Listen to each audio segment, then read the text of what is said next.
Okay, we may begin. Hey, good evening, everyone. Welcome to the February 4th regular meeting of Newark Unified Board of Education. Due to the pandemic, all of our meetings are virtual. There are two ways for you to participate in our meetings. You can watch the live stream of our meeting on YouTube channel, which will be recorded. You can also join our live Zoom meeting. If you want to make a public comment during the meeting, you will have to join the Zoom meeting, and the instruction on how to do so can be found on our website. And meeting is called to order at 5:04 p.m. Ms. Gutierrez, roll call, please. Yes. Member Zhang, Here. President Zhang. Member Nguyen, Here. Member Martinez, Here. Member Grindal, Here. Member Hill. Here. Okay, moving on to the approval of agenda. May I get a motion to approve the agenda as it is? Oh, excuse me, President John, we would like to amend the agenda and remove one item. Okay, It's item 4.5 from closed session. item 4.5. Okay, regarding existing litigation. Okay, is the rest of the board okay with this? Okay, if yes, may I get a motion to approve the agenda while removing item 4.5 in closed session? So moved. Moved by Member Grindal, I'll second. seconded by Member Martinez. Member Martinez, how do you vote? Yes. Member Grindal, Yes. Member Hill, Yes. Member Nguyen. Yes. My vote is yes as well. Motion carries unanimously. Agenda approved with the removal of item 4.5. Okay, before we move into a study session, Ms. Gutierrez, is there any public comments on study session? No public comment. Being none, we'll move on to item 3.2, our study session about high school master scheduling process. Superintendent Triplett. Thank you, President John. Good evening, board members. Good evening, public and staff. Welcome to February. I almost said Friday. Welcome to February and happy African American Awareness Month. And also I see President John has his celebratory Chinese New Year up as well. Happy Chinese New Year. We're very excited to be bringing to you, based on your request, a presentation about master scheduling and the master schedule process. And we have some wonderful folks here with us from the high school team. We have counselors, administrators, and others. And so I'm going to turn it over to them in a minute. But once we're through with the presentation, the question that we'd really like board discussion and support on and engaging in is twofold. One is that as we show the master schedule process and explain the A through G requirements and how those play into master scheduling, we'd really like you to think about and then give us ideas about how do we best support students and families with course selection that promotes A through G completion. And secondly, how do we build student awareness and ownership of A through G requirements to best prepare our students for college and career options? So you're going to hear much more about A through G requirements and what that entails in this presentation, but just wanted to put that out as what we're really looking for your thoughts and inputs as members of this community and as board leaders. So with that, I'm going to turn it over to, I believe, Mr. Dolowich. Are you going to kick us off? That is correct. I'm going to kick us off, and I'm also going to share my screen. So bear with me for 1 second, and we will get started.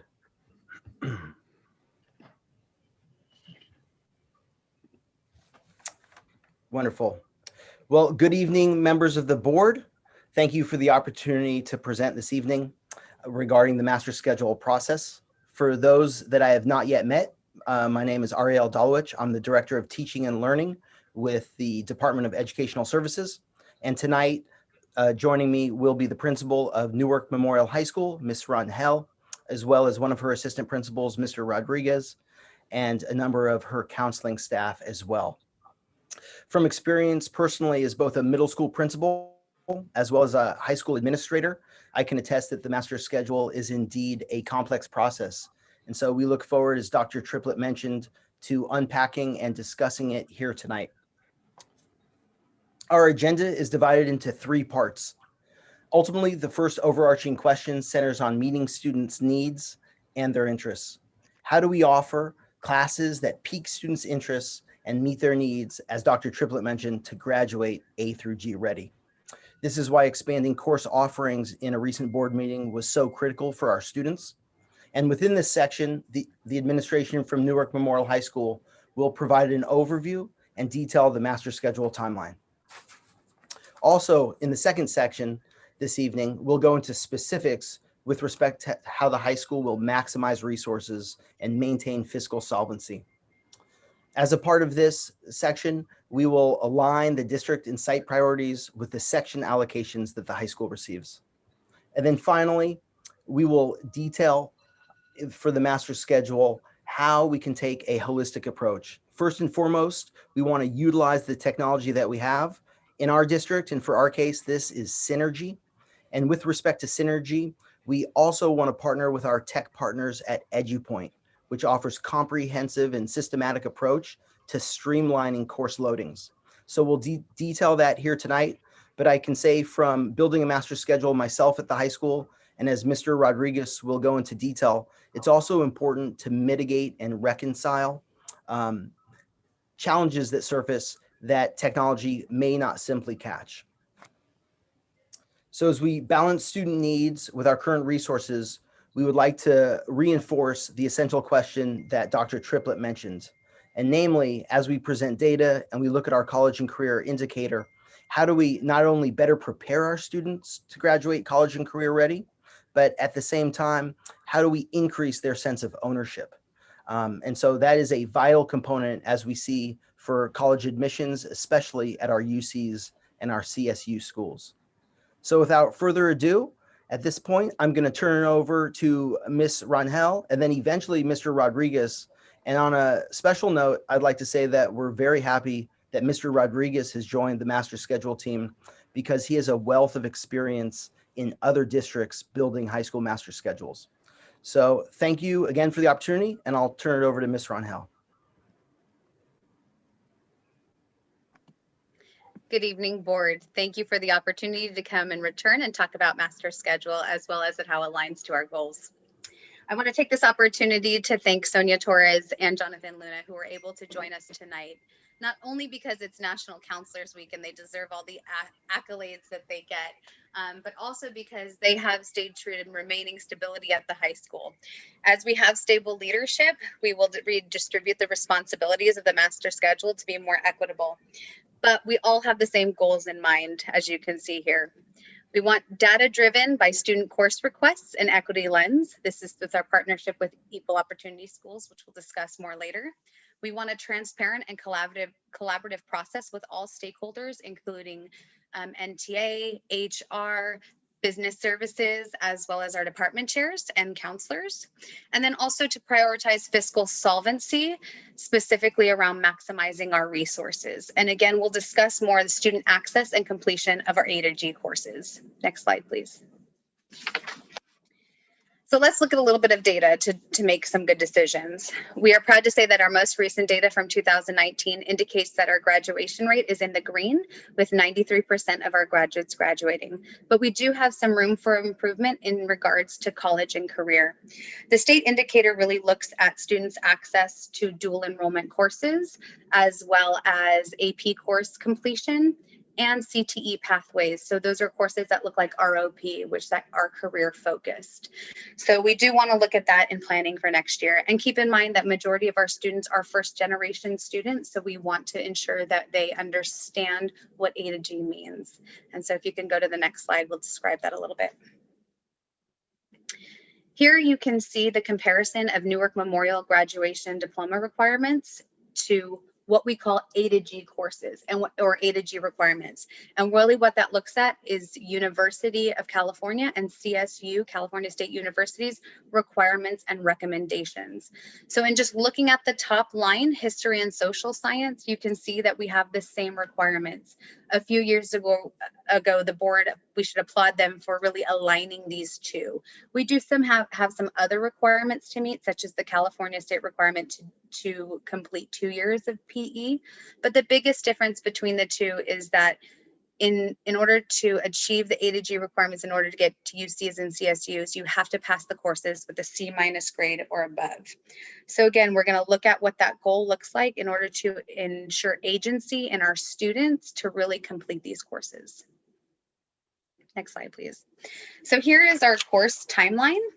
And as you know, we did approve some courses last week, which led us to this discussion here today. But we want to state that this is in an ideal non-COVID year. We are trying to comply as much as possible, but of course with the pandemic, we have some limitations. So all of these courses were driven by the data that we received from our student survey with Equal Opportunity Schools. This provided information around student interest, not on their ability, but their interest and how we can push them forward in achieving more at Newark Memorial. So that's why we included some new AP courses, which are more equitable and don't require any prerequisites. So again, I want to thank you for approving those courses. They did go through a process in regards to discussions with department chairs and administrators, and then moved forward to Curriculum Council, which required approval, and then went to you for board approval. Next slide, please. So now into February, we will be reaching out to Newark Junior High School for 8th grade presentations, as well as 9th to 10th grade presentations. These are primarily done by our wonderful counselors. They're overall general presentations, but then later on, the counselors continue to meet with students based on student interest cards that come from our Equal Opportunity Schools to find what pathway they want to take, college and career, really ensure that they're taking A to G courses and are on track to meet their goals. And so then another new exciting thing we're doing this year is we are doing what we're calling a course selection fair. Of course, this will all be virtual utilizing Flipgrid, where students can now find out before enrolling in those courses what they're interested in and understand what potential projects may be done, what expectations are in the course, what the course is about, so they can have more agency in their choice rather than just signing up. And then in addition, we have our 8th grade parent night, new and improved 8th grade parent night, and our AP parent night. And since we are allowing access to more AP courses, we are including information about a summer bridge program for our first time AP takers, where they are able to get basic skills on how to appropriately take an AP course and basic studying skills. Next slide, please. And then in March, we hope to receive all students' course requests. I know sometimes that takes a little nudging from our counselors and our admin team, but in hopes that we get majority of these enrollment requests in, we have our initial allocations for numbers, and we're going to talk about what allocations mean later on, in order to be shared by to our department chairs by the end of March. Next slide, please. And then into April and May, we start to do the basics around master schedule. Again, this is just a timeline. You'll hear from Assistant Principal John Rodriguez on what this means, but we do look at different constraints we may have, room usage, credential concerns, and then we do singletons and doubletons, special ed and ELD, and we put those first on the master schedule board to build around, and then we build the remainder of the schedule. Next slide, please.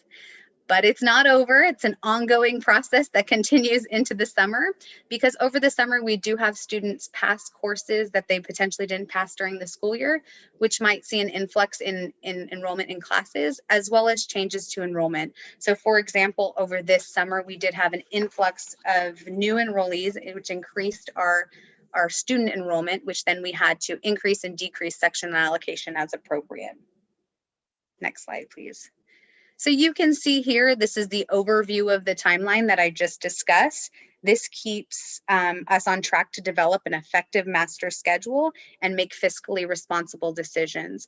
And I'm going to invite Mr. Rodriguez now to discuss his section allocation as well as specific spreadsheets that make this a very transparent process for all. Mr. Rodriguez? Good evening, board members, staff, and public. I'm really excited to get the opportunity to speak to you tonight. Just so you know, I've been scheduling for many years at other schools, and I have to call myself a scheduling nerd. I sit up at nights and dream about, you know, tiles and boards and where to put them. I enjoy it. And I have to tell you, I'm very excited to get the opportunity to do this at Newark Memorial. Just in my time at the school since August, it has been a really just an amazing experience having the opportunity to work with the guidance team there. I'm very excited to go through this process with them. They are extremely dedicated. I think what excites me the most is their dedication to our students. That's why I came to this district. I wanted to work with dedicated people in a diverse community, and it has definitely been that way so far this year. So I'm happy to bring some of this experience to the district. Can we go to the, yeah. So I'm going to start with this slide, and I'm going to start with the image that you see to the right. This is kind of like the master scheduling Bible. This is a document that I kind of developed with some other people over the course of several years, and it's really the Bible, the starting point, and it's what we use all through the process. It's called a section allocation worksheet, and it is entirely based on student course requests. So this particular section is a summary of that section allocation worksheet. If you go down in the first column, it shows us by each school department how many student requests there were, what the general ratio is in that class per the teacher contract. And then using those ratios and the number of requests we have, it gives us a estimated number of sections required in each department. I always put down just how many I've allocated. It gives us also an average class size in that department. And then I also always look at kind of how many sections over or under the mathematically required number that the spreadsheet shows us. There's a lot of things that go into the section allocation.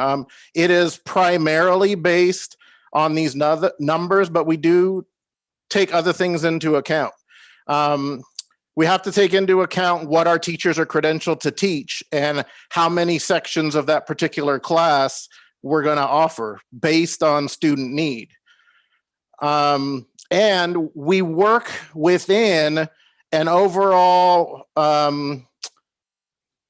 projected section allocation that the district gives us that is based on estimated student enrollment for the coming year.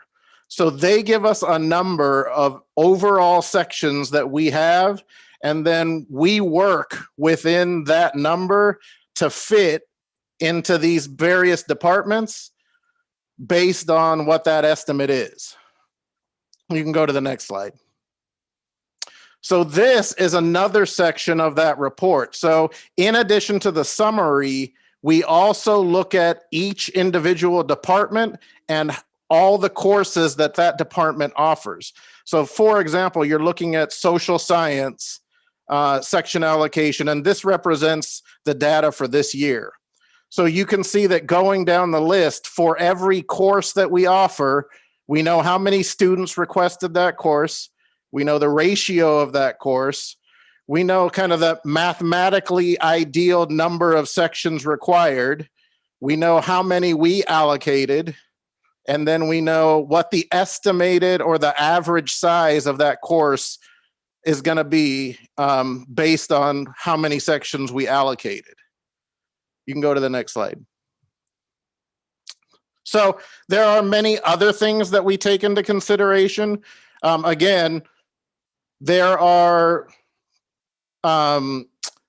maximum class sizes that are spelled out in the teacher contract. In our core classes, social studies, math, science, things of that nature, there are a 31 maximum students per class, and each teacher can have a maximum of 155 student daily contacts. For PE, that goes up a little bit. You're looking at 45 max per class and a 225 total contacts. For electives, you're looking at 35 max per class and 175 total contacts. And then special education, ELD, they have some smaller class sizes based on program need. And we also look at special programs when we're thinking about our allocation too, both special ed, ELD, and then other programs like MCA or Puente or College Connections. The image that you're looking at here is another document that I've used over the years, and it's what I call a teacher load document. Now, again, we're making this a very collaborative and transparent process. So these two documents are probably the key documents in helping to make it collaborative and transparent, because I'm able to show our union members and our staff and really anybody else who wants to take a look, both what our allocation is based on student data, and I can show for every individual teacher and for every course that teacher teaches, how many students they have to make sure that we are staying within the contractual limits. And that's really important when we're working with the union. And, we have regularly scheduled meetings with them so that they know we're staying within those contractual limits, both in terms of section allocation and in terms of individual teacher daily contacts, both overall and by period. You can go to the next slide. So other things that we think about both in the section allocation and in the scheduling process, we have partnerships that we have to take into consideration, both with Ohlone and Mission Valley ROP. Ohlone, these are both really great opportunities for our students. They get dual enrollment credit at Ohlone, and they get job training in our ROP classes. Now, the thing is, we have to work closely with these two organizations because they're obviously not technically part of our system. So we have to take into consideration staffing, because sometimes we share staffing. We have to take into consideration their schedules as opposed to ours, and things like where the classes are going to happen. So sometimes those classes have to happen at very specific places in our schedule, both to make them work for the other organizations and for our students. I talked already about, can you go back, please? I talked already about credential constraints. Again, just making sure that our teachers are teaching courses for classes that they are specifically credentialed for. That's really important. I talked about our special programs. Room usage becomes a constraint also, because based on the specific course, many courses have specific needs in terms of the rooms and facilities that they need, like some of our computer courses, our computer programming courses. They have to be in a computer lab, but things like our chemistry classes, they have to be our science classes have to be in classes that have the right tools, that have hoods, that have water, that have gas to run the experiments that they need. Now, any given year, the number of these courses changes. So there are times that room constraints also determine where a particular class might have to happen. And then obviously we also work with our staff to try to meet the individual requests that they might have, just in their workday. And we work very hard with them as a partner to make those things happen as well. You can go to the next slide. So I kind of went over that. So I'm going to just go down to the second bullet. The first real step in the process, once you're actually building your schedule, is putting on the board what we call constraints. And constraints are classes that absolutely have to happen in a certain period of the day in a certain classroom. Some examples of that are like our A period classes. Obviously, all of our A period classes have to happen during A period. Other examples, again, are some of our ROP classes and some of our Ohlone classes, based on the fact that those are staffed sometimes by teachers from their system. Those have to happen at a certain time of the day. Our ELD and our special education program, because there are fewer courses in those programs, we have to make sure that the classes end up in a sequence and a place so that the kids can take all of the classes, even though there might be only 5 classes they take, but they're all sped and all the kids in a particular program are taking them. So you have to make sure that they're sequenced correctly so that they can take all of them. You can move on. After that, we look again at special ed and ELD. And, you know, it's very important to me, and I think the school as well, that we're always thinking about scheduling from an equity lens. And sometimes part of scheduling from an equity lens is about what you prioritize, and that means when you schedule it. So right after we do constraints, we will usually build the special education and ELD program sections.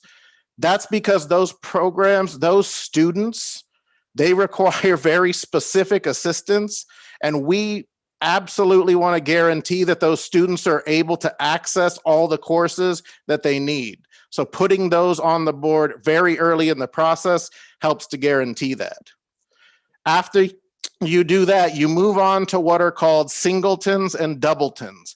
Now, singletons are classes that we only offer one section of. And doubletons are classes that we only offer 2 sections of.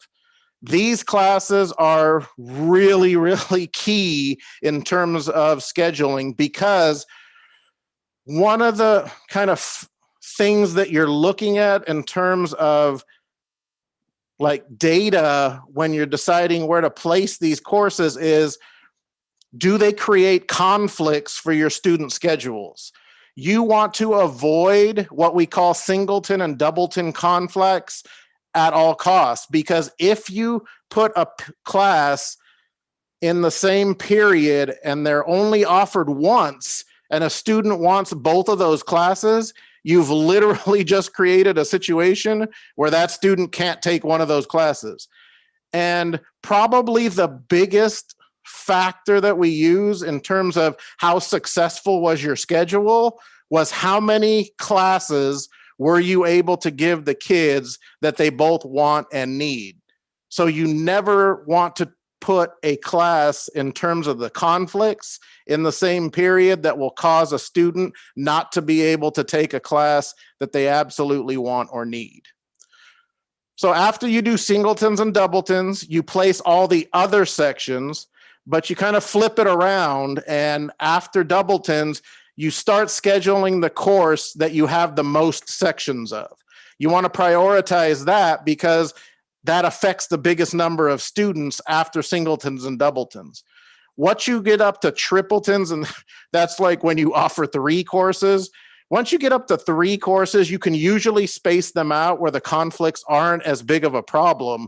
So you, like I said, you flip it around and you start scheduling the courses with the largest number of sections because it affects the largest number of students. Okay, next slide. Other things we consider when you're doing the rest of the sections, you absolutely have to look at seat count and period distribution. It is essential that by grade level and by period, you're making sure that you have enough seats for every grade level across the whole schedule. If you put too many like sophomore classes, first period, but don't put enough second period, you're going to have a whole group of kids that the computer won't be able to make a schedule for. So making sure that you take into account the seat counts is absolutely essential to make sure that you don't have that situation arise. You're also wanting to work with your staff. We have a lot of staff members who teach 2 particular courses. And because we are on a block schedule, you always want to try to set up the schedule if possible so that your teachers are teaching the same course or the same prep on that single block day. Synergy provides us with a lot of the information that I've been talking about, especially around seat counts and conflicts. The data that we get from Synergy, we run these reports constantly, basically, during the build process.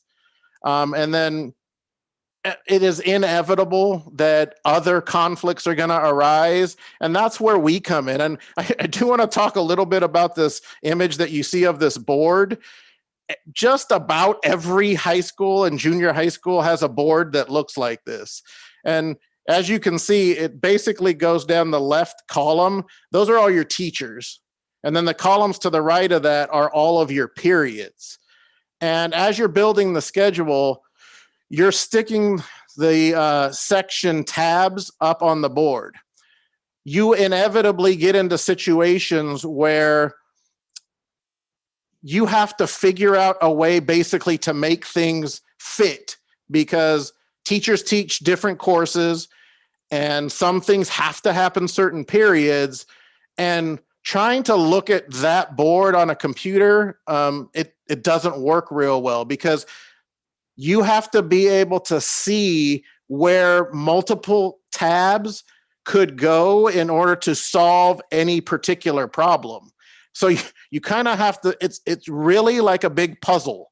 And that's like the scheduling nerd part of it that I love. I love solving those problems on that board. When there's like some place where I have to make something fit for a particular teacher, and there's 2 other courses down here and over here, but if I change this over here and I change that over there and I switch these over here, then I can make that work. I absolutely love that. But you have to be able to see that on this board, because you can't see all that movement on the computer. It's impossible to see except on that board. Mr. Rodriguez, I'm going to move on. This is wonderfully informative. We just want to make sure that the board has enough time for questions Sorry, and answers. I told you, scheduling nerd. I tend to drag on about this, but thank you. I had fun. Do you want to wrap it up with our partnerships? Mr. Angel, do you want to mention the ones mentioned on the screen, and then we'll move on to the conclusion? Absolutely. We have, obviously, many of you are aware of the partnerships we have. We do have some dual enrollment courses. We have such things as Ohlone College Connection. So Ohlone College is definitely one of our partners. Equal Opportunity Schools, as I've exemplified today. EduPoint and Synergy, which help us with the master schedule. We have had some of our staff attend College and Career Academy Support Network in order to better understand our master scheduling process. And then finally, MVROP. So all of these partnerships really help us develop an effective master schedule for the students at Newark Memorial. And so at this point, we've reached the conclusion. I absolutely want to thank Mr. Angel and especially Mr. Rodriguez for the detailed explanation. We do want to leave enough time. But first, before we conclude with the discussion prompts, I'd just like to pause and see if the board has any clarifying questions with respect to the content that's been provided here tonight. Member Hill? Yeah, thank you. Yeah, and thank you. Very informative presentation. Could you just go over one more time, maybe, Mr. Rodriguez, your, what are you calling it? Your section allocation worksheet. And could you just explain one more time the columns and what's going on there? I just want to make sure I understand.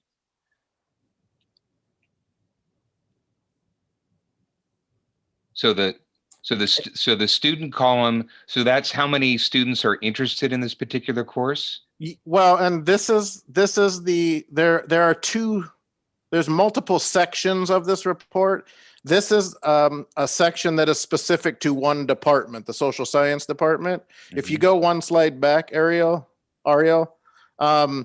this is the summary. So this shows by department the total number of, where it says student, that's the Right. total number of requests for all the courses in that department. Right. So for example, like your first line English. So since English is a requirement all 4 years, so you're basically saying that all 1,684 students are gonna have to be scheduled or, locked into or scheduled into a class, correct? Correct. And then the ratio, is that saying how many, is that class size or what is that? That is the contractual ratio. Now, that is our goal. That is not, because mathematically, the number of students never fits exactly the ratio. Sure, that's your target. Yeah. So, but if you look to the right, where it says size, that gives us a class average for that department, just based on how many sections we have chosen to allocate and the number of students who have made the request for the courses in that department. Okay. And then the requested column, what's that? Oh, that's required. Oh, I'm sorry, required. That just takes, basically it just takes the number of requests and divides it by the ratio. Okay. And that gives you a number that represents the mathematically suggested number of sections you should have. Okay, so you're saying here you're going to probably need 54 sections of English. Right. But again, it never works out that way because of all the other factors that we talked about. But Sure. generally, yes, that is, and it's generally the number that you're going to end up with. Okay. And then the last column, the over under. So is that number of classes that are over and under? So can you explain that one? Sorry. That's basically the number over and under that I just used to keep in my head between what's mathematically required and what we actually allocated in terms of the total number of sections. Okay. So is it saying that we're needing to allocate 2 more than we planned? No, it's basically saying that we allocated 2 more than, if that 54.32, we allocated 56. So it rounds down to 54. Okay. And it's telling us that we allocated 2 more than that. There are any number of reasons why that might have happened. Oftentimes what it is staffing needs. We make decisions about teachers and offering them contracts for the following year. We have to make those decisions very, very early in the process. And oftentimes between that time and the time school starts, our numbers change. So sometimes we will end up having allocated too many courses in a particular area because maybe in a particular grade level, numbers changed between those 2 dates. And sometimes we have to add sections in August because we will have gotten more students between those times. And, that date is like early March, and then we don't start school until August. So you can have quite a bit of fluctuation in enrollment between those 2 dates. Right. And I just want to make sure I'm reading your chart correctly. And so like when you've got your ratio, right, which is your target class size, and then you've got what theoretically are the requested number of classes, but then what you're determining is based on all these constraints, you're actually going to have to add, almost 2 more sections, 2 more classes.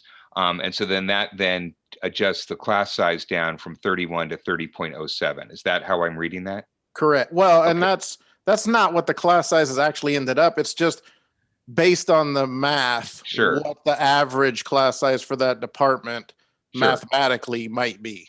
Right. So this is like the high level schedule. It isn't like the Correct. final schedule. Correct. Okay. Correct. Okay. All right. I don't want to take up too much of your time. I just want to Oh, no make sure I problem. No understood problem. that. Okay, but thank you. Yeah. Are there additional questions just related to the content of the presentation? Any other board members? I guess I just have a quick question when it comes to the same topic, that I think when you have a lot of students requesting one class, it might be easier to determine how many sections you're going to have, and you have more flexibility to think about how many students per section. What if, let's say, in one class, let's say for example 40 students request for that class? Under that scenario, how do you determine the class size and how many sections? Let's say 40 students. Well, there's a little bit of flexibility in terms of what the ratio, like the goal ratio is, and we can run those classes up to like 33. So let's say there was a course where we had kids, 40 kids requested it.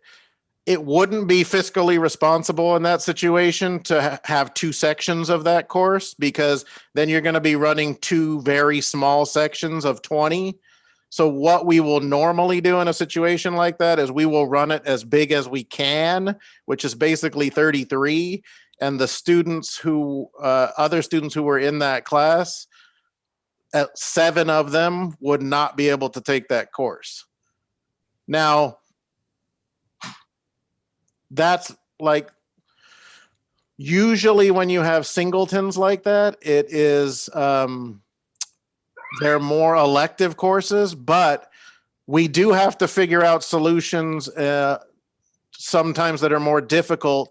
If we have a course where there's only one section and that might be a course that student needs for graduation or to be college eligible, then we have to have some conversations sometimes with our union. There is text in the union that we can, in certain situations with the agreement of the teacher, go over 33. But that takes more work and more conversation. Okay.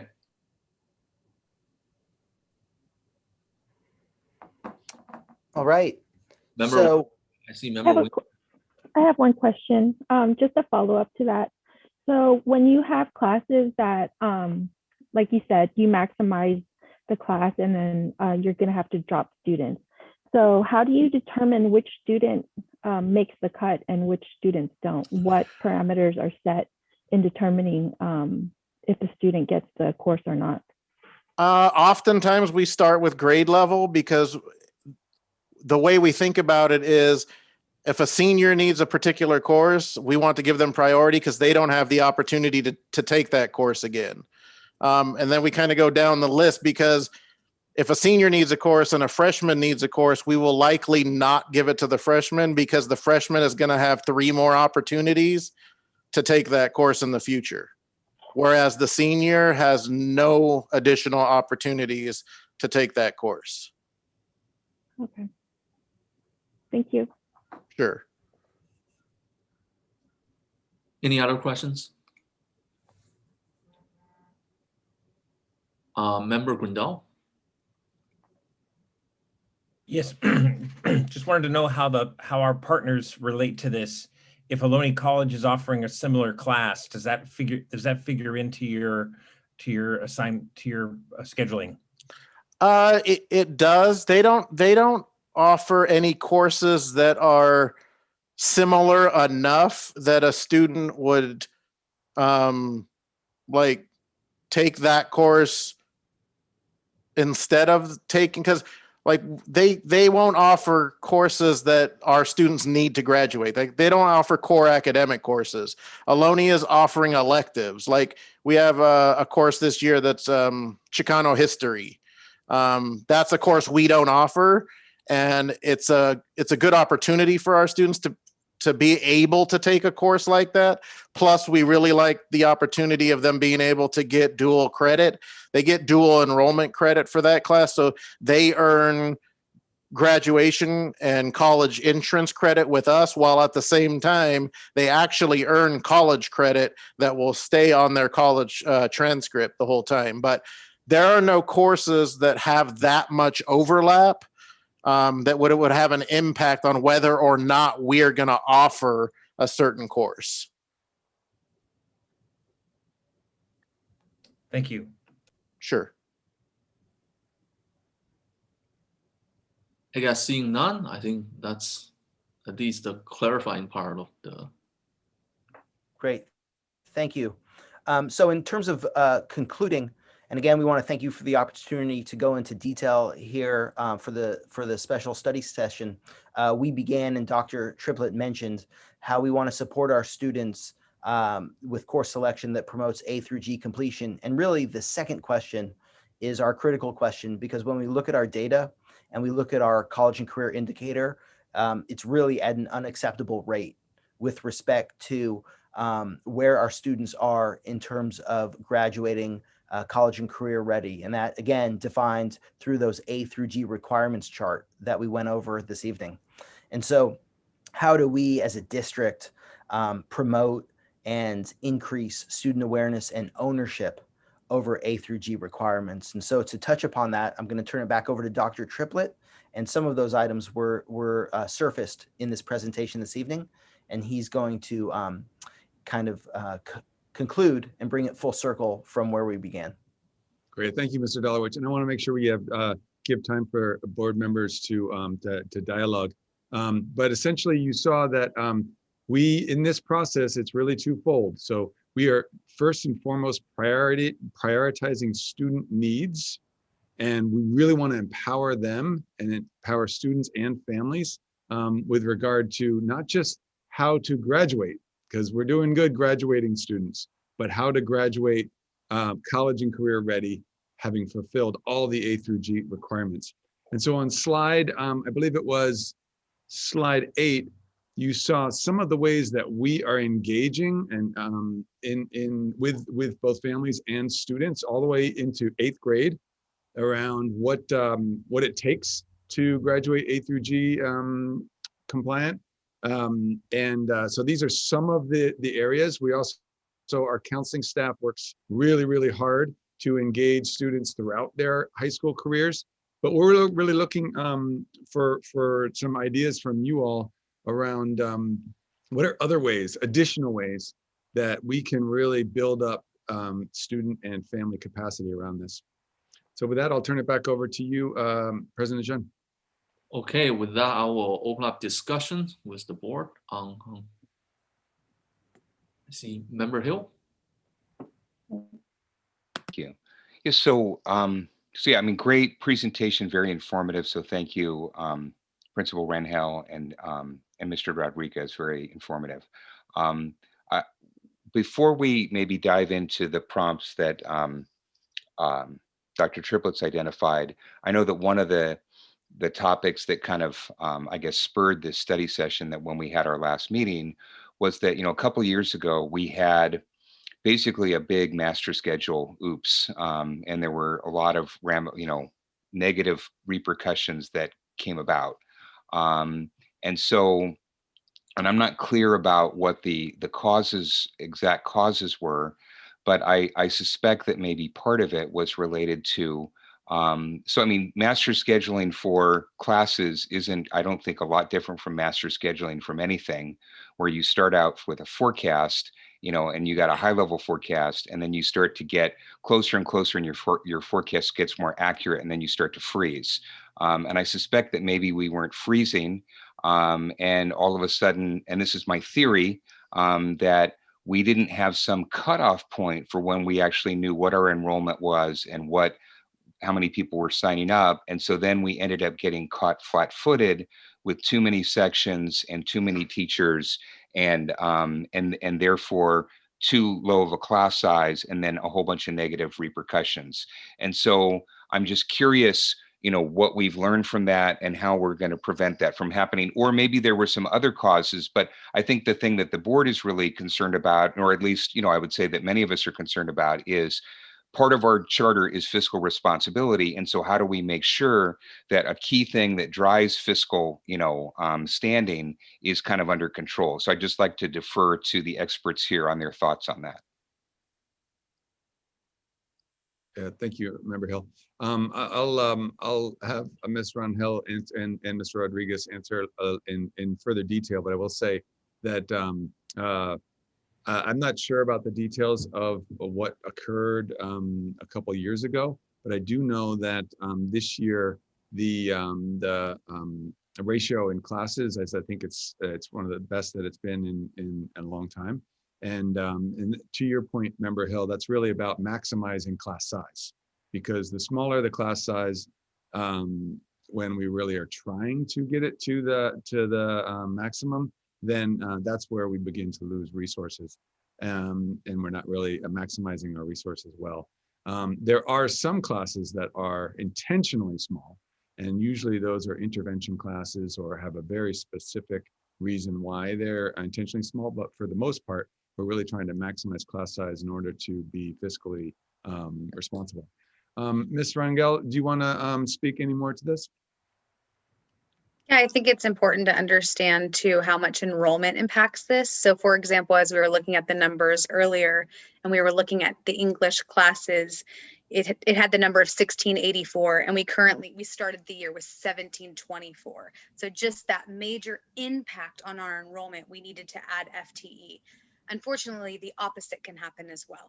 We can have a huge decrease in enrollment. So our intention is always to work early on with our partners, HR, business services, to ensure that we are using the numbers we have to make good decisions. Unfortunately, it just works out that sometimes the balance happens because of the enrollment that happens over the summer. So again, I hope that answers your question. I'm happy we've already had our meetings for enrollment. We're meeting next week for FTE. So we're in the process of making good decisions for the following year. And are there certain things that we can control? I mean, so like if you look at, in other businesses where they're dealing with capacity, right, and planning capacity, if you can see that you're going to have a capacity issue, you can take proactive actions, right? And so, and I know it's more difficult in the education environment, but you can furlough workers, right? You can, basically, mothball machines. You can do a variety of things. Are there certain things that we can do, and is there some type of time frame where we can start to actually say, okay, now we got a pretty frozen forecast and we know it's pretty good, and so now we can make some pretty good decisions and lock in and not have big surprises come the fall? If I could just, Oh, go ahead.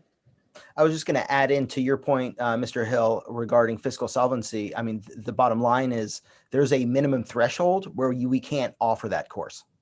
And so I don't know what transpired in the years previous, but simply because we have student interest, that's, as we started with, that's one part of the equation. But just because 9 students express interest doesn't mean we can fiscally and responsibly offer that course. And so there, in terms of freezing it, there has to be a threshold where we say it's not fiscally solvent to offer it, and therefore the students are going to get option B,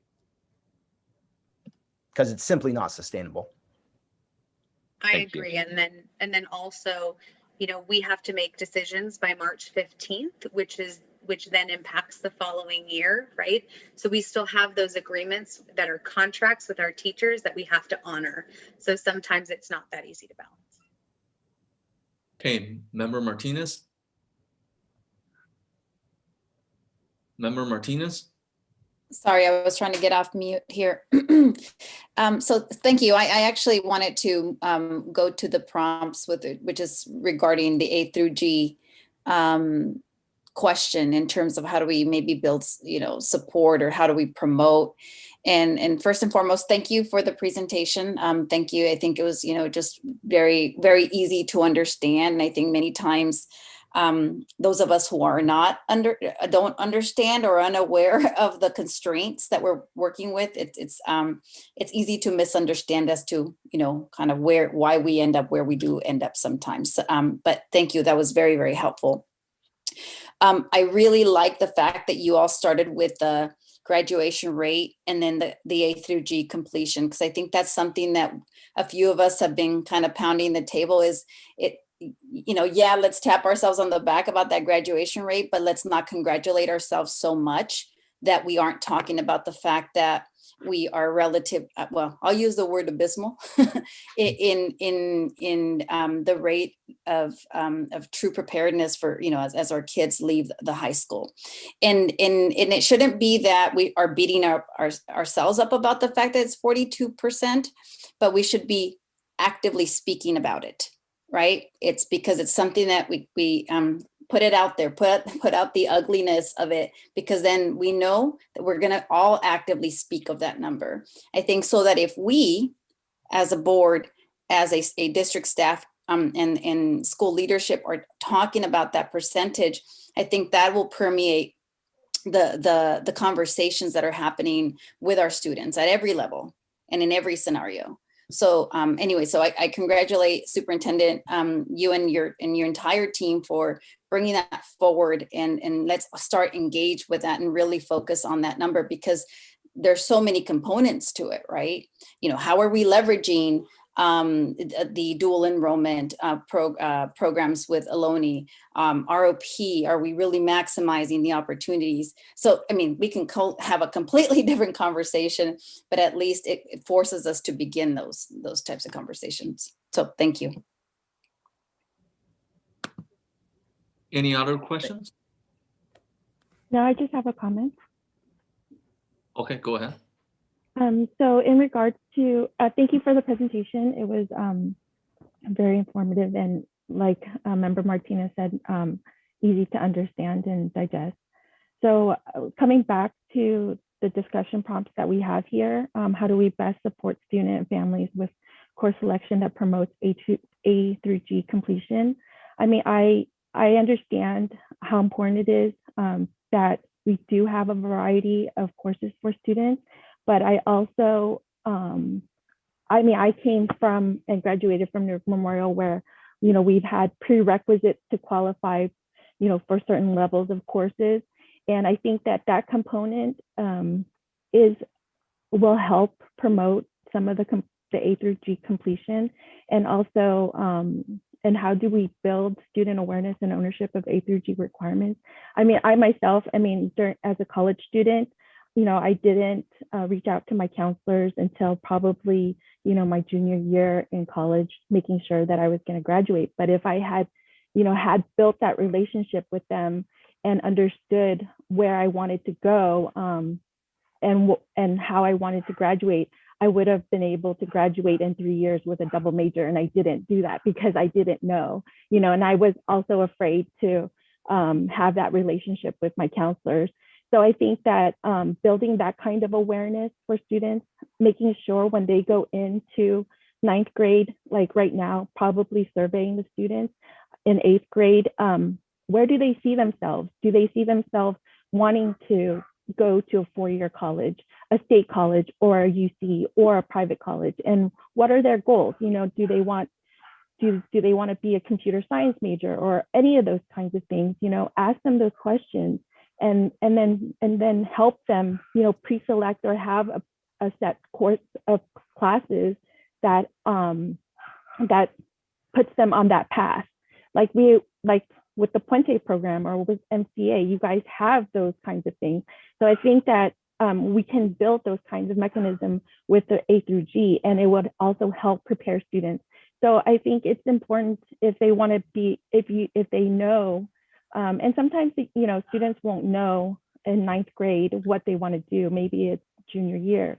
But I think that having that relationship with the students and being able to engage with them and have those discussions of where they want to be after they graduate is really important out of high school, and what are their goals, and help them set those goals, to move forward and achieve those. So I think that's what those are my comments on that. Sorry. That's good.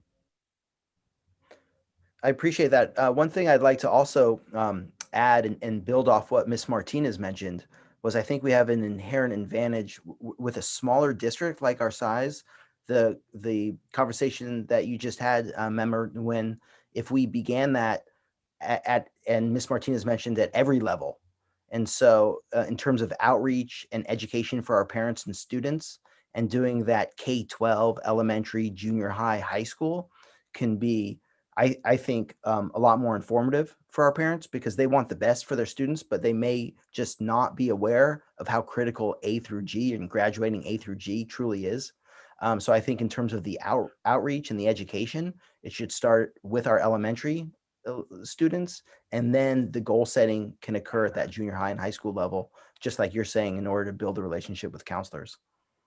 Yes, I would be in agreement with that. I think that defining what A through G requirement is really important. And right now, we don't really have a clear, definition of that for parents at any of the at the lower grade levels, like you said. So making them aware that these are the requirements to get their student or their children to where they want to be after high school would be very helpful.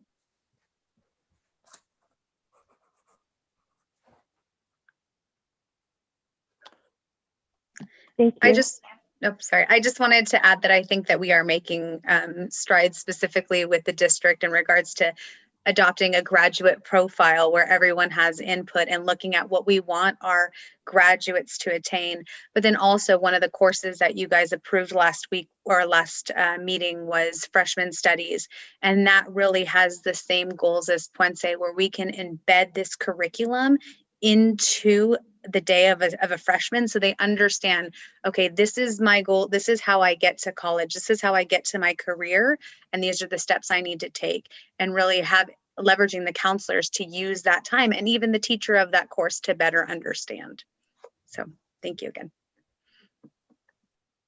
Okay, I am watching the clock. Hopefully we can wrap it up in the next couple of minutes. Member Grindal. Member Grindal, you are on mute. I just wanted to thank the educators for the very informative presentation. I really appreciate it. You clearly put a lot of work into it, into the presentation, and a lot of work into the process. So I very much appreciate it.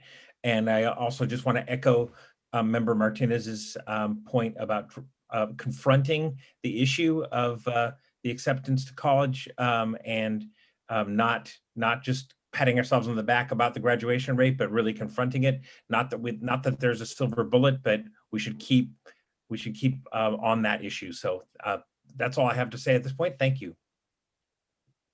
Okay, I guess my question is to the rest of the board. Does the board think that we got the information we're asking for 2 weeks ago? Or any member think that some additional follow-ups are needed?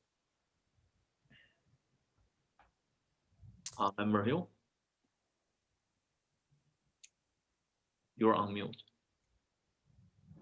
Sorry. Great presentation, very informative. So thank you. The only thing that I would like to learn a little bit more about is, and I think that Member Rodriguez had,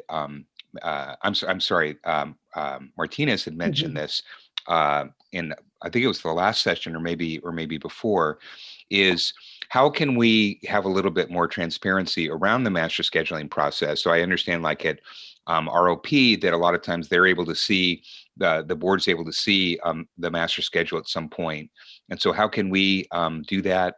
And then also one other thing, obviously just to think about, but it sounds like Mr. Rodriguez is new and super knowledgeable and very, and how can we codify, how can we take all the stuff that's in your brain and how can we codify it into protocols so that we have a really robust process on an ongoing basis? So those are kind of my only requests.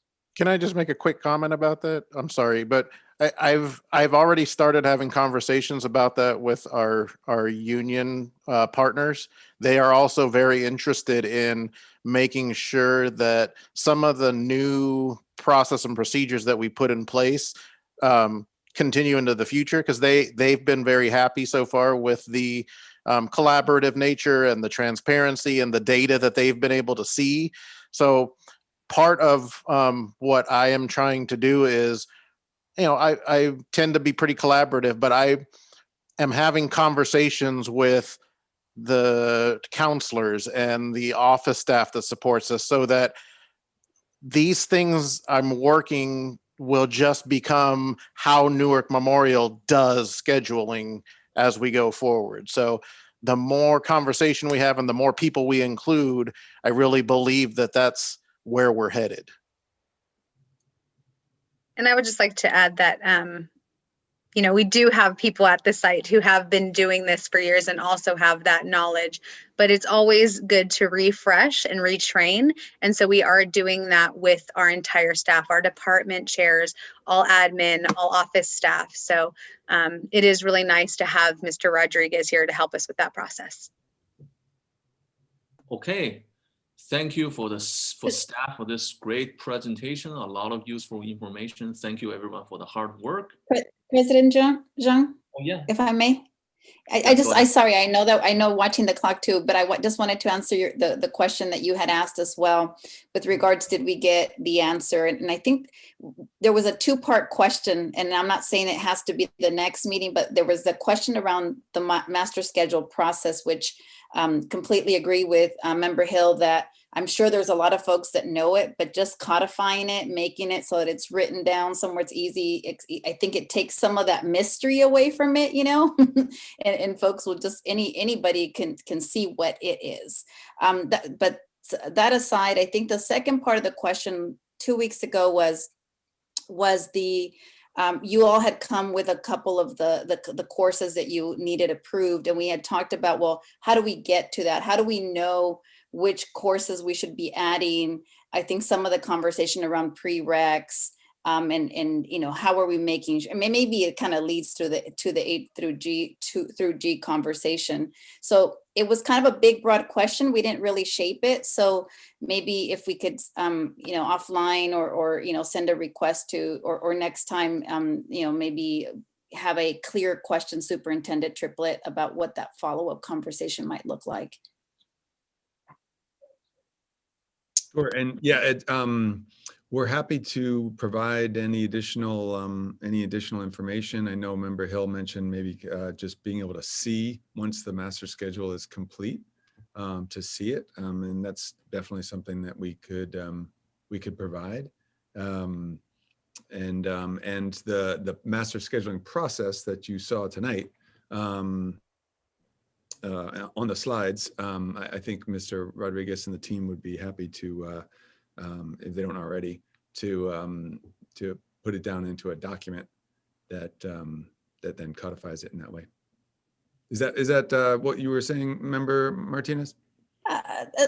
A little part of it, the first part, but I think even maybe to Member Wynn's earlier comments about, hey, when I was going to Memorial, there's clarity as to what prerequisites were there. So it's understanding the process that we are following internally through our course offerings, and how are we making sure we're guiding our kids or bringing the courses that truly meet, because I'm gonna use this word. I don't mean to say it lightly, but we are throwing out the word. We're using the equity lens. We're bringing this course because it's an equity, like these additional AP courses to meet equity needs. What does that mean? Like, how do we arrive at that? That, hey, these two AP courses are going to close that equity gap. I'm putting words in there because I don't know what it is. So how are we arriving at that? And what's that process where we are ensuring that we truly are making, adding those courses onto the catalog and making those offerings for our kids. And then through maybe whether it's the counseling process or just prerequisites that are built in, making sure that our students, are kind of guided down just by the structure of the system. Okay. It would probably be good just so that we are completely clear on what's being asked. Maybe we could talk offline, and I'm happy to provide anything. Okay. With that, we'll wrap up our study session. Before we go into closed session, again, thank you staff for the great presentation and great work. Before we move into closed session, Ms. Gutierrez, any public comment on closed session items? No comment. Okay, so we'll be moving into closed session. In the closed session, we'll be discussing item 4.2, public employee discipline release. Item 4.3, conference with labor negotiator, employee organization, NTN CSEA. 4.4, conference with labor negotiator, NUMA, unrepresented supervisor, and contractor and management. And we'll skip item 4.5 to go directly to item 4.6, conference with legal counsel regarding anticipated litigation. Item 4.7, student discipline or other confidential student matters, termination or expulsion order, E1718-11. And then we'll be back to open session at around 7 o'clock. Okay, we'll see you in a bit. Bye-bye. Thank you all.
Still waiting for a couple of folks to join.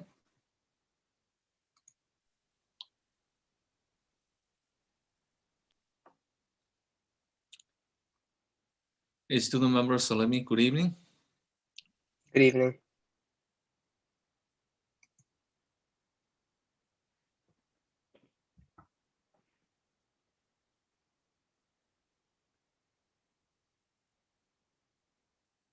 You are a junior, right? And you Yes. will be a rising senior. Yes. And I think you will be with us at least till summer 2022. Is that right? My term is 1 year. Oh, I School year. Yeah. I thought generally student members serve with us for 2 years. Okay. President Zhang, we may begin the meeting at any time. We are live currently. Okay, I'm waiting for member Win to.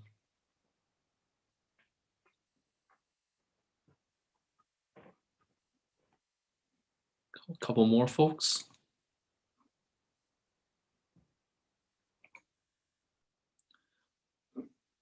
Okay, welcome back to open session.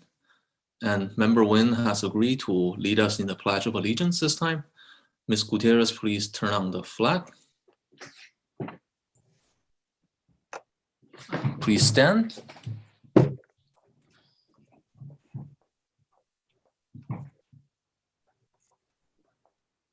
pledge allegiance to the flag of the United States of America and to the republic for which it stands, one nation, under God, indivisible, with liberty and justice for all. Thank you, everyone. Next item, report of closed session items. No reportable action has been taken in the closed session. Next, student report from Newark Junior High School, McGregor and Newark Memorial High School Superintendent. Thank you, President Jun. And again, welcome to board members and public and staff. We're going to start the student reports with our student rep leaders from the junior high school. And that is Miss Rachel Ristow and Aristu, excuse me, and Elisa Torres.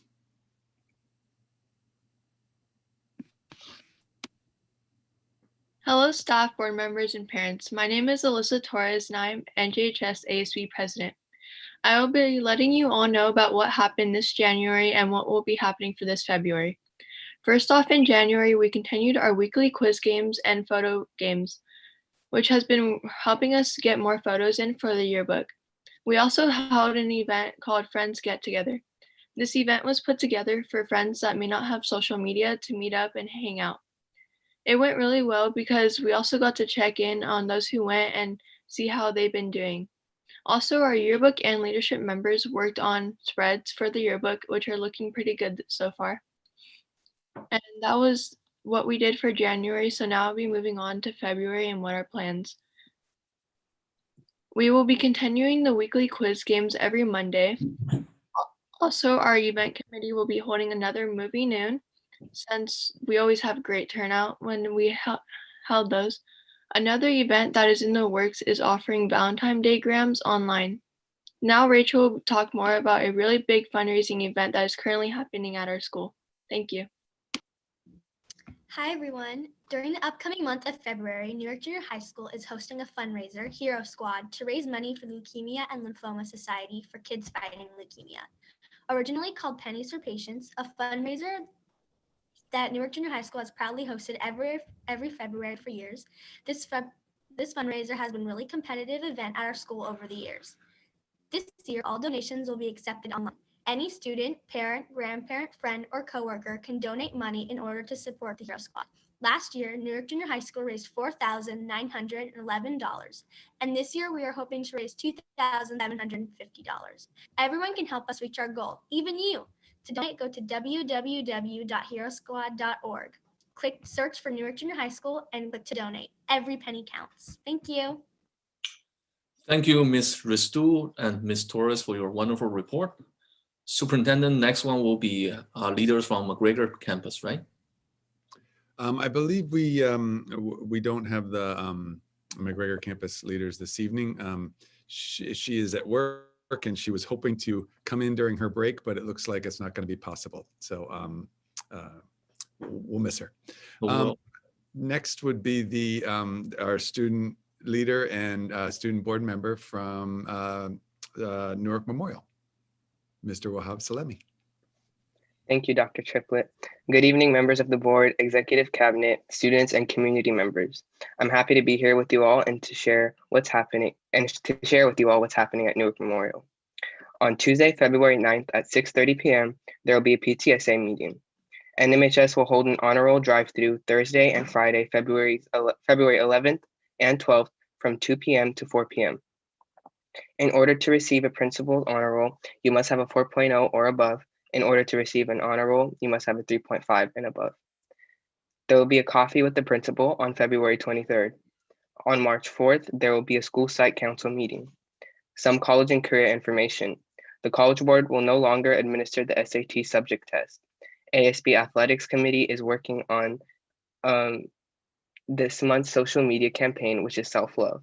ASB is working on class elections. Today at lunch, we held an event where people who were interested in running for office attended in order to receive information. On the 16th, we will have a Meet the Candidates event where each candidate will get to ask the students for their vote, and elections will be held on the 19th. There is still time for seniors to apply to a couple of CSUs, which are East Bay. The deadline is March 2nd, and for Humboldt, the deadline is February 28th. Tomorrow, February 5th, ASB will be hosting their mental health town hall from 2:15 to 3:15 with students and school administrators. We are encouraging students and students of parents from the class of 2021 to send in photos to class officers or Ms. Canales for the senior slideshow. We want to thank Ms. Francisco and Mr. Sanders. They were our teachers of the week for the month of December, and this is ASB's continuous efforts to honor our teachers for their hard work. Beginning next Friday, the NMHS Student Athlete Advisory Council will be going into elementary classrooms to reach to students. They'll be reading Coffee Bean for Kids by John Gordon, which is a book that highlights perseverance. And that is definitely a fitting book to read during these times.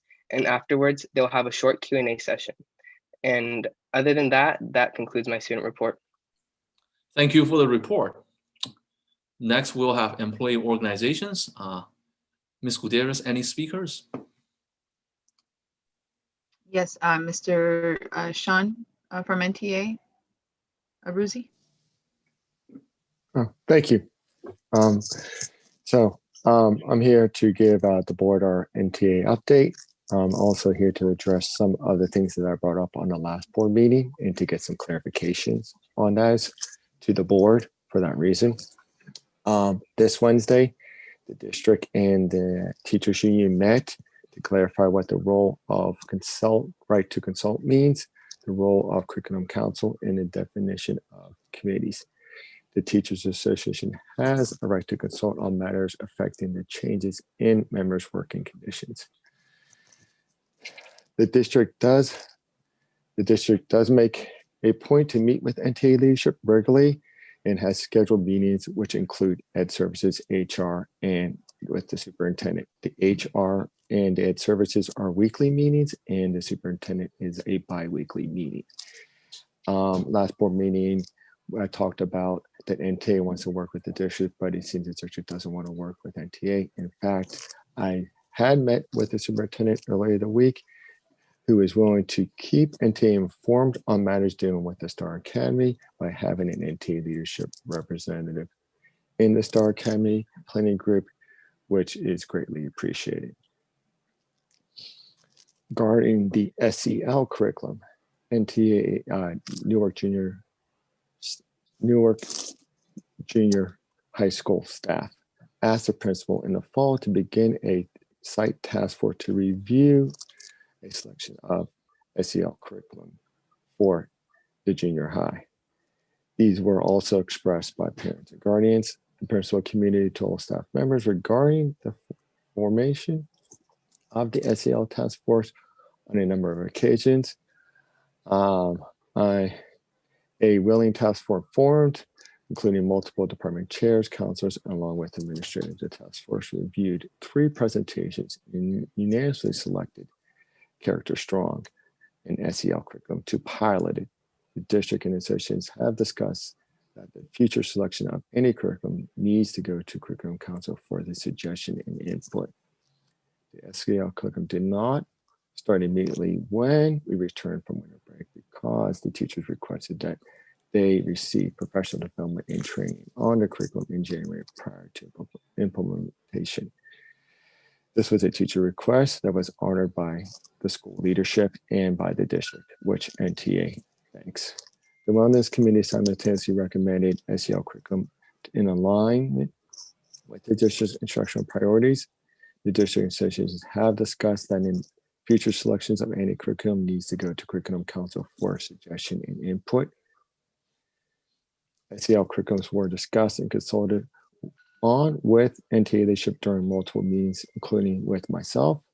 I apologize to referring to the high school, the junior high principal by her first name in a prior report, which is unprofessional and is not a way to work with the district to move in a productive way. With respect to the equal opportunity schools, the site planning team at the high school was formed to ensure that an equitable practice in enrolling in AP courses at the school for all students. The equal opportunity is supported at the site goals through the school site council, and planning team is carrying out the goals of the school site council and parents, guardians. Also, I'm apologizing to referring to the high school principal by her first name in my previous report, which is also unprofessional and does not need to be brought up again because we should not be calling people out by their first name. With regard with the Elementary Curriculum Council, the SEL stands as one of the 3 district's instructional priorities, and this was established at the very start of the year. Many elementary teachers have asked for the SEL curriculum for the well-being of our students. A number of consultations occurred between NTA and the district leadership. Second step representatives were presented in November at the Elementary Curriculum Council. The district has offered to fund a site coach through a stipend at each site, which elementary teachers would have liked more support than a person on a stipend. With the Secondary Curriculum Council,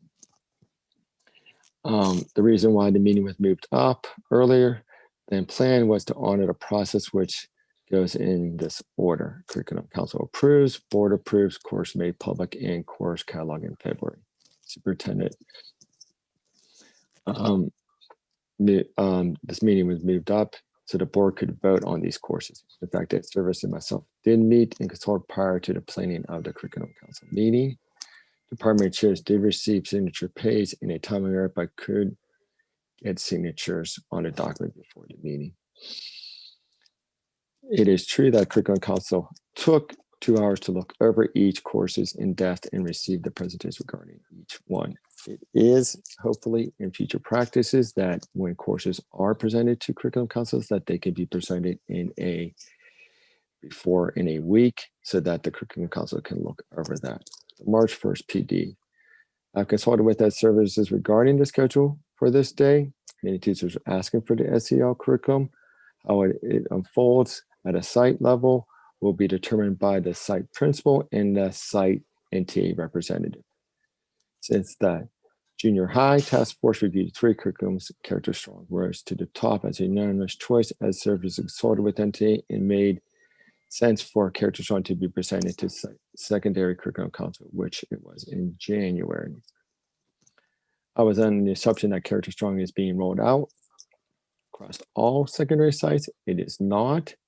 It is only a pilot at the junior high, and the district plans to present it to the board before allowing site principals and site reps to work collectively to determine how to incorporate SEL at each respective sites.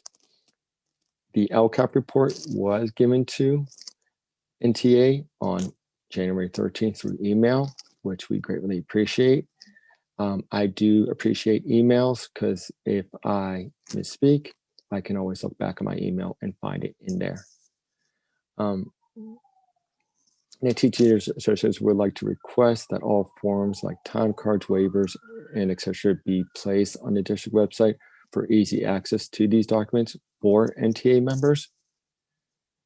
The Teachers Association will also like to request data on a number of total students with 1 F, 2 Fs, or 3 Fs, or more Fs from 2013 and 2014, if that is possible.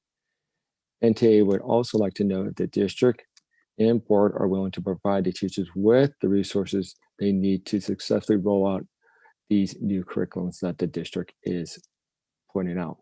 And since this is Black History Month, I would like to share one of my favorite books, which is I Know Why the Caged Bird Sings by Maya Angelou.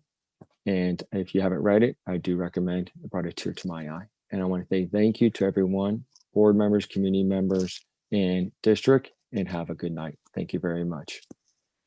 Thank you for your report, Mr. Bruce. And next speaker, please. Yes, the next speaker will be from the CSEA, Ms. Sue Eustace. Welcome, Ms. Eustace. I'm sorry, I didn't, my computer took a break there for a second, so I didn't hear the name. Good evening, board members and audience.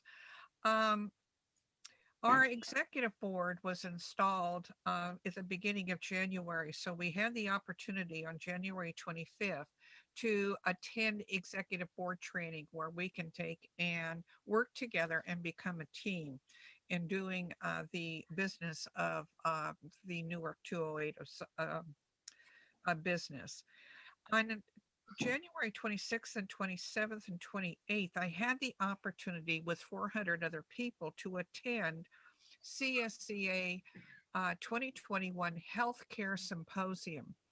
And this year's emphasis really emphasized on how COVID affected our different plans and whether you're in Blue Cross, whether you're in Kaiser, whether you're in any of those, how it affects the plan and how it possibly would be affecting us and our premiums down the road. It was extremely good. There were a lot of questions asked. It was 3 days from about 8 o'clock in the morning till about 6 o'clock at night.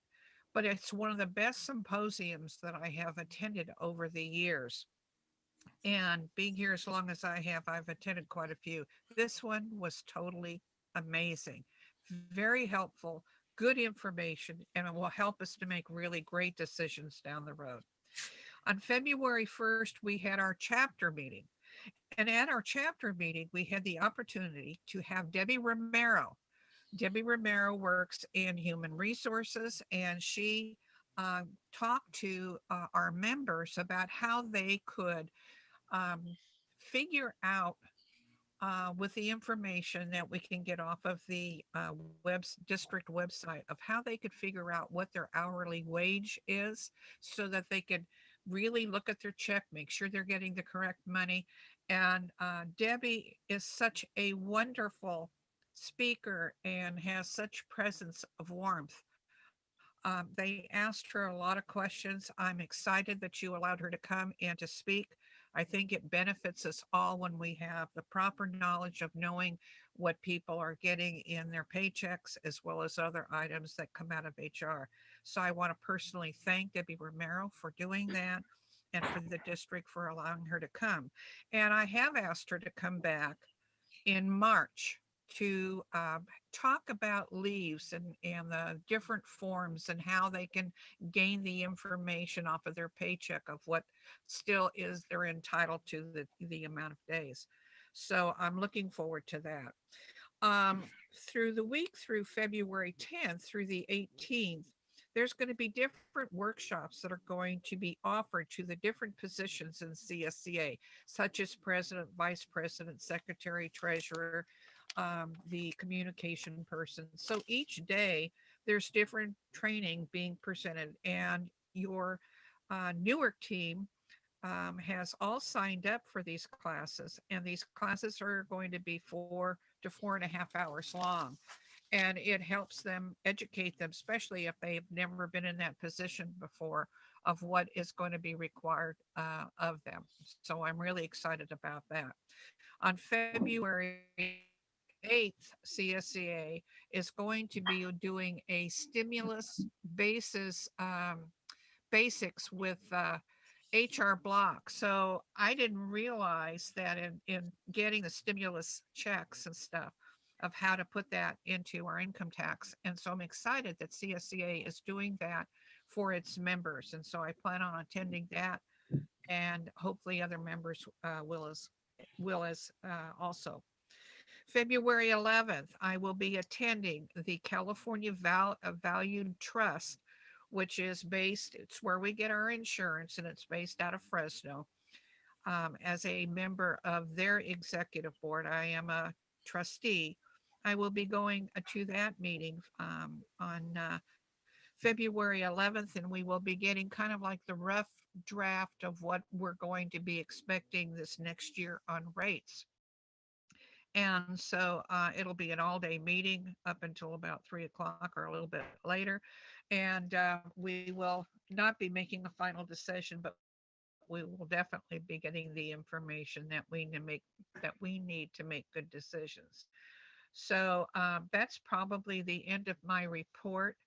And I only have one other thing to say is I did read what's coming up on the agenda. When it comes to the two schools, Snow and Graham coming together, I would hope the board would give serious consideration of not spending as much money as it is suggested on that.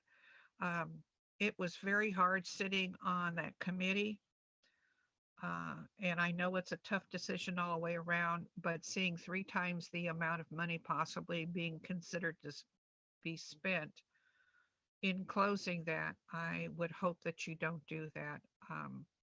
When you close the school, classified are going to be losing jobs, and to see 3 times the amount of money that we're going to spend to do that bothers me. So I appreciate your decision and your consideration.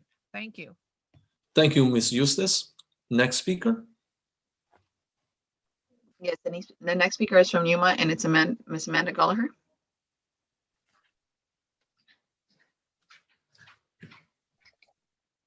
Good evening, President Chung, members of the board, Dr. Triplett, and executive cabinets. It's a few days early, but Happy New Year, and I hope that the year of the ox brings forth prosperity and good health to all of you. So this month, as most of you know, February is Black History Month. As educators, Newman knows now more than ever it's important to learn about both the past and present. Ideally, we'll someday get to a place where we don't need a designated month to celebrate and learn about our collective histories, but we're not quite there yet.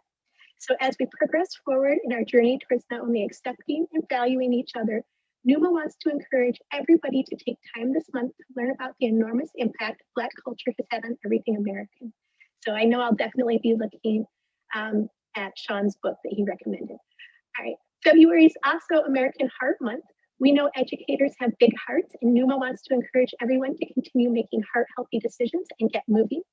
Try to get in at least 20 minutes of physical activity 4 to 5 days a week, and consider joining one of our awesome PE teachers for a virtual physical education class. So lots of fun there. All right, each month, NUMA, we want to highlight some of the behind the scenes NUMA members, and tonight we're going to highlight Jessica Ricketts and Michelle Olivera.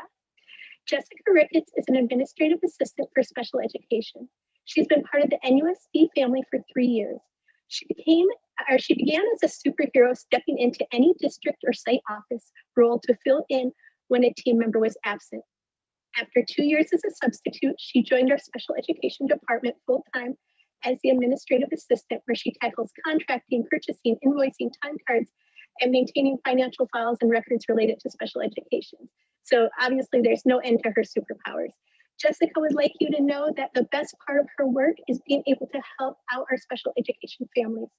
It's rewarding, and she's proud to be a member of NUSD. Tonight, we also want to highlight Michelle Olivera. Michelle is our print shop supervisor. She's very passionate about NUSD, and she's lived in the community all her life. completing all grade levels here and volunteering her dogs, providing the Wagon Tails program for elementary students. She's been working for the district since starting as a student in a work placement program in 1984. So for those of you doing the math, that's 33 years she's been with us. One of the greatest parts of her job is helping the teachers provide for the needs of their students. She loves to go into the community to let them know what a great service graphic arts provides and how this department benefits our students. Michelle wants you to know that what she loves about NUSD is that we always come together to face all challenges as a family. She wants you to know that Newark is a home for most of our team members, not just a job, and that you can see this manifest in all of our employees. Thank you very much for your time this evening.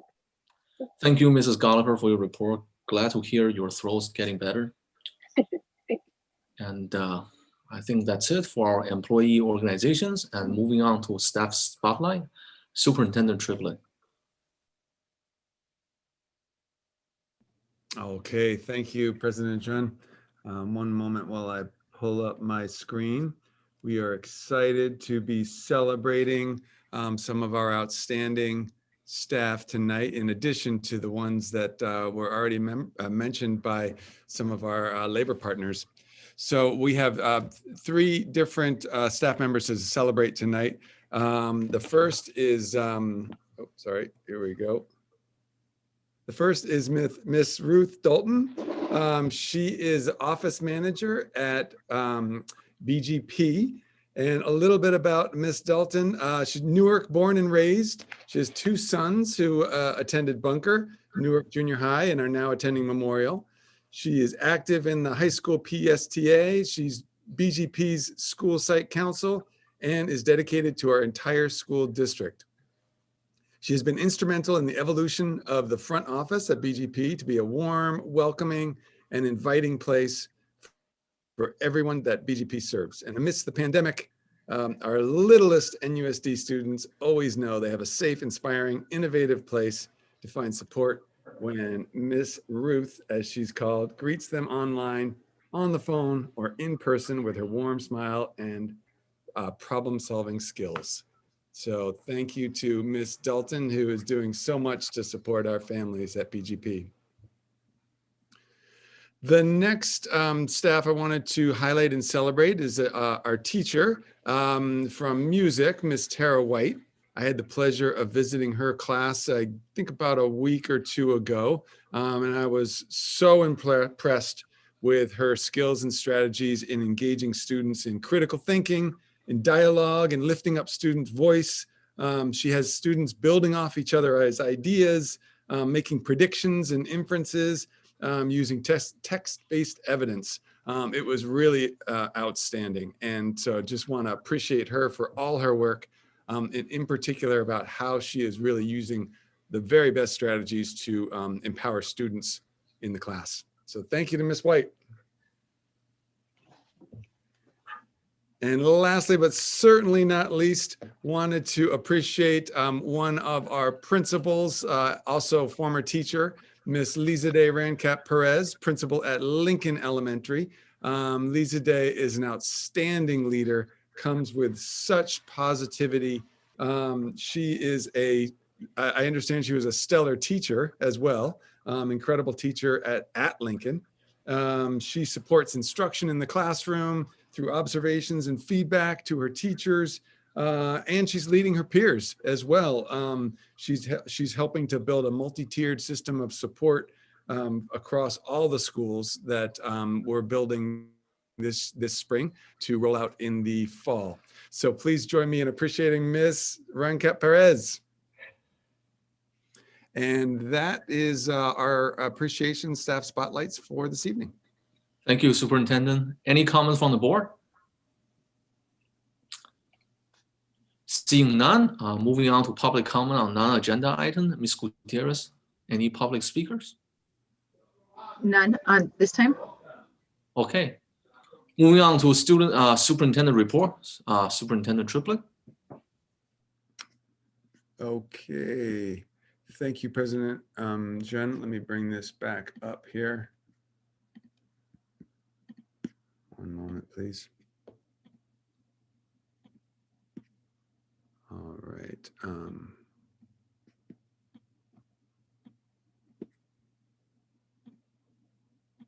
Oops. All right, here we go. So this is the superintendent's report for February 4th, today. I'm going to talk and try to go pretty quickly, talk around about enrollment. And I know that's been something of interest to the board and ongoing interest. The updates on reopening plan, equity initiatives. Wanted to update the board on that. And then merger update as well. I know we're going to talk more about the merger later on in the agenda, but wanted to just lift up a few highlights. And then our COVID-19 update. So first, enrollment. I'm going to share these are our numbers as of the 1st of February this week. And as you can see, we've compared them to the last time, the numbers that we shared last time, which was on the 19th of January is the numbers that we shared last time. And so for the board to be aware, we are 10 students less than we were at that time in January. So this is the time of year that we do see a certain level of attrition and movement. But it's also something that we definitely are wanting to be conscious of and stay attentive to. And I know that also during COVID, this is an ongoing challenge. Families in transition and sometimes moving to other locales.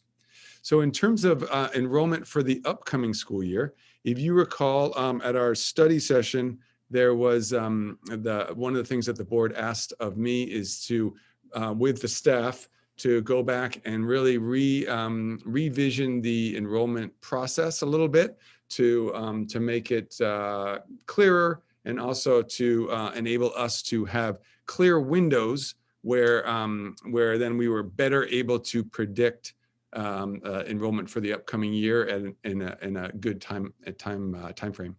So I'm going to go through some of these different this timeline for this spring and our enrollment process, and I'll highlight some of the unique characteristics that we have developed this year that are different from years past.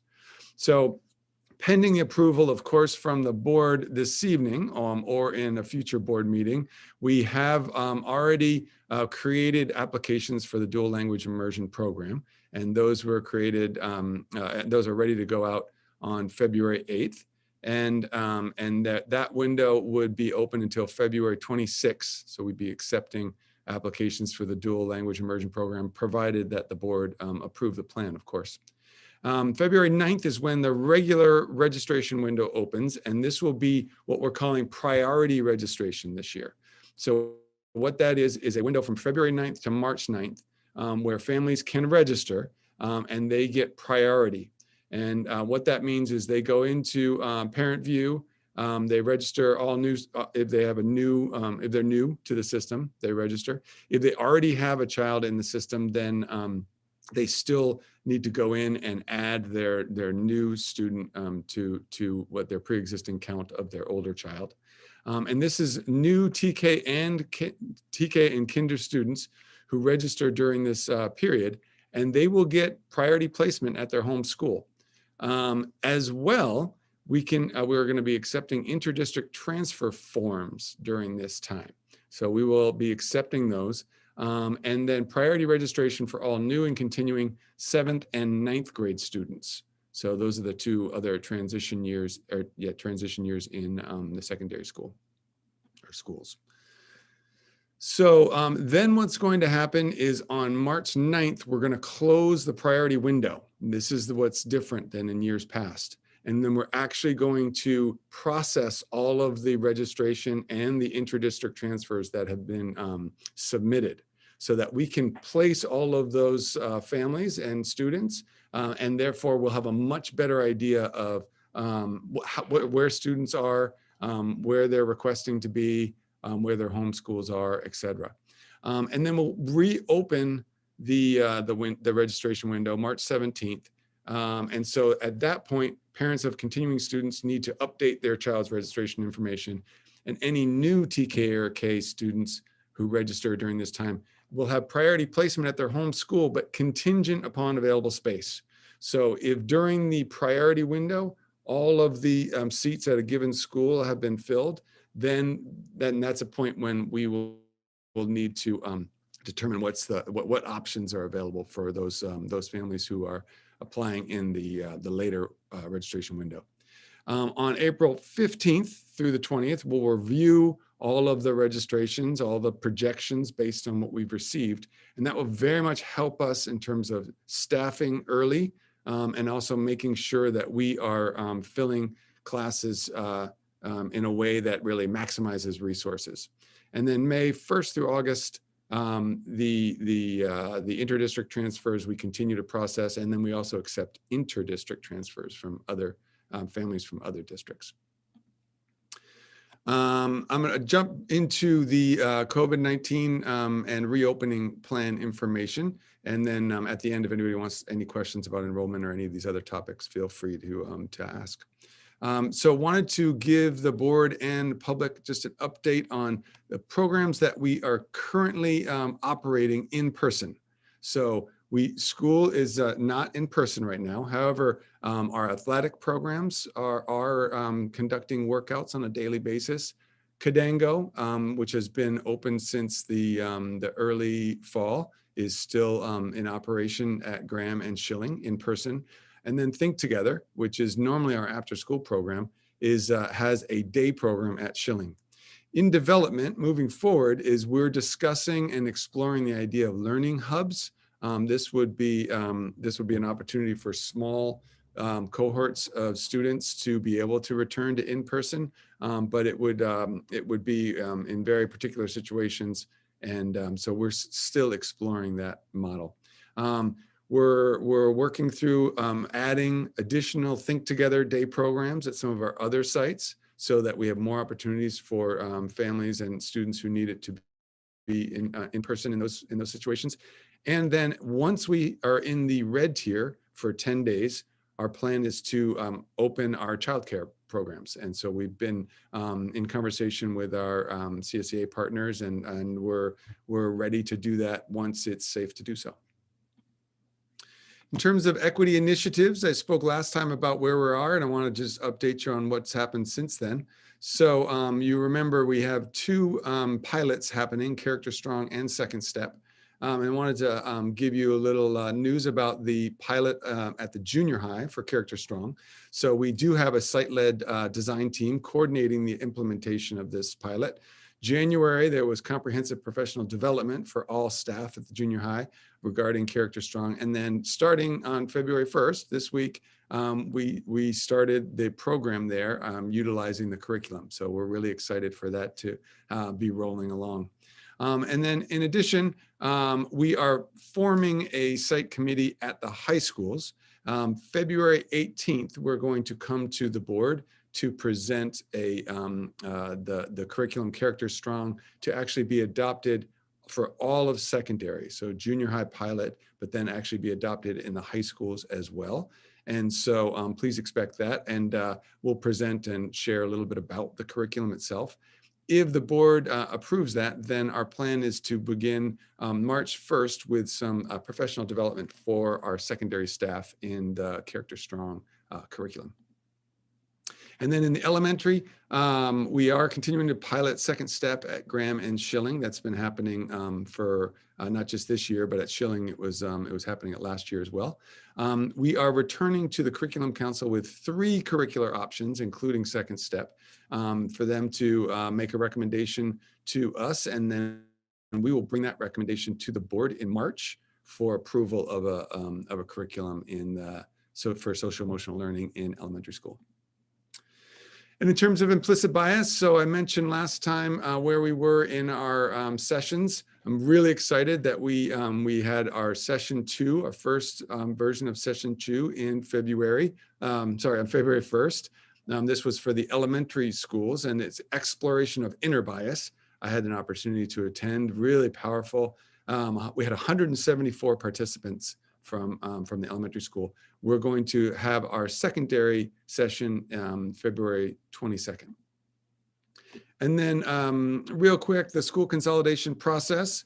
Wanted to just share out what was accomplished in January. and then a little bit about what is being worked on in February. So we did have the selection and establishment of the design team for the merger. We had our first design team meeting, which included a community learning exchange. And we are sending out, I believe it's going to go out either this evening or tomorrow, a memo updating both the community and the board and staff on how that first meeting went and what was discussed. And then we have completed our enrollment projections. We did determine the appropriate CDS code for the new school. We've drafted a merger budget that you'll see tonight. We have identified staffing needs based on enrollment, and we plan on engaging with school community in February around that. And then we've initiated intent to return forms for staff to get a sense of which staff are intending to continue with us in the merged school. In February, we have a list of important activities, some of which we've already commenced, but we plan on having finished by the end of the month. The design team is going to begin focusing on instructional models and school culture plan. We're going to finalize the design budget. After school program planning will be developed. We're starting to engage the community in February in the school naming. Beginning student recruitment, as I mentioned in the enrollment process. We're going to be updating the boundaries and the boundary maps for the areas. And then we are holding meetings with staff regarding the staffing process. We have already conducted this initial tech services walkthrough. I believe this occurred either this week or last. And then we have also already started determining the classroom utilization based on now the enrollment numbers. And finally, we have begun determining the childcare options for the school in the fall. Lastly, COVID testing. So January 29th and January 30th, we had, in partnership with BACH, we had COVID testing at the McGregor campus. 239 people were tested on the 29th, 149, excuse me, on the 30th. We have another upcoming testing on March 26th. These are free to the public. And again, that's in partnership with BACH. And then we expect to have more news for you in upcoming meetings regarding the vaccination and additional testing. And that is my report. Thank you for the report. Student member Salami, do you have any questions and comments? Thank you, Dr. Triplett, for your report. It was thorough as always. I'm happy that we are prioritizing childcare. I know that is a big problem amongst our community members.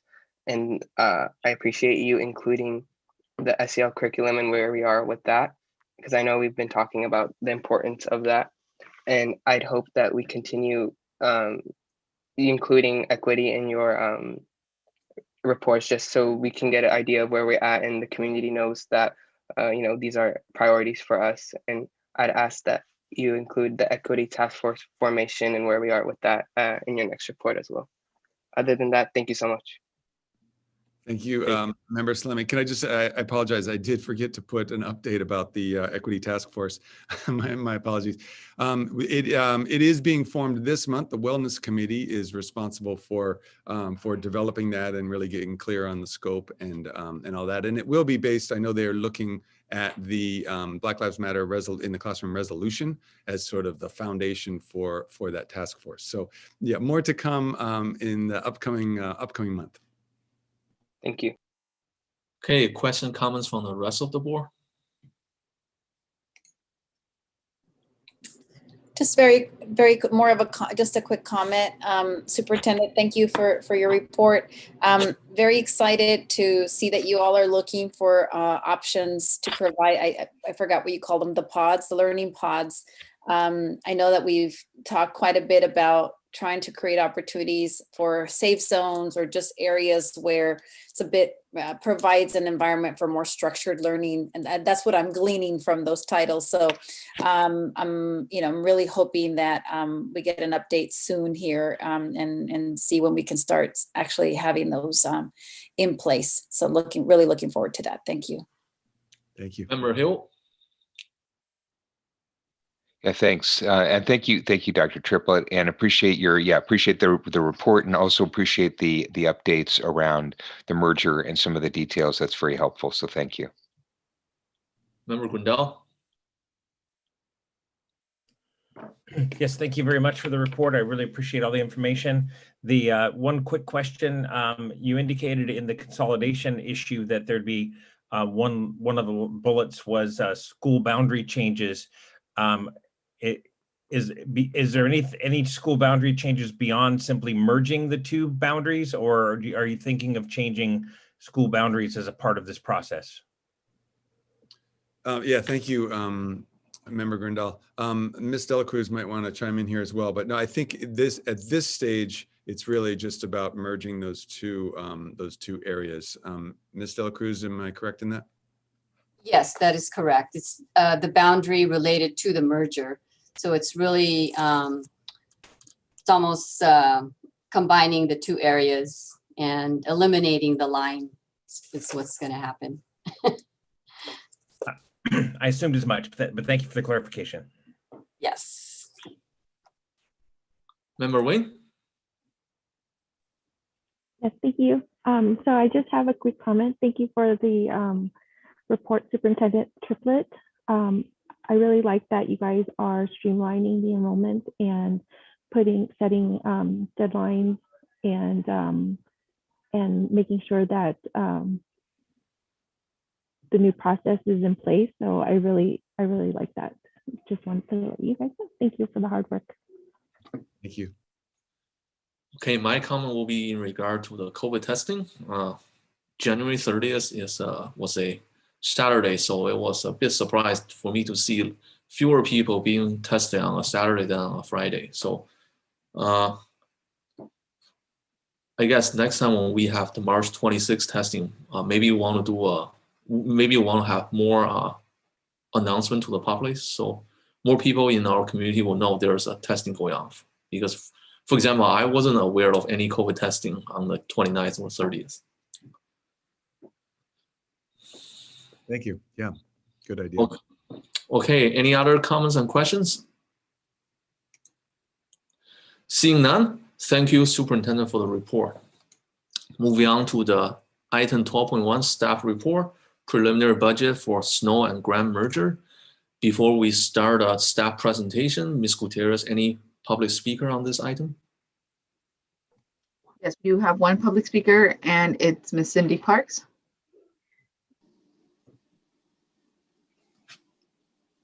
Good evening. After so many years of deficit spending, it's nice to see this board be very conscientious about the district's spending practices and requesting budgets for new projects, such as this merger. I do have a few concerns about the preliminary budget. Under the general fund expenses, I question the extra time and stipend for design team for both the certificated and the classified. The current CSEA agreement isn't posted, but the NTA collective bargaining agreement, it appears stipends are only to be paid for class overages, master or doctorate level educations, athletic coaching, department chair, and extra duty categories, which are positions such as the athletic director, the activities director, drama, yearbook, music, and cheer squad advisor. It's my understanding the proper way to pay for participation for after-hours activities is a time card.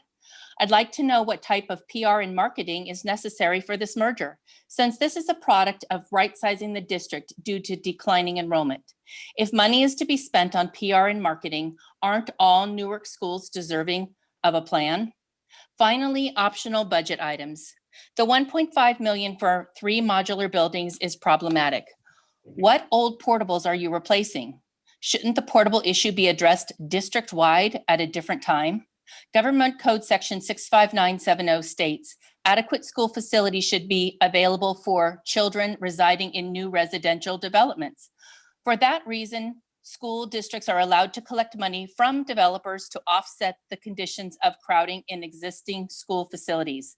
Government Code Section 65973 provides the definition of overcrowding.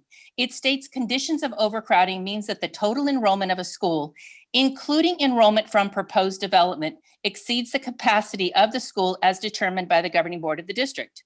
Page 2 of your annual report of developers' fees for 2019-2020 approved by the board on December 3rd, 2020 cites Government Code Section 66001 D1A, the purpose of the fees is to finance the construction or reconstruction of school facilities necessary to reduce overcrowding caused by the development on which the fees were levied.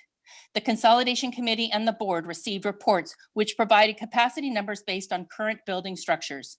Graham had the capacity to house the students from both sites.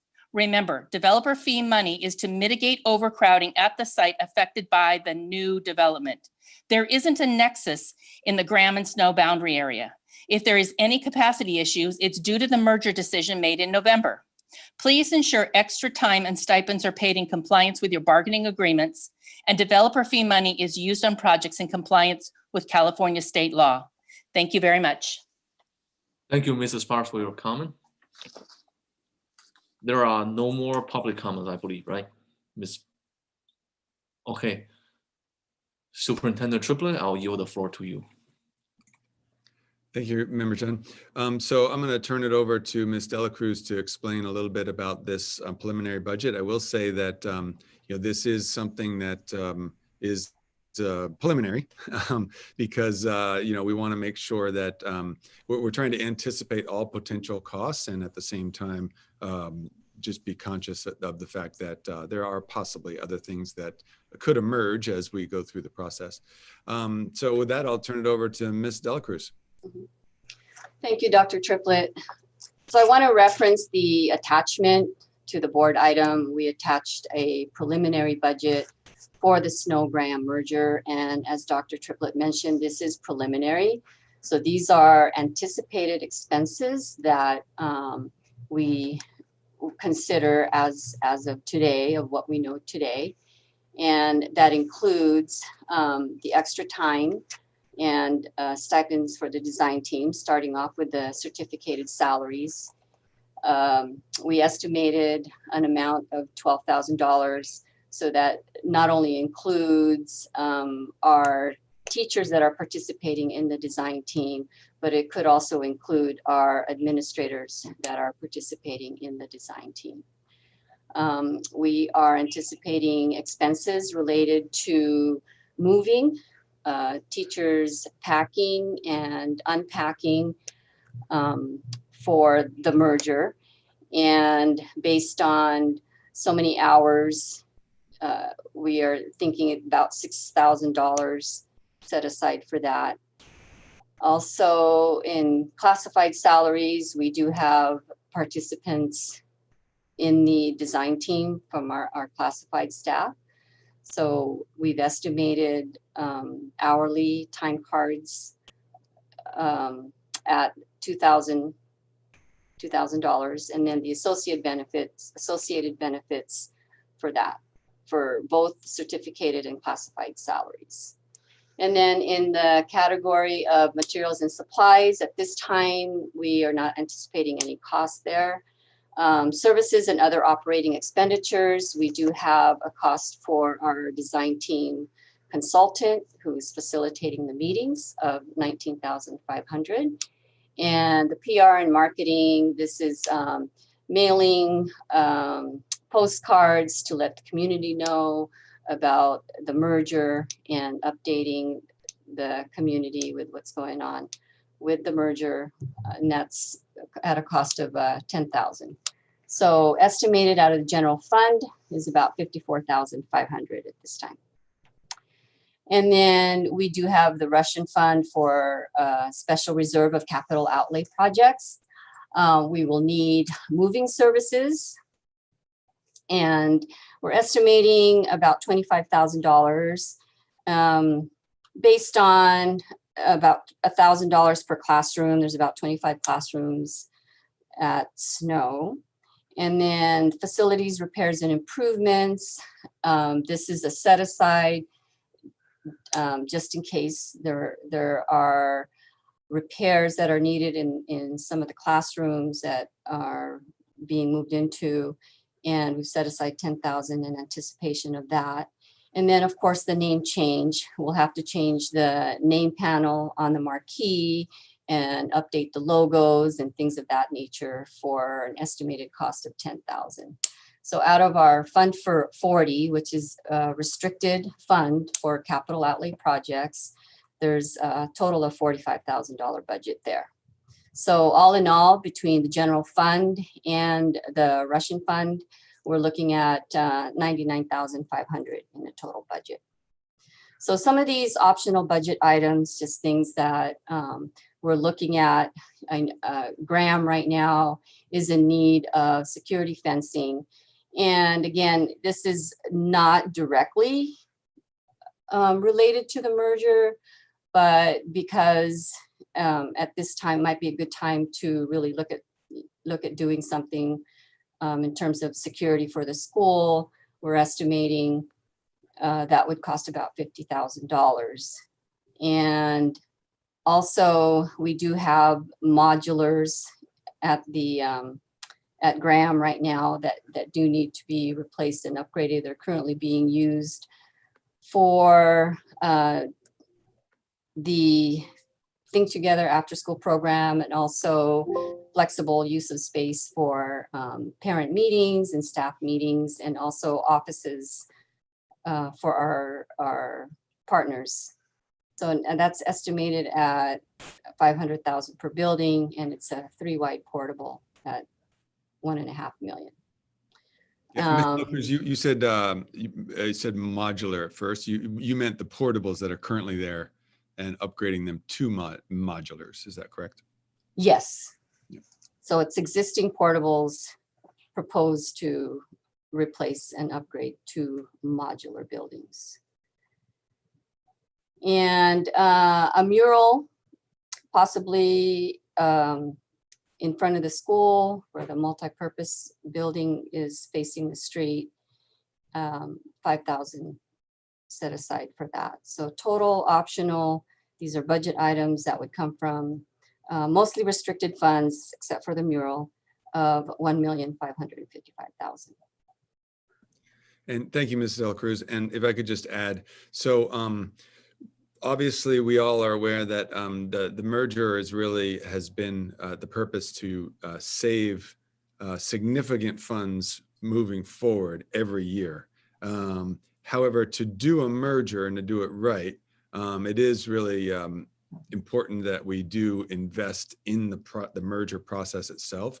But these are one-time funds with the goal of then having this savings moving forward. That's really significant.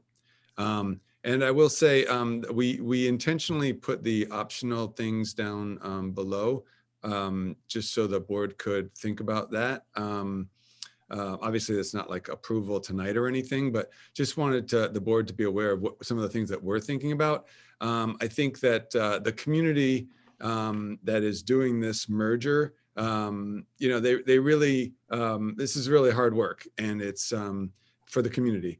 And we really want to think about what we can provide for this new school that the community can be really excited about and can visibly see as something new, exciting, that we're really sending a message to these two communities coming together that we care and that we're really invested in this merger being successful. So that's kind of the rationalization, but we just wanted you all to be aware of some of our thinking. Okay, with that, I will open up questions and comments from the board. Student member Salami, any questions? Just a comment. I think it's great that Dr. Triplett attached a timeline and that we have that written out now. And of course, the budget is important as well. I know it'll be helpful not only to us, but some community members who have been curious and anxious to learn more about the process. And it is a good way to begin to keep track of where we are with this. I did communicate earlier to Dr. Triplett on the PR and marketing and what that was for as well. And knowing now that we'll be spreading the word and trying to do more community outreach in terms of enrollment makes me happy, because I think that's great. And it's always been my sentiment with this specific merger going forward, that we continue to do more outreach and things like that, of that nature. So maybe this is a great way for us to see if this specific way of outreach makes sense for us. But other than that, nothing else. Okay. Opening up to the rest of the board. Member Hill. Yeah, so thank you, Dr. Triplett, and thank you, Ms. De La Cruz. And it's very helpful to see this preliminary budget and understand also that, you know, it's a point in time, right? And you guys are evaluating. Just a couple of things that would help me understand. So you've got, let me look at my screen here, sorry, so I can see. So in the section under general fund, so total general fund is 54,000, and then it looks like you're pulling it from different department codes.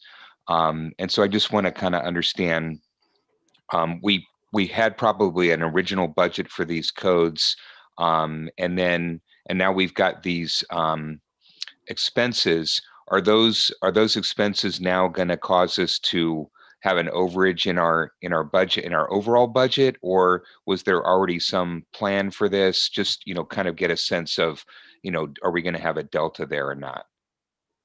Yes, so the codes that are in that column are the way that we categorize salaries and benefits. So these are the object codes that we call and how we manage our budget. And yes, this is going to be coming from either we have the ending fund balance, sorry, from our reserves. So it will impact our ending fund balance because that's where it would be coming from. Okay, so, and kind of to Dr. Triplett's point that we'll have to spend some one-time costs, you know, and these would be one-time costs to achieve the overall ongoing savings. Yes. Okay. And then kind of the same for like the special funds 40 special reserve. Was that, or is that like a different animal altogether? Yeah, that's a totally different fund. And that particular fund can only be used for capital outlay projects over $10,000 is our threshold. So any facilities and equipment type projects over that threshold can be funded out of that special reserve. Okay. And so for both for that special reserve, that the 99,000, well, I guess all of these items that are falling, including the optional budget, would come out of this Fund 40, correct? Not, okay, so under the optional budget items, the security fencing would be from Fund 40, but the modulars would be coming from our capital facilities fund, which is another fund, Fund 25. Okay. And so just out of curiosity, for the Fund 40 and then the Fund 25, like what's our current like amount in the checking account? I mean, like how much do we have in those reserves? In Fund 40, there's, I want to say about 10 million. And then in Fund 25, there's maybe about 17 million. Okay, great. Those are my questions. Thank you very much. Member Grandal. Yes, thank you, President Zhang. So really, Aiden just asked the question I was just going to ask about the balances, the rough balances in this fund. So thank you for answering the question. I am concerned about the PR marketing money. I'm a proponent of marketing the community, but marketing's not just buying, you know, ads and flyers. We really need a district-wide strategy to market to figure out our strengths and weaknesses and market out there. So I recognize the need to make the community aware of this, but I really don't want to see us kick down the road a comprehensive look at how we market our strengths and address our weaknesses on a comprehensive science-based way. So I guess I have a problem because I recognize that there's going to be some marketing, similar marketing for the dual language program if it goes forward, and it's just a little haphazard. It should be based on an overarching strategy. The other question just is the move from portable to modular, which I support, something that's going to be happening across the district? Is there a plan for that, or are we just going to look at it sort of on a case-by-case basis? I want to say at this point, we really do want to look at it district-wide. And the reason that we are bringing this up, obviously because of the timing, we are talking about the merger, but there could possibly be more. For example, you know, the junior high, when we're looking at moving the 6th graders over to the junior high, there's an opportunity there to replace those old portables as well to modular buildings and other schools. So yes, we do want to consider this district-wide. Thanks.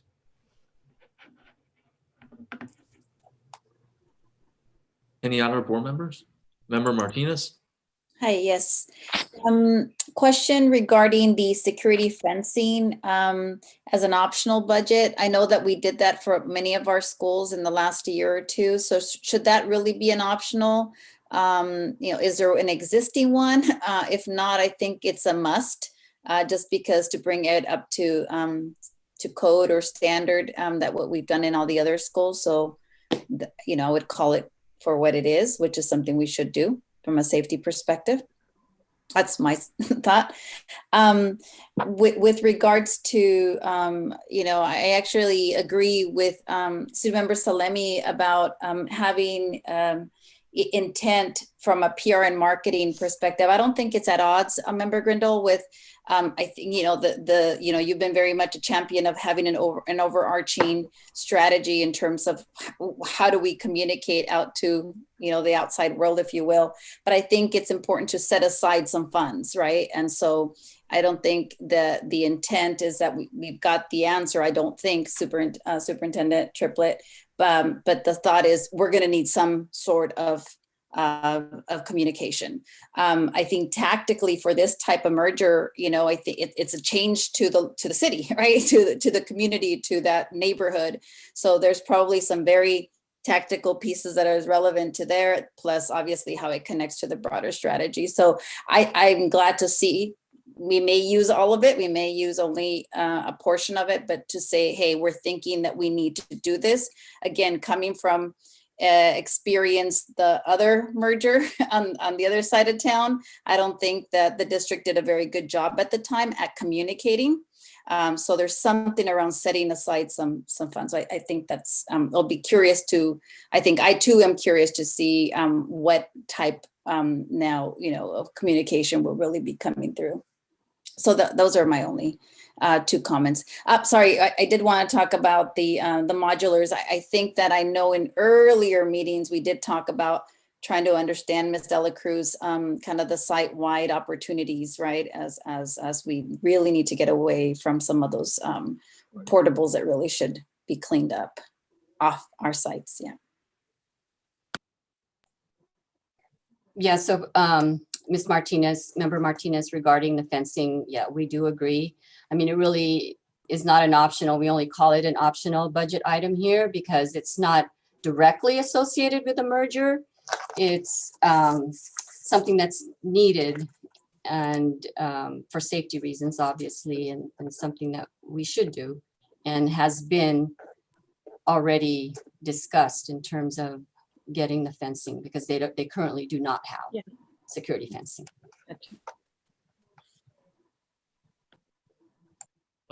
Member Wing?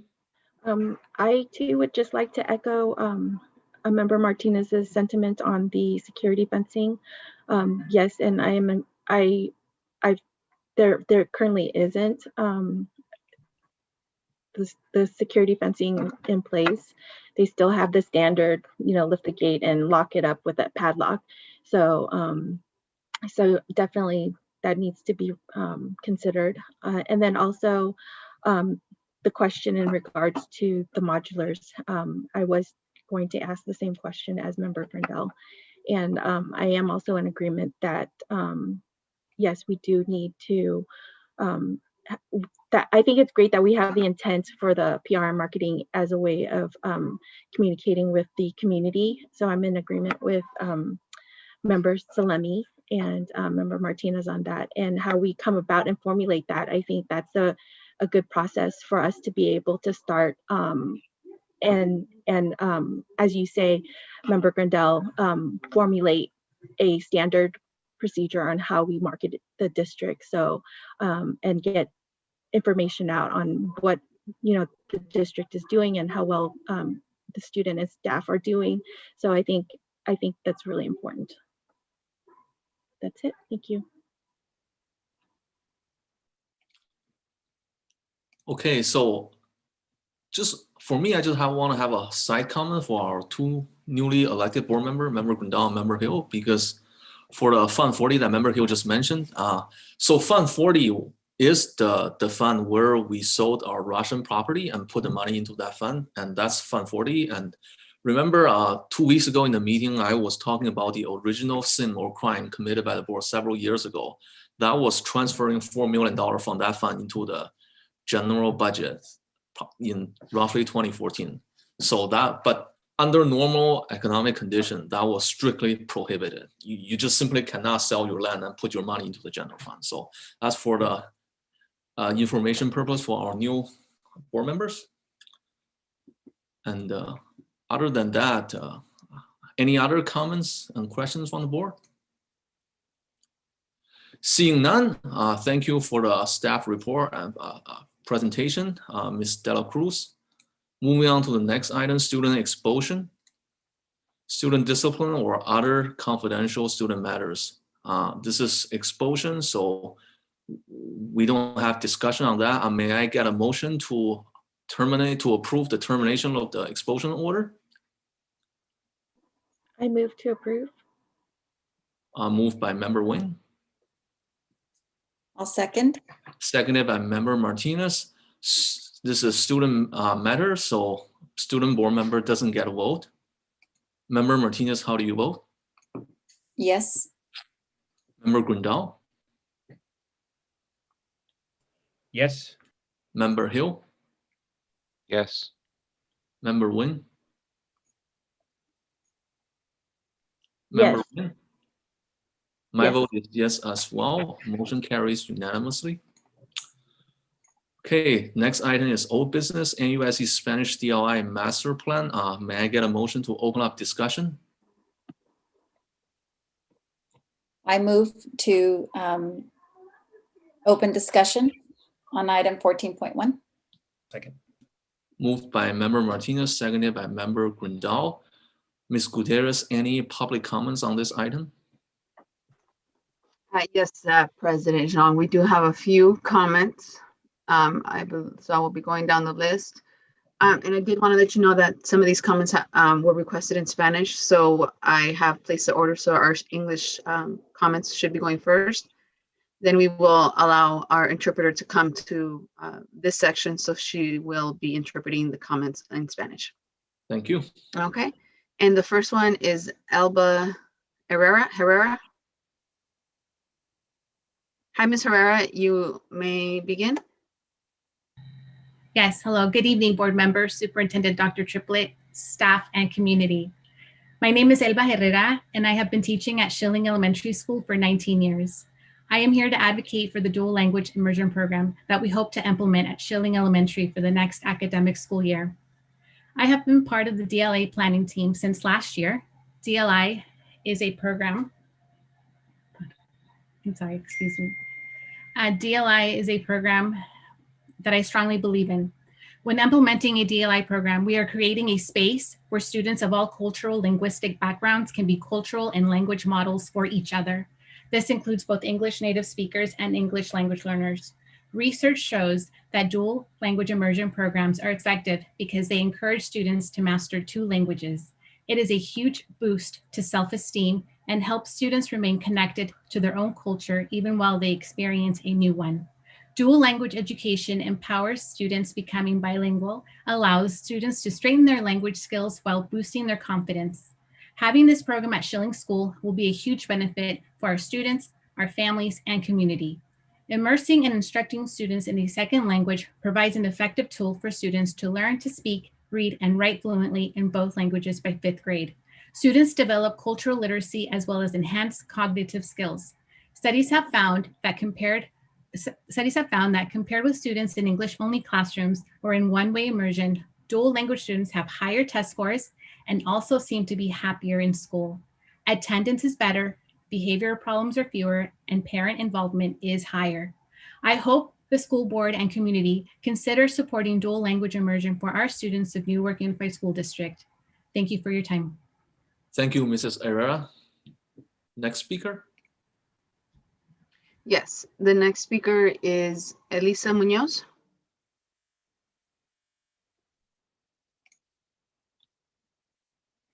Elisa, you are on mute. Welcome. Yes, good evening. Buenas tardes. My name is Elisa Lozada Munoz, and I'm a third grade teacher at Schilling Elementary. I've been working at Schilling for almost 6 years now. And as a daughter of immigrant parents, my second language is English. From the time I was born to the time I started kindergarten, I had only been spoken to in Spanish, and I had begun kindergarten in Mexico. A few months later, my father was offered a job opportunity in California, so we packed what we could in our little gray Chevy Citation and set off on the 12-hour drive to Antioch, California. I remember sitting at the edge of my bed, crying as my mother tied my shoes every morning before school. I don't want to go to school, I'd whimper. I don't understand what the teacher is saying. I don't know what the other kids are saying. And I would go the whole day without talking to anyone because my siblings were too young to go to school. And there were no other kids who spoke Spanish other than me.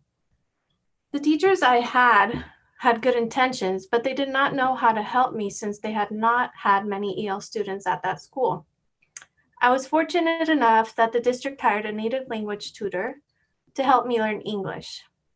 Within a year or two, I was proficient enough to not need a tutor anymore. Mrs. Mena taught both me and my brother our second language, and we are forever grateful.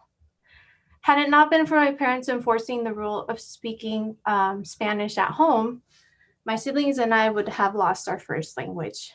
They said, en la escuela hablan inglés, pero aquí en la casa van a hablar español. At school, you will speak English, but at home, you will speak Spanish. I am also grateful that they encouraged me to not lose my Spanish because it has opened doors for me in all areas of my life. Many of our students have gone through the same experience I went through, but not all have had the same outcome. Many of our students become long-term or lifelong English learners and never fully acquire the English language. At the same time, many of our students forget or lose their first language and never fully develop the language skills in their native tongue. Through a dual immersion program, our students would not only be able to learn a second language, but also continue growing in their first language. This is both for English learners and English-only students. We would be opening doors for our students to be able to communicate effectively with others and compete in the current job market. As a teacher, my hope is that no child in Newark will ever feel the way I felt as I started school in California, and that all of our students have an opportunity to be successful in their academic careers. Thank you. Thank you, Mrs. Muniz. Munoz. Next speaker. Thank you, Ms. Munoz. And the next speaker is Leona Gomez.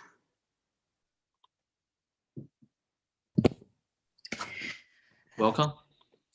Thank you. Good evening, members of the board, superintendent, and the community. My name is Leona Gomez, and I am both a parent and one of the parent partners of this district.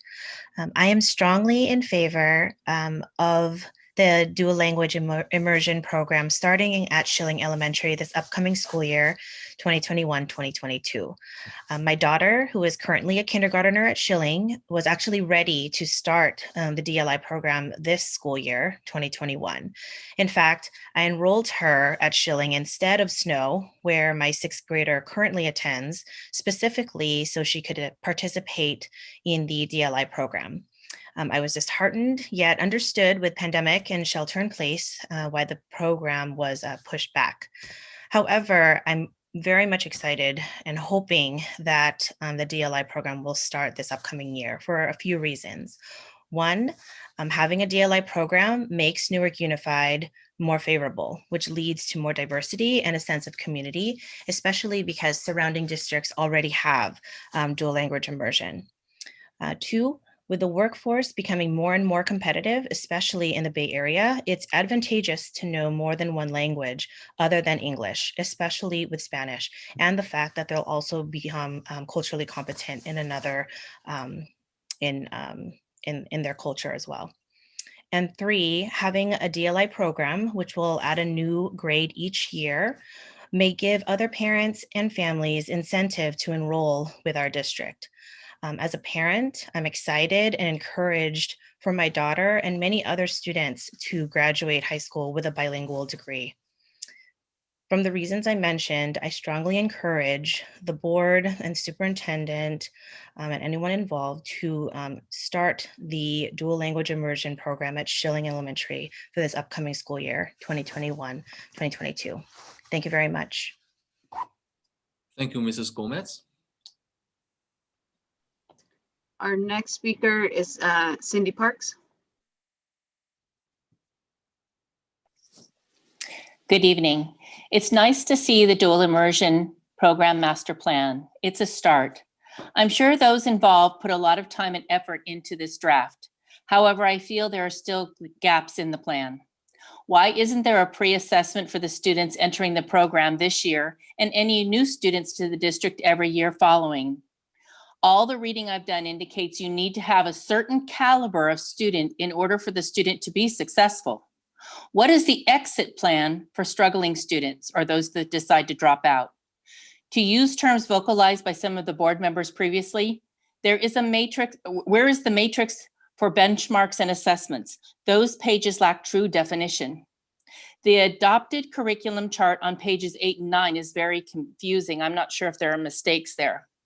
There's a typo on page 19 under accountability. The first sentence should not be the Department of Special Projects, but rather the Director of Special Projects. I didn't see any information addressing students with special needs. Page 13 indicates the need for a bilingual paraprofessional who possesses additional qualifications. Is that job description in existence? What items still need to be negotiated with NTA? I would imagine a stipend and/or class size level. Loading. What will happen if you don't have teachers with one of the 3 listed credentials? Will the program proceed by using a declaration of need, pushing forward without the teachers with the listed credentials? What steps are in place if the grade level enrollment numbers are skewed? What is the plan for program attrition? Some of the items might be considered the weeds, but at some point they need to be addressed. Those types of costs and considerations are often overlooked and have been detrimental to previous programs, to staff, and to the students. I know there has been a dual language immersion committee formed and that they had their first meeting Tuesday night. With a plan almost complete, what is the charge for this committee? I didn't see anything as far as their purpose. I hope you will take the time to review the plan. You have sought the answers to your questions and seek the answers to the questions I have posed this evening prior to approving it, so this plan can be successful. Thank you very much. Thank you, Mrs. Parks.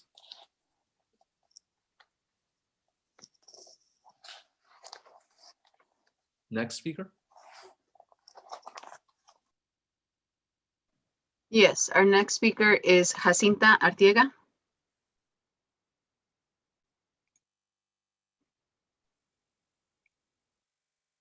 Hello, Jacinta, you may begin.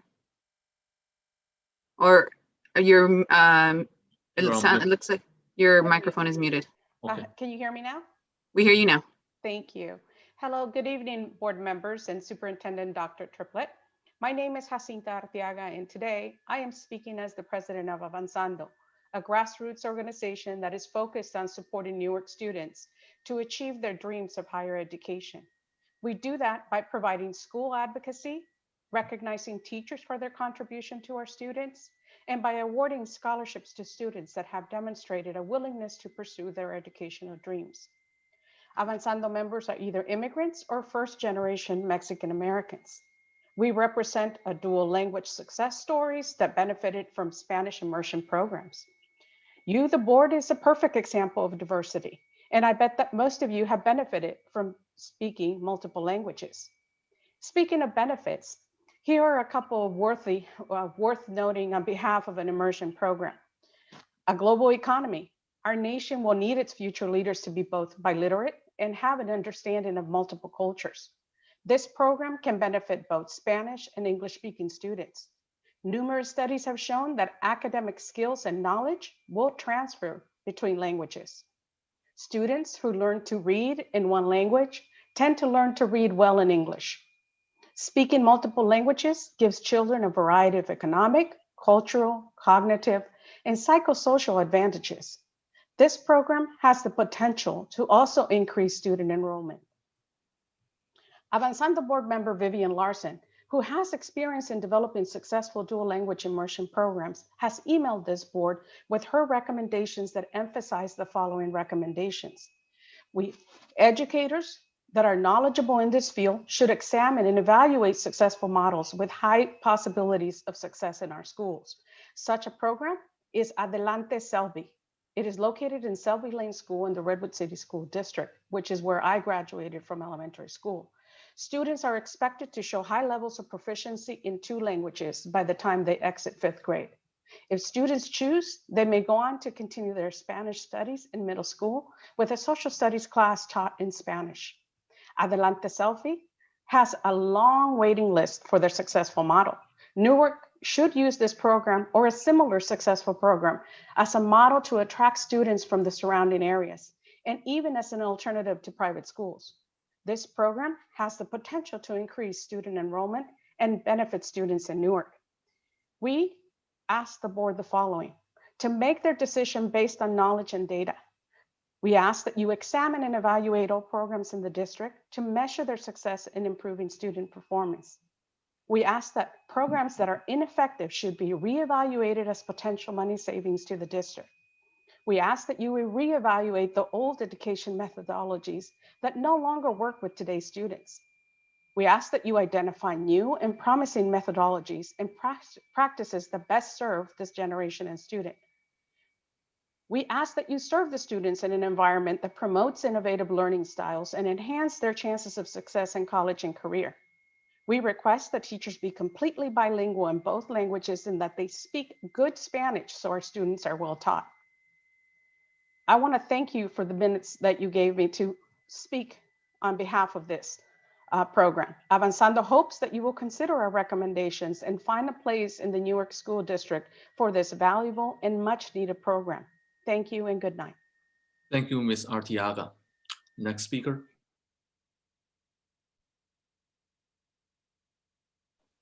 The next speaker is Councilwoman Susie Collazo. Good evening, Superintendent and board members. I am Susie Collazo, City Council member and a member of Avanzando. I am here advocating for the dual language program because I think what an advantage of speaking 2 languages, the total immersion of language and cultures. This program will achieve more exceptions of our diverse community. It will also promote understanding.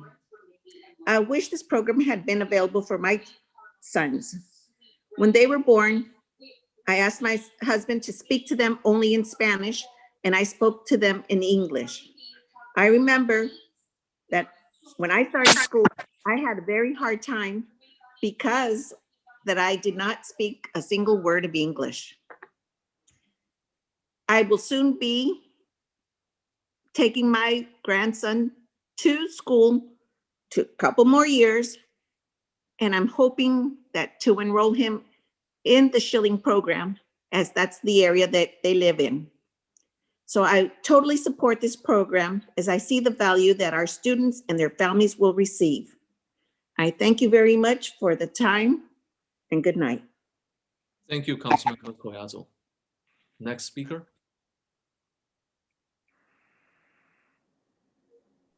The next speaker is Adriana Lopez. Welcome. Hello, hello. Can you hear me? Yep. Okay, so good evening, board members and Superintendent Dr. Triplett and executives from Newark Unified School District. I am Adriana Lopez, and I'm representing more than 40 promoters, Latinx parents from NUSD, and parent leaders from Newark. And I'm also representing most of the bilingual students from our future generations 2033 and 2034, which are the kids that are about to start in first grade and kindergarten for the next immersion program, Spanish immersion program. I would also like to mention that I'm a former parent at NUSD, and I had to cross the freeway 2 years ago in order for my kids to get into this program. And this has been a great and amazing experience for my kids. They love it. I'm here today to support this dual language immersion program to be implemented and to have it ready to start within the next school year 2021-2022. As many of you know, the planning of this program started at least 4 years ago, if I'm not mistaken, and at least 3 years of hard work, time, and effort behind the scenes. I trust the work that has been done, and the experts and the professionals are going to be the core group to make this program a great and successful program, just like other districts. I'm sure there were adjustments and some other modifications on the way to make it as successful as it is now for the kids. But this is working a great for my kids, for my family, and many other families that I have met in Fremont Unified School District from Newark, families that have moved there from Newark for the school, for this immersion program. I assure you, as well as all the parents I'm representing, that this will be a real proof for our future generations that we think really, that we need to make them know that we really think about them, that we really worry about them, and that we really care about them. Bringing this kind of high quality first world-class programs that will make them thrive. And I'm not talking about just the Latino kids, but also I'm talking about including Asian, Caucasian students and other cultures, just like there are in my daughter's immersion program class in Spanish. So Board Member Martinez, Board Member Nguyen, Board Member Sang, you know how much effort, time, and work has been done. So I and all the parents I'm representing invite our new board members, Board Member Hill and Board Member Grindle, to please join this great opportunity for our future generations to grow our community and to make it thrive. Thank you very much. Thank you, Mrs. Lopez. Next speaker. Thank you. The next speakers are in Spanish, so I will ask our translator, Ms. Julia Martinez, Mr. Paul, to please remove her from the Spanish audio channel. And our next speakers will have 6 minutes based on the rules, 3 to speak and 3 to translate. Miss Julia Martinez, Julia Martinez, sorry, are you ready? Yes, I'm here. Estoy lista. Perfect. Thank you. Okay, so the next speaker is Silvia Morales. Silvia, ¿está lista? Silvia, está apagado su micrófono. ¿Lo puede prender? Sí, estoy lista. Ok, ya puede empezar. Buenas noches, board members y superintendente. Mi nombre es Silvia Morales. Vengo como promotora de salud y padre líder de la comunidad de Newark. Yo soy padre con 2 estudiantes que han estado en Schilling Elementary y yo sé la importancia que para ellos tiene la inmersión dual en la educación de nuestros hijos. Me gustaría agradecer por tener esta nueva oportunidad para todos los niños de la comunidad para enriquecerse en su aprendizaje y ayudarlos a promover su máximo potencial en su educación. Muchas gracias. Buenas noches. Okay. Good evening, board members and Superintendent Triplett. My name is Silvia Morales. I'm a health promoter and a parent leader. I have 2 students that have graduated from Schilling, and I know the importance of having this program at Schilling. I would like to thank you for the opportunity to give all of our students in our community the potential to have a successful education in implementing this program. Okay. Next speaker. Thank you. Okay, our next speaker is Miriam Mendez. Miriam. Sí, buenas noches. Ok, ya puedes comenzar. Buenas noches a todos. Mi nombre es Miriam Méndez. Soy promotora de educación y salud, padre líder. Soy madre de 3 niños pequeños, 2 de ellos estudiantes de Schilling, de segundo grado y otro de kindergarten. Y quiero agradecer la oportunidad de dirigirme a ustedes. Primeramente, para agradecerles por tener en consideración el esfuerzo y el trabajo de años de padres de familia y directivos para poner en marcha el programa de doble inmersión. Tal vez habrá gente con opiniones en contra o comentarios negativos acerca de este programa. Pero en mi opinión, considero que al implementar otro idioma a nuestros niños, a nuestros hijos, es una gran decisión, pues los beneficios son muchos, son psicológicos, sociales, emocionales y económicos, pues está comprobado científicamente que quien estudia varios idiomas tiene más oportunidades laborales y eso también beneficia a nuestra comunidad. Además, me gustaría que mis hijos hablaran a la perfección su idioma de origen sin olvidar sus raíces, así como también sus padres estudian su idioma nacional, por lo que considero que es un gran acierto que estén invirtiendo en la educación, en el futuro de los niños, de nuestra comunidad. Asimismo, quiero pedirles por favor que no lo posterguen por más tiempo y que sea implementado en este próximo año escolar, pues estaríamos dejando a más niños sin esa oportunidad. Gracias por su atención y su tiempo. Deseo que se encuentren todos a salvo. Buenas noches. Gracias, señora Méndez. I will do my best to translate everything as I don't have her written information. But good evening. My name is Miriam Mendez. I am also a parent leader and promoter of education and health. I have 3 children. 2 of them are in Schilling, 1 in 2nd grade, another 1 in kindergarten. I want to thank you for the opportunity and for you that you are considering to implement this dual language program. It's been hard work, and I know that some people may not be in favor of it and are against it, but this is a great decision for our students. This is not only going to help them emotionally, but socially and economically. This is a program that will help and benefit our community. I want my kids to learn their native language, but also to learn their from their inherited language. I consider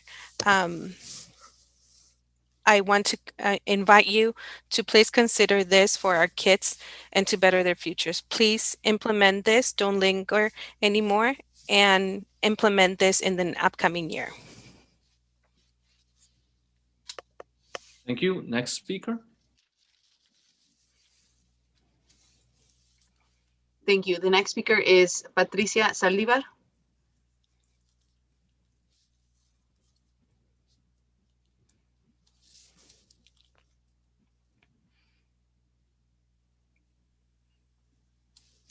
I don't see the speaker. Okay, she's right there. Buenas noches. Disculpen. Hola, buenas noches. Mi nombre es Patricia, si me puede hacer, ok, ya. Un segundo. Okay. Y ya puede comenzar. Gracias. Hola, buenas noches. Mi nombre es Patricia Saldívar. Vivo en Newark. Soy madre de 3 hijos. El grande tiene 16 años. Él fue a una escuela bilingüe en la Greenway en Fremont. Él le ayudó muchísimo ir a la escuela porque agarró los dos idiomas muy fácil. Él puedo decir que es 100% bilingüe. Y en cambio, a la niña ella va a la junior y ella no habla, sí habla el español, pero no lo sabe escribir ni leer. Entonces, yo veo la diferencia muy grande que entre un niño que va a una escuela bilingüe a la que no va.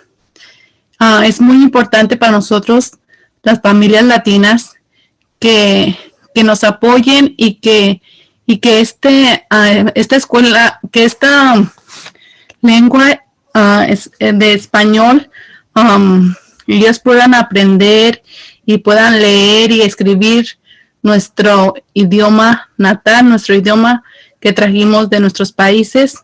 Y es muy importante también que ellos regresen cuando vayan a vacaciones y que no se note la diferencia entre un niño que no sabe español a los que van, porque yo he ido a México y yo veo a mis sobrinos que no saben hablar español, ni leer, ni escribir, y es muy triste ver todo eso. Gracias por la oportunidad de darnos para que ellos puedan aprender. Yo tengo un niño de 4 años que va a empezar, primero Dios, en la Chilling, en doble inversión. Gracias por todo, por su tiempo. Gracias, señora Saliva. Good evening. My name is Patricia Saldiva. I live here in Newark. I have 3 kids. One is a 16-year-old who attended a dual language program in Fremont. I see how much it has helped him as he is fluent in both languages. I see the difference in my daughter who is in junior high. She knows how to speak it. However, she does not know how to write or read it. I see the difference in the 2 of them. This program will be very important for them as when they go on vacation, you can see the difference in how they conduct themselves. I see my nieces and nephews who go to Mexico and they don't know the language. I have a 4-year-old child who will be starting kindergarten at Schilling, and I would like to have this program implemented at Schilling. Thank you. Next speaker.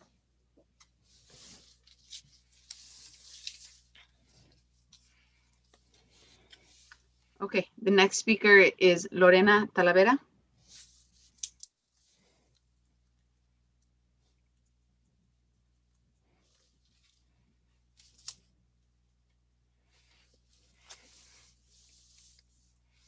Bienvenidas.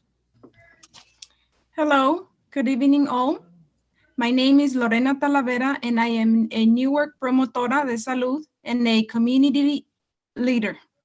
I'm here representing not only myself, but other 15 other families and promotoras willing to enroll their kids in the dual immersion program. I'm here to support this program for various reasons. As a 2-language speaker, I know the benefits this will bring to all children, not only the Hispanic community, but other cultures as well. This program will embrace cultural awareness and diversity. It will enhance communication skills for our children. Knowing a new language has improved my communication skills as I am doing right now here in my 2nd language. Knowing a 2nd language will also help our children in their future career goals, and it will provide them with a job security.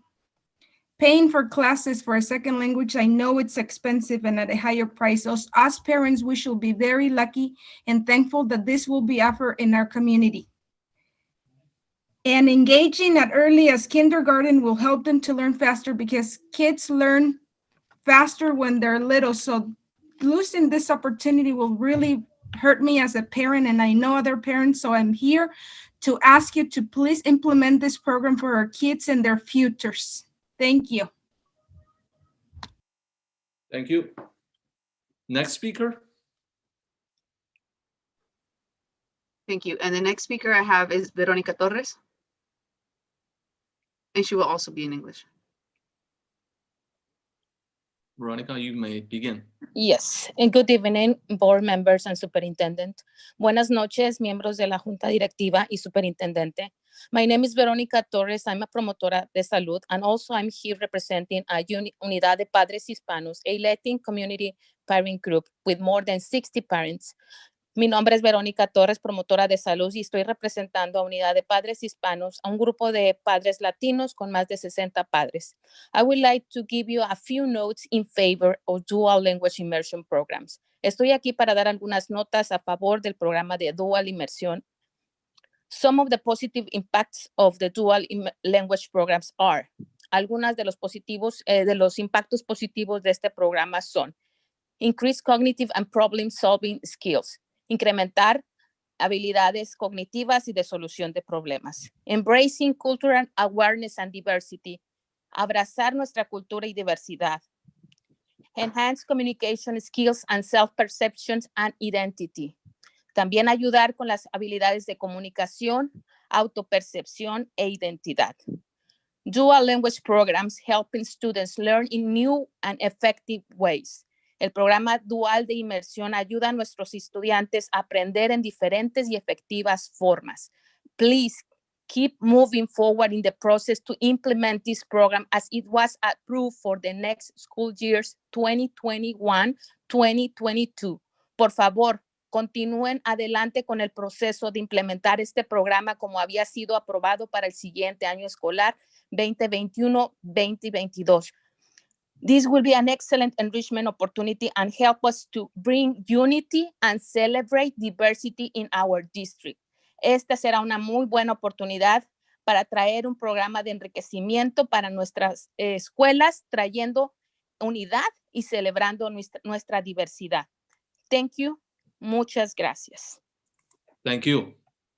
I guess we don't really need translation for this. Next speaker. Those are all the speakers. Okay. With that, I will yield the floor to Superintendent Triplett. Okay, thank you, President Jean, and thank you to the community for using your voice in that way and really advocating.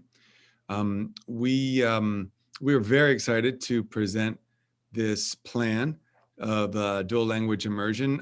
This is a product of literally years of work and an amazing team of individuals, including our school staff and leaders, district leaders, and then also some partners that we have that have brought tremendous amount of expertise and experience from other schools and other districts.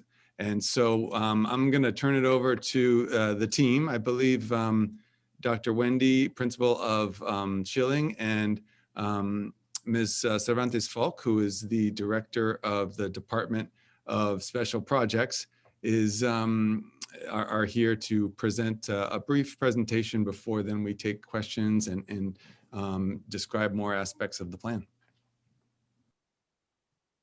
Thank you for the introduction, Superintendent Dr. Triplett, and good evening, members of the board and community members.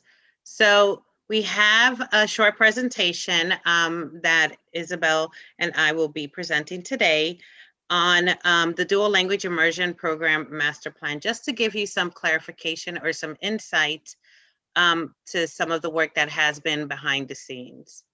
So we want to make sure that we present the DLI Master Plan and inform you guys on the resources and tools that have shaped the Dual Language Immersion Plan and update you on the progress of our developments and also our next steps.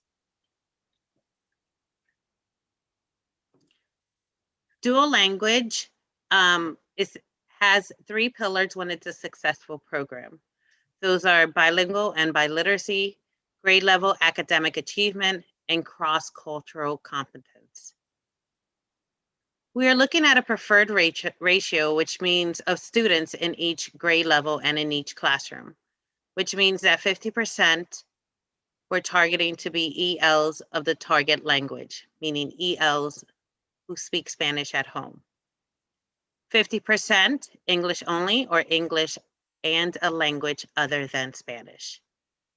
If that preferred is not available, we're looking at 33% of EL learners, 33% of English only learners, and 33% of bilingual students. So meaning bilingual or Spanish.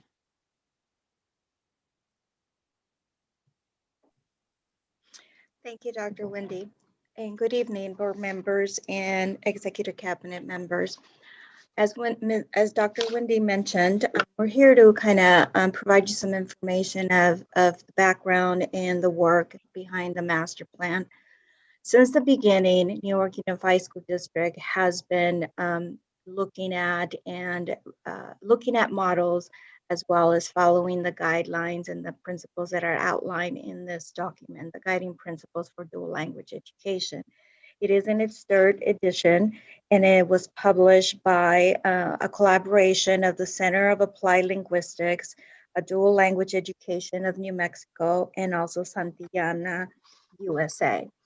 And as I'm listing here in the slide, is really we want to give a information on the document, because it really is a tool that is being recommended that anyone who's implementing a dual language program really consider using this guide and this tool to ensure success. Next slide, please. So one of the components that we wanted to show and display here is that what you see here in this slide is you'll see that the guiding principles for dual language education are broken down into different strands. And then I also outline here the table of contents from our DLI master plan. So as you can see, they are aligned very closely so that we are making sure that we are addressing all of the components that are being recommended that we pay attention to. Next slide, please. In addition, one of the things that we really love about this guiding principle document is that not only does it provide us with models and examples and of course research-based practices, but it also provides us with the tools for us to be able to use in assessing, evaluating, reflecting, assessing, and also creating action plans for how can we improve the program. It starts by using a rubric on one of the principles as the master plan outlines and also indicates that each chapter has guiding principles. So we start with the rubric, going to an assessment tool, and then it also has an action plan. And this is something that we will be using with our DLI committee as we move forward with the stages of the implementation. Next slide, please. And lastly, with respect to the shaping of the master plan, I wanted to share with you a couple of quotes that were also taken from the book, but this is an example of how LA Unified is, because they have several language programs. And so they indicate how they've used this document and how they found it to be the foundation for program implementation, reflection, and refinement. And then also the Portland Public Schools in Oregon really describing how this guideline really offers a comprehensive plan, helping us to build a critical culture of continuous improvement. And that's what we're looking at here. We're looking at our master plan as a guide, as a framework that allows us to come back and remind us of what is it that successful DLI programs have. And then we are able to monitor our implementation plan and refine it as we go on. Our master plan is really a framework. It is intended to be a living document and therefore is constantly evolving, is revisited, if not annually, at least annually, and it's updated, as needed. Next slide. And back to you, Dr. Wendy. Thank you. So we've done a lot of things in order to get to this point. I know you've heard the council member and some members of the community say that it's been 4 or 5 years of actions that Newark Unified has done. And I know when I was hired, that was the intention too, to start the first dual language program 3 years ago. And so with our collaboration with SEAL, we've done a tremendous amount of work, not only with learning their strategies, instructional strategies, and all the components that they offer, but also in collaboration with their dual language programs that they support and all their resources. We've also sent out surveys 2 years ago to community and family members to seek their interest, specific language they would be interested in, and site location. We also have approved the bilingual teacher job description, and through the collaboration with SEAL, we also have, I believe, 4 NUSD employees that are seeking BCLAD certification. So far, what we've done or in the process of doing or continuously doing is outreaching to our parents in different means. We know that distance learning has created some barriers, but whether it's in the lunch line, reaching out to the parents or stopping at the local grocery store, that's what we're doing to make sure that all of our parents are informed of this wonderful program that hopefully you guys will approve tonight. We're also outreaching parents doing virtual. We've done so far 4 virtual presentations for our parents, both in Spanish and English, that are available to stream on YouTube and are also linked on our NUSD webpage. We hope soon that we can post the bilingual teacher positions. And again, we, in collaboration with SEAL, we have 4 NUSD employees that are under the BTPDP program for bilingual authorization. And we hope to send them to conferences like we've done in previous years in order to learn about bilingual education and get support and collaboration, but also network with other teachers who are in the same position as them in nearby districts. Our next plan is, of course, enrollment, which is supposed to start next week. Our teacher selection, class schedules, core subjects, and DLI advisory committee to continue the process that we started this week. And, look at our master plan and, really evaluate it based on the guiding principles. Again, we're basing our program on the 3 pillars of dual language, and that's how we'll assess our program to make sure that all our students are, biliterate. They are at grade level academic achievement, and they have cross-cultural competence. And all of these standards are also explained in our dual language master plan. Thank you all, and I don't know if anybody else wants to add anything. Thank you for the presentation. With that, I will open up questions and comments to the board. Student member Salemi, any questions or comments? Yes, I have a comment. I just like to say I love that we built in progress checks and reflection into the plan. And of course, I'd like to emphasize what Ms. Cervantes spoke was saying, that this is a living document and refinement to the plan is continuous. And I think it's important for some people to be aware of that. But besides that, I think the plan looked great, and every student, deserves to learn in the language they know. It should not hold them back from succeeding in their educational careers. This is a step in the right direction, and I think we finally are recognizing a huge part of our school community. And I can't wait to see what this does for my peers. I think this is exciting, and this is so important. Being an alumni of Schilling Elementary, I feel proud at this moment. Students need to feel welcomed and feel at home. This is a program fitting for our district. And it hurts me to see seeing my friends going through this challenge of balancing 2 different languages. I know personally how difficult it can be to balance 2 different languages.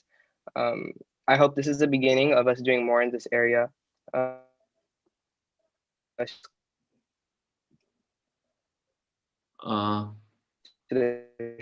think student member, you're being cut off a little bit. guess we can get back to you. Any board members? Question and Member Grindal.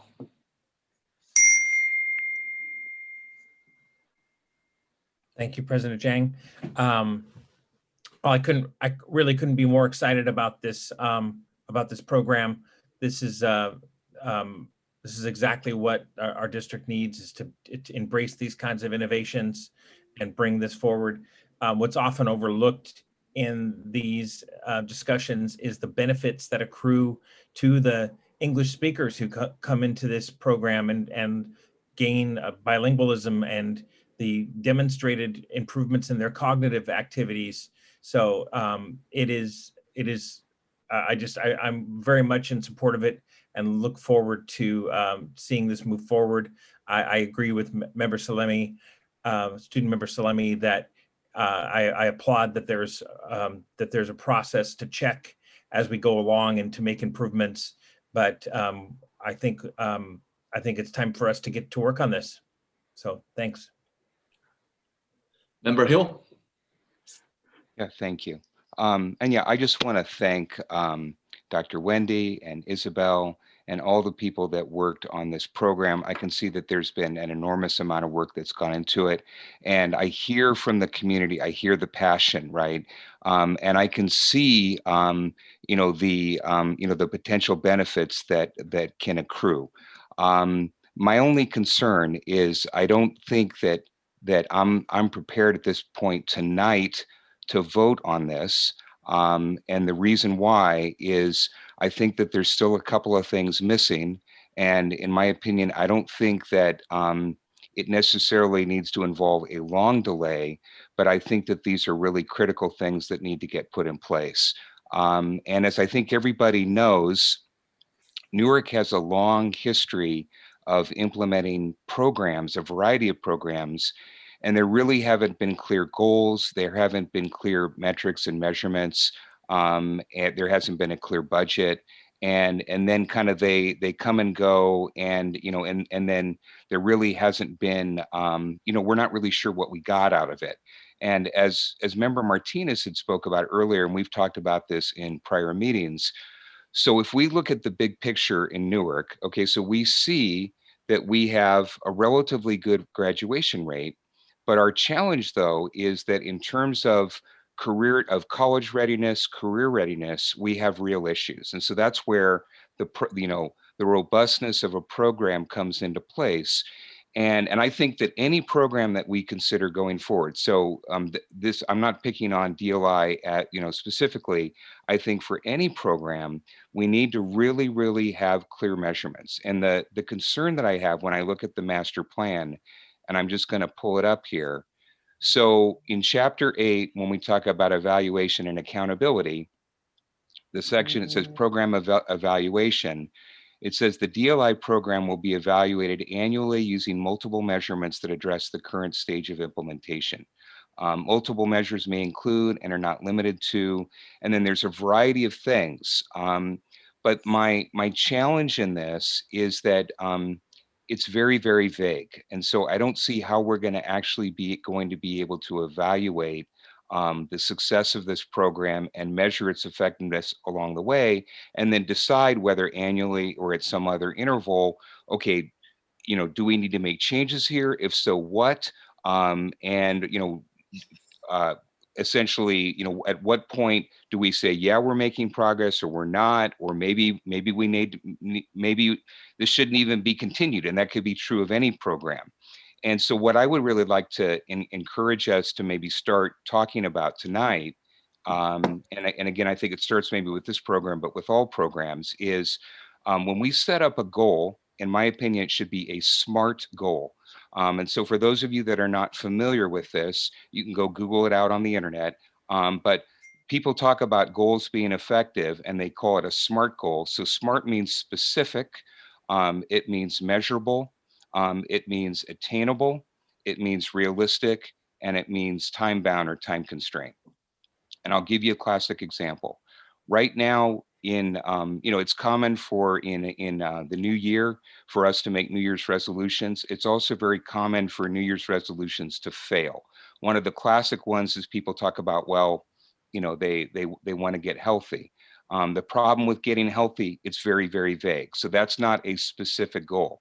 A more specific goal would be, I need to lose weight, okay? Then if we go to the measurable piece, we say, okay, so if I'm gonna lose weight, how much is it, right? So it's not, well, I'm gonna lose some weight. A lot of people say I'm gonna lose weight. They never define an actual metric and they don't go after it. So we should set a specific target to say, here's our metric. This is what we're gonna go after. Attainable. Okay, is it a realistic goal? If I say that I'm gonna lose 30 pounds in a week, probably not a realistic goal. If I say 30 pounds over a year, more realistic.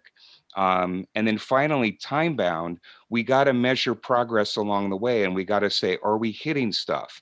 And so I think that we've got to have a lot of good work that's been done, and I think we can actually build this in and tie this into our California School Dashboard, and we could look at things like, for example, you look at Schilling specifically, and you look at what's the metric here that we've got on California School Dashboard. So, just for example, we've got English Learner Progress Indicator and some of the stuff that comes out of the LPAC exams. Why can't we use that as, one of the metrics? And why don't we identify, okay, here's where we are right now. Here's where we think DLI is going to improve. Here's going to be our target for the next year.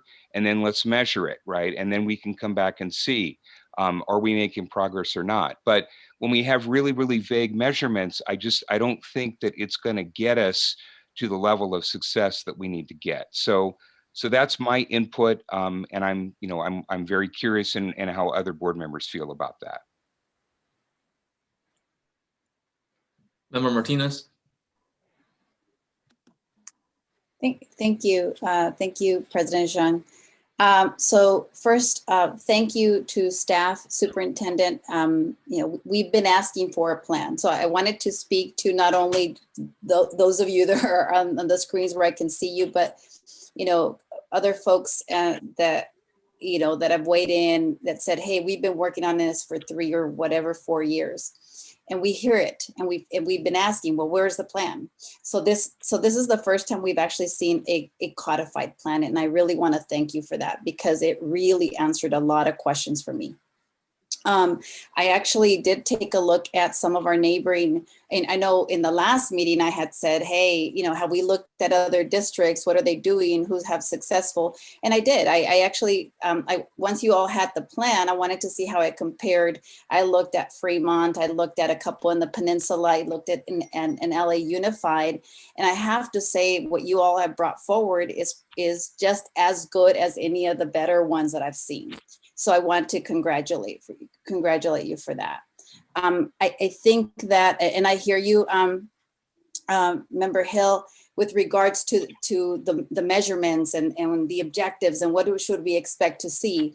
That was one of my big questions. And as I was reading the plan with the clear objectives, not only of course of facilitating learning and the the cultural sensitivity, and I mean all of this as the speakers were speaking, or as I was looking at the plan, I was really thinking about my personal journey in acquiring language, right? Spanish is my mother tongue, right? So just as I thought about the components of the plan, I thought, man, if I could have lived that, or if my kids could live that.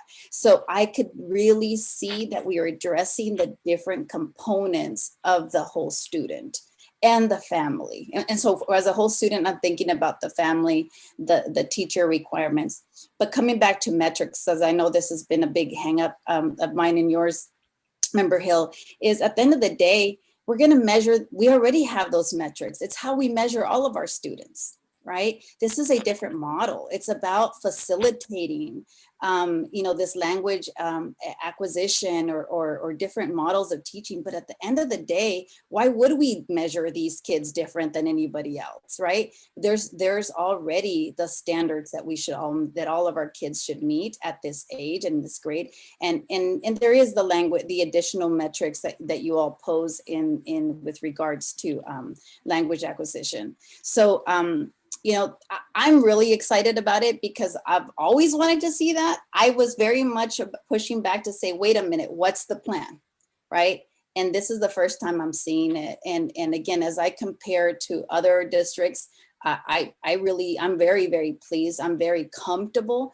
I know that you can't tell us all the weeds, right? You know, if there is a student that's struggling, you're gonna, I'm sure you, Ms. Castañeda Leal and staff are gonna handle it like you would handle any other teacher, any other student that's struggling, whether they're in dual immersion or any class. You're gonna work with them, with the parents and whatnot. So at the end of the day, right, we're not gonna have a whole new set of rules, right? But there are some modifications that we need to make with regards to language acquisition. So I'm very excited about it. I'm very happy with what you're bringing forward. Very excited about the continuous improvement cycle. I think that is something, Superintendent, that as I think about all the components of the plan, and that today you're asking not only for approval of the plan, but also implementation in the fall, I'm very comfortable doing that. However, I would like to hear from you if, or a commitment from the team that you will be updating, like, you know, hey, here, you know, we've got 16 things to do. We've done 11. We have these 5 critical. These are key milestones. These are key deal breakers. Those type of things. I would like to see if I can get, if we all, you know, can get comfort that that you would be presenting those, that progress against the implementation. That would be my only ask. Thank you, Member Martinez. Yeah, and we'd be happy to do that throughout the spring, summer, and in the next year. Member Nguyen. Hi, everyone. Thank you, Dr. Wendy and Ms. Cervantes for presenting the plan, the master plan. I too am in agreement with Member Martinez in that I love the fact that you mentioned that the DLI master plan is a living document. That means that we are going to be making adjustments to it moving forward and adding those changes that are going to be needed to make the progress and improvements in the program so that all students are going to be successful and our teachers are going to be successful implementing it. And you guys as administrators are going to be successful implementing it. And I also want to stress that I know that there will be at the elementary school level 3 times in the year that you guys are evaluating them each trimester.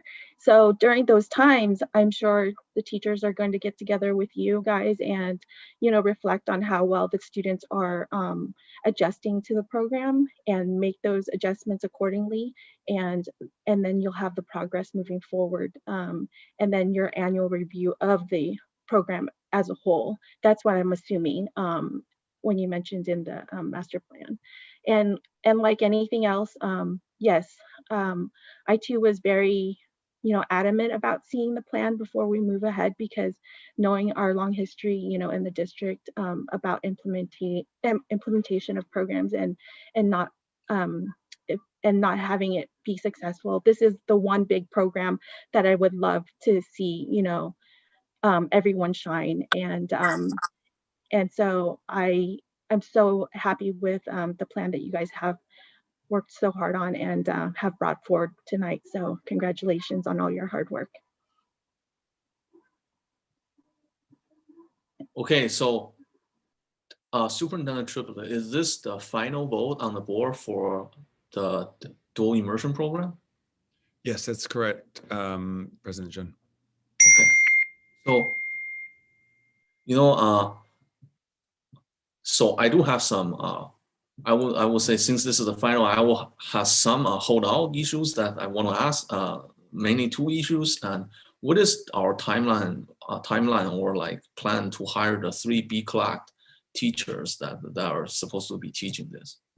And the second thing is the caliber of the students is also I'm really interested in, is that because we don't really want to send our kids who are terribly unprepared in other part of the academic subjects and then got into this program and then just struggling from the beginning till the end. That would not be the very good use of this program. So that's my remaining holdouts on the plan. Thank you. Would you like us to respond to those questions? Yes, that's my question. Okay, yeah, thank you. And team, feel free to chime in. But there's actually two teachers that will be bilingual certified or BCLAD or other sorts of certification, because we have 4 positions. They're not new positions. The FTE already exists, and 2 of them will be now bilingual teachers. And so the plan for hiring is I believe we have not officially posted for them, but we, as you know, you did approve the job description. And so pending your approval of the plan, we post for those positions. But simultaneously, we have been actively supporting some of our teachers to go through bilingual programs. And so we actually have already 2 teachers who are in programs and will be receiving their certification before the end of the year. So we're very confident that even though we could recruit from outside of the district, we're actually very confident that the teachers exist inside the district. Team, did you want to add anything to that? Just one thing I wanted to say is that the opportunity for the bilingual authorization was offered to all of our staff, anyone who was bilingual. So, I take this opportunity to introduce Karina Sapien, who has joined us. I've known Karina through our partnership with the SEAL program. So for the last year or so, we've worked together. The benefit has been that, SEAL also is very big on dual language. And not only that, but Karina has experience as implementing and rolling out dual language programs when she was a principal at a school site. So like I said, through the partnership with SEAL, we were able to then offer this opportunity for teachers that were already bilingual, but did not have their bilingual authorization to apply for this program, this grant, the Bilingual Teacher Professional Development Program, BTPDP. And that's how that came about. Yeah, so that's what I wanted to add. So welcome, Karina. I just wanted to say thank you very much for all the support and the fact that knowing that we have you as our technical support as we move forward, it's calming. Thank you, Isabel. I'm so excited for your district and just so impressed with your community and all the people that spoke on behalf of dual language. They're just so incredibly well informed and well spoken, and it was just a real pleasure to listen to them. I also wanted to just add that because your district is part of SEAL, your teachers, your bilingual teachers, will have ongoing support from SEAL. And so we offer bilingual convenings, we offer convenings for administrators to get support in leading dual immersion schools, in teachers and teaching dual immersion classrooms. We offer unit development, and we have several trainers on our staff who work with your coaches so that your teachers will get a lot of support in the classroom as they develop the curriculum for their classrooms. And what about the caliber of the students? Could you talk more about that, President John? I'm not sure what you mean by the caliber of the students. Oh, what I'm saying is that do we have so I see the preferred ratio was 50-50%. Later on, you have 1/3, 1/3, 1/3. So my question is that let's say you open up this program and it's been oversubscribed by student. Any selection criteria for the student who get enrolled in this program, in addition to that, whatever the native speaker, the ratio that we're talking about. Team, do you want to respond to that? I think that we are trying to shoot for the ratio. 50-50 is optimal. But then if not possible, that's why we have the second ratio. But we're not excluding any. These are TK and kindergarten young people. And we're not excluding anybody based on any sort of pre-assessment or anything like that. So you like I said, if the program is oversubscribed, like how do you determine who gets in? Oh, okay. Sorry, I wasn't understanding. Yes, team, you want to speak to that? So board policy is that it's a first come, first serve basis. So the first application that fits that criteria that we're looking for the composition of the classroom, that's how we'll go down the list for K and 1. Because there is no academic pre-assessment from them because they're so young.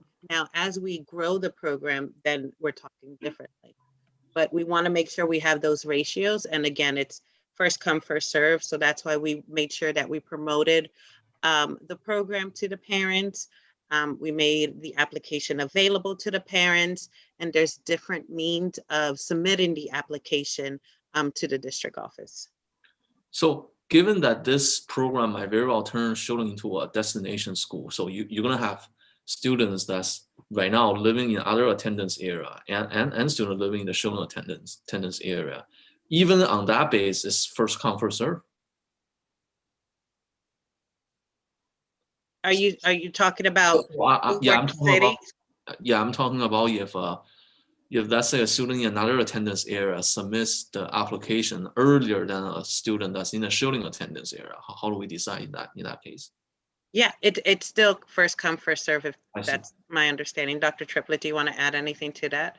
Yeah, just add that it actually is going to follow the same priority placement process that I outlined in my report. So we will have a window, and we really want to encourage all families, whether dual language immersion or applying to the other programs, to apply within that window. And so then people within that window will get priority, both in dual language or in a different school that they're attempting to register. Okay, so I want to circle back to my previous question when it comes to the 2 BCLAC teachers. You're saying we have 2 bilingual teachers within NUSC that's trying to get the credentials, right? So do they need to pass? Do they need to pass any test or something to get the BCLAC credentials? I think I can speak to that, Dr. Triplett. There are different pathways that teachers can get their bilingual authorization, and through the BTPDP grant, they can choose their pathway. So there are teachers who choose straight test taking. There are 3 tests they have to take and pass, and they get their authorization that way. There are other teachers who choose coursework, where they get their authorization through coursework. And then there's like a hybrid of both. Some will take 1 test and coursework for 2 other parts. But basically there's 3 basic competencies that they have to pass. And then they have different pathways for them to get there. So we are pushing and, helping these teachers that are in your district complete this by June. Okay. So Superintendent Triplett, you want to chime in on that? I think Ms. Sapien is correct. And just bear in mind, just like any teaching position, we will post these positions and anybody can apply, both externally and internally. And we might have additional people apply externally. And if that's the case, then we'd love to hire, we don't have to stop at just 2, but 2 is our target number. But we could also hire more than that if there's positions available. Okay, Member Hill. Yeah, thank you. So since the Super Bowl is coming up this Sunday, a Super Bowl analogy might be appropriate. So I would venture to say that no team gets to the Super Bowl unless they set getting to the Super Bowl as a target. And a champion like Tom Brady, right? The great champions, they are constantly establishing metrics and targets so that they can then achieve them. So as I mentioned before, I'm very uncomfortable because we don't have any clear targets for what we're trying to achieve, any measurable outcomes. So if we can't have measurable outcomes, I in good conscience, I cannot vote for it. However, if, it seems to me that one of the major metrics that we could potentially connect this program to is English learner proficiency, right? And it's on the California School Dashboard. And if we look at, let me just pull it up here. It literally says here for Schilling, it says that 32.4% of Schilling students are making progress towards English language proficiency. And that's a very low target. If we can say tonight, we're willing to sign up and say, we believe that DLI, based on all of the evidence and all of the research and what we've seen from other schools and other programs, that we know it's going to have a measurable impact. And if we can say, okay, we're going to say, based on all the evidence and what we've learned from other schools, there's going to be a 2% increase over the next year or whatever it is. If we can sign up for a target, then I'm comfortable for voting for that this evening. But if we can't sign up for a target, I can't vote for it. So I want to chime in on this, Member Hill. So before you got on the board, I will say that I was the one that's really, I wouldn't say obsessed. I do look at the dashboard very, very closely and look at every school. So I think on that part, I'm with you. I will be looking very closely on the dashboard, and we will have ongoing accountability plan, that because we have school spotlight after the dashboard test, and that I question staff and the district leadership when it comes to that. So on that part, I think I can assure you that the board will not like lose touch. The board will not turn a blind eye or something just to skip over the dashboard. So that's my opinion. I mean, that's my position. I mean, as a board, I mean, many other board members also pay huge attention to these dashboard scores. So on that part, I think we're fine on that. Oh yeah, and President Zhang, I don't have any doubt that the board is concerned about this. What I want to hear from staff and from the program is, this is what we're going to commit to. So this is our target, and we're gonna try to hit it. And you can set, I'm not even establishing what the parameters are. I just want to say, what's the target, and then what are we, what's our goal, and then what's the time frame. Yeah, and sounds like Dr. Wendy, you want to chime in as well. I would just say, like, we have academic targets for every single one of our schools, and that process is built out in the spring through the SPSA process. It's very thorough, and it engages not just the school staff and the leaders, but the community weighs in on that as well. But then we also have targets that are established by the state. That's the same for every single school, and Schilling is also part of that. And Schilling does have targets currently, and they will have targets for the upcoming school year. And those are determined through the SPSA process, which will begin this spring and will be completed and brought to the board in the late spring, around June, right. I believe. And I'm not talking about the targets for the school. We're approving a program, and so I want to be able to say, based on all of the evidence and all the study and all the benchmarking, we know that this is a particular metric that we're going to move, and we're going to commit, if we sign up to this, to that metric and to making an impact on that, and we're going to measure it. Member Zhang, if I may. Yeah, go ahead, Member Martinez. Yes, I would like to call for the vote. I think, I think we've had significant discussion, and I move that we. Actually, like on a program as important as this one, I do think that the board member gets to finish their thoughts. So I will call for all. But Member Hill, I still want members that have some concern or questions to finish their questioning and commenting. I also see a hand from student member Salemi. Student member, do you want to chime in? Yes, just very quickly. I think I see with this program that there is accountability and forms of accountability built into the plan. And in terms of goals, I think it was very clear in the presentation that, for me at least, it was the 3 pillars. And I think that those goals are very attainable, and I think that they're something that we can achieve, and I'm comfortable with this program. highlighting those as their goals. I'm also in agreement with student member Salemi as far as the goal is for this program to be implemented and for us to be able to achieve those 3 pillars on the first year. I would be happy with that. And then throughout the first year, we do have 3 periods where the teachers are going to be evaluating the students in terms of the first trimester, second trimester, and third trimester report card grading. And so in there, the teachers will be able to use the data and the metrics that are put forth during based on the standards that the state has set up for them to evaluate their students and to be able to see if the program is being successful or not, or if there's progress that needs to be, changes that needs to be made. And then also, my only other question is that as they move forward into the program, are you expecting the students to be proficient at any certain point, like proficient by 2nd grade or 3rd grade to move forward into the program? That would be my only other question. But I'm not concerned with the progress that you guys are going to be making in the first year, especially if those are the 3 pillars that that you're trying to achieve as your goals for the first year. Thank you. Thank you, Member Nguyen. Team, do you want to chime in about that?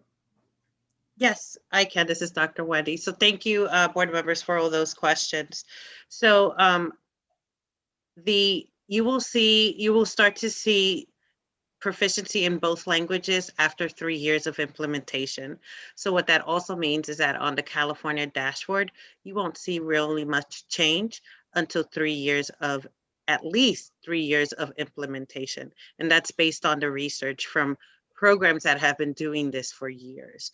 So in December, when we presented one of those graphs that showed the difference in growth of students and how they perform on academic standards. As far as annual assessments, you're right, 3 times a year we're assessing students and making SMART goals for the grade level based on the data and the tiered, where they fall on RTI and tiered support. I think Ms. Sapien also had some thoughts about language proficiency and at what grade level.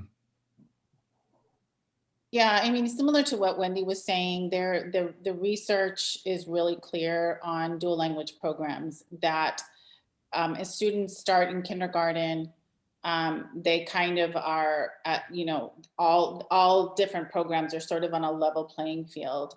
And students who are in dual language programs begin to climb up kind of at the same rate as other students, maybe even slightly below. But when they hit 3rd, 4th, 5th grade, especially 4th, 5th grade, the DLI students begin to outperform all other groups. And on through high school, that gap continues to grow, where your DLI students continue to outperform all other programs of students. And so especially for English learners, dual language programs are the only well-researched programs that actually show that is the best for EL students. So, and all students really benefit from dual language. But on your dashboard, because you don't have scores for your K1, 2, you're not going to see that on your dashboard until they actually start taking those assessments, which is in 3rd grade and then on beyond that. Okay, so I am watching the clock. I think we're going over the 30 minutes limit allocated for each agenda item. And so, Member Hill, did the team address your question? Yeah, and thank you, Dr. Wendy, for clarifying, and Ms. Sapien. Just one question though is, so you're saying that it takes 3 years.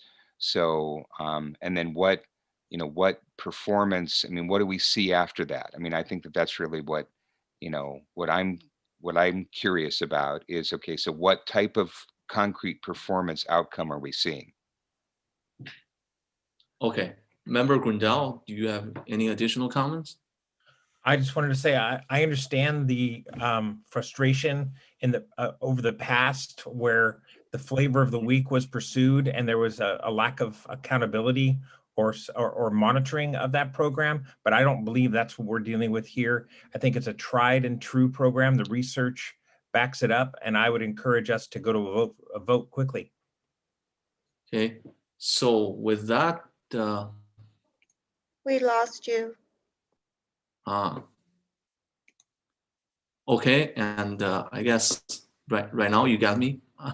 So, Ms. Gutierrez, can you repeat the motion? Yes.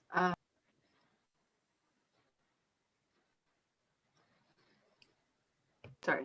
Okay. The motion is that staff recommends that the board approve the Newark Unified School District Spanish Dual Language Immersion Master Plan. It was motioned by Member Martinez and second by Member Grindal. Okay, student member Salemi, how do you vote? Yes. Member Martinez? Yes. Member Grindal? Yes. Member Hill? No. Member Nguyen? Yes. My vote is yes as well. Motion carries with 4 ayes, and Member Hill was the sole dissenting vote. Thank you for the staff and its presentation. Ms. Gutierrez, do we have any other public comments for the rest of the meeting? Second, let me just. No, we do not. Okay, watching the clock, I think we will need to vote to extend the meeting. Given the remaining items are just board policy and resolution, do we think 30 minutes is enough?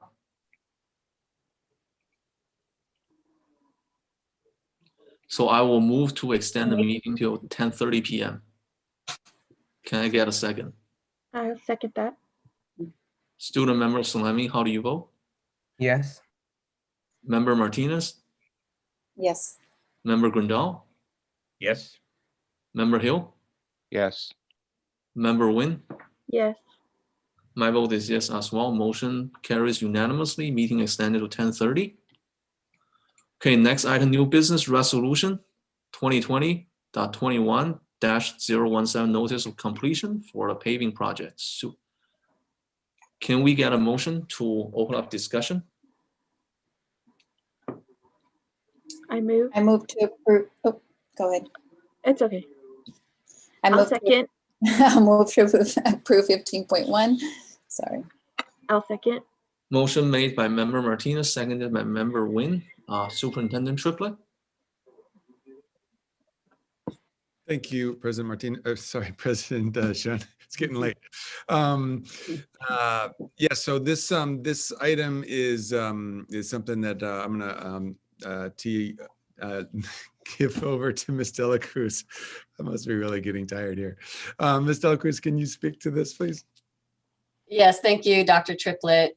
Ms. Gutierrez, is Mr. Caputo and Mr. Bezar still in the Mr. Caputo has been moved over, and Mr. Bezar, I don't think logged on.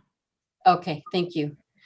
So this item is, I'm happy to share with the board, is our formal notice of completion for our paving project. We're required to file these notices with the county recorder of Alameda County, and we did come under budget. We have completed projects at Kennedy, Lincoln, McGregor, Newark Junior High, Newark Memorial High School, Schilling, and Snow, and also the district office. So the scope of work had included several of our school sites. The total project amount came out to $536,817. That's including the change orders. The amount that the board approved was actually a budget of $660,493. So overall, we did end up under budget about $52,000. And if you have any questions, Mr. Caputo and I are here to address any questions or any concerns you might have. Any questions from the board? Student member Salemi? No questions. Glad to see that we were under budget. Okay. With that, seeing no questions and comments, Ms. Gutierrez, can you repeat the motion?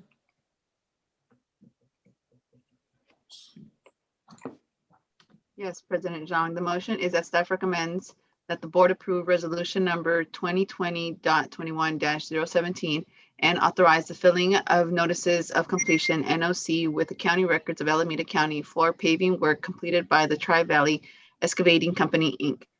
Motion made by member Martinez and seconded by member Nguyen. Student member Salemi, how do you vote? Yes. Member Martinez? Yes. Member Grindal? Yes. Member Hill? Yes. Member Nguyen? Yes. My vote is yes as well. Motion carries unanimously. Thank you. Next item, board policy 1312.3 and the administrative regulation, uniform complaint procedures, first reading. Can I get a motion to open up discussion? I move to approve 15.2. Can I get a second? I'll second. Moved by member Nguyen, seconded by member Grindal. Okay, I'll yield the floor to you, Superintendent Triplett.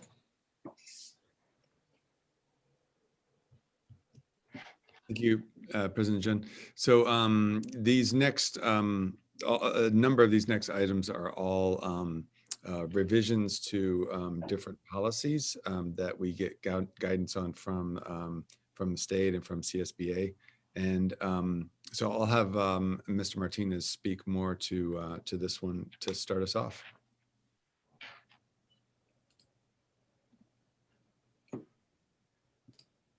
You're on mute.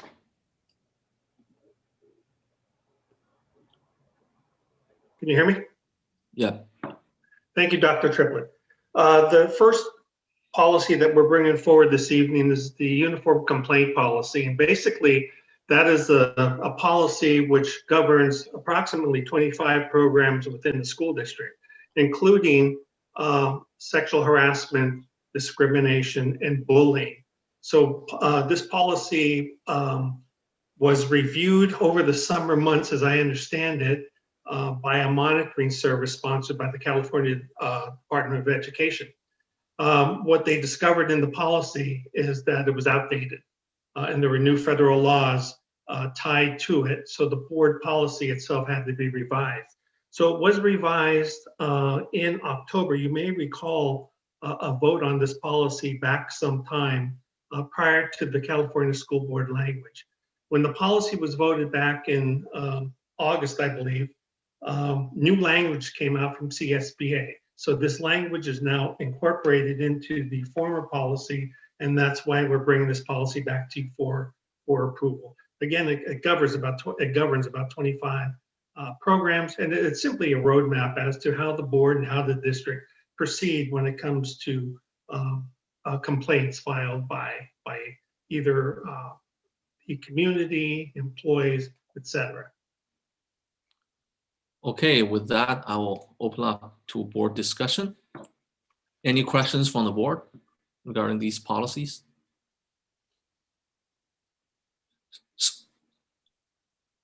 Member Hill? So we don't really have a choice, right? I'm sorry? We don't really have a choice, right? You really, no. Okay, no comments. They're pro forma, they're routine, they're standard. All right. So I do have a question actually regarding all of these policy, because on the policy for the newer, it does say assistant superintendent of human resources. I don't think the board actually changed whether did we change the job title, because before we have executive director of human resources. Did the board really change the job title from the executive director to assistant superintendent? So I think that's my question, because as of now, I don't think we really have the job title assistant superintendent law HR. We can adjust that. That's at one point in time, the assistant superintendent was the Title IX officer, and it just remained. It was an oversight. We can make that modification back to assistant or executive director of human resources, which is what it is now. So will that require a second reading, or we can approve the first reading with just the title change to executive director of human resources? I believe you can take the vote now, and we'll just make a modification or an addendum to the title. Another thing I want to ask for discretion from the rest of the board, given 15.2 and 15.6 are similar items, can we group them together for a single vote? Or anybody has special question that want to pull one of the item to have separate discussion?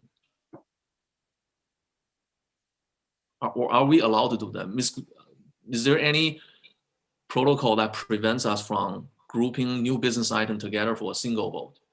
Our individual items, they're not really in a consent, so they're not organized to be consent per the agenda.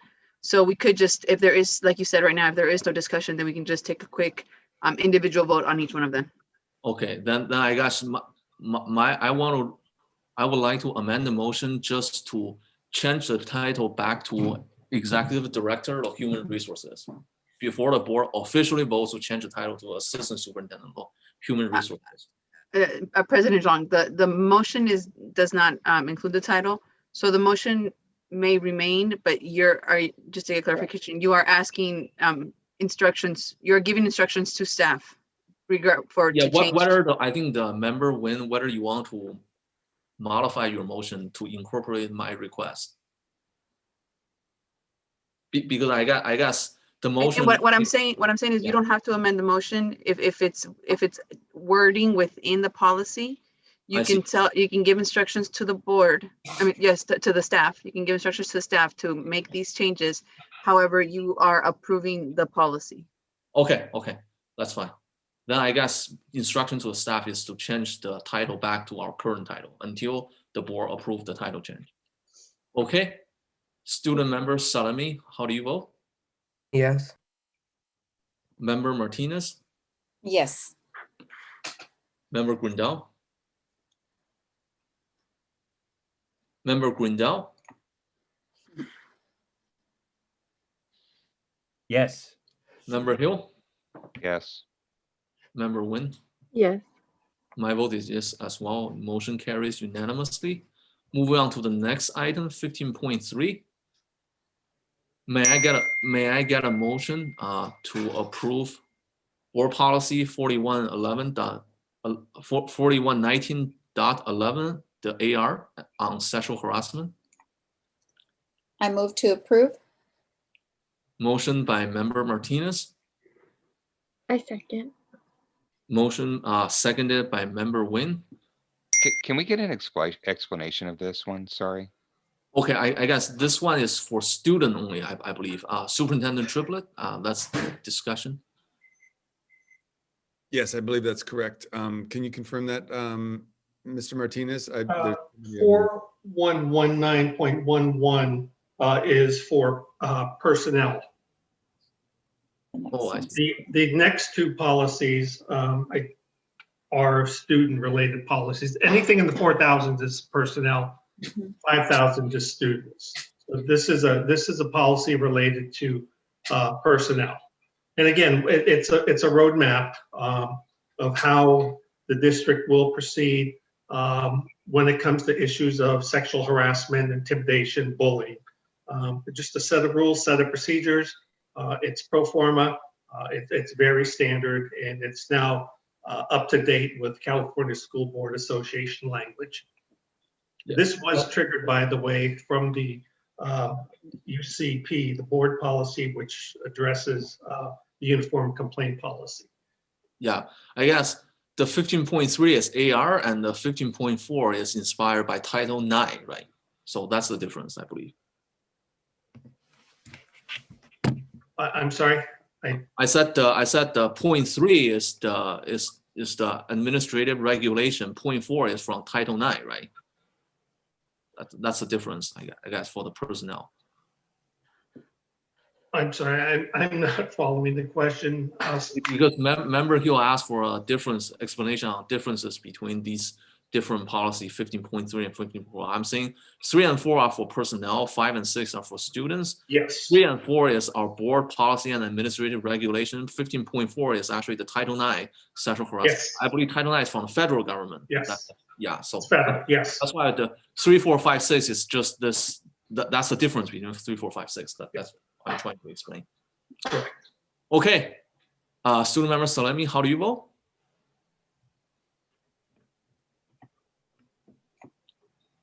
Student members Salemi, how do you vote? I guess. He Okay. recorded his vote as a yes. Okay. Member Martinez. Yes. Member Grindel. Yes. Member Hill. Yes. Member Nguyen. Yes. My vote is yes as well. Motion carries unanimously.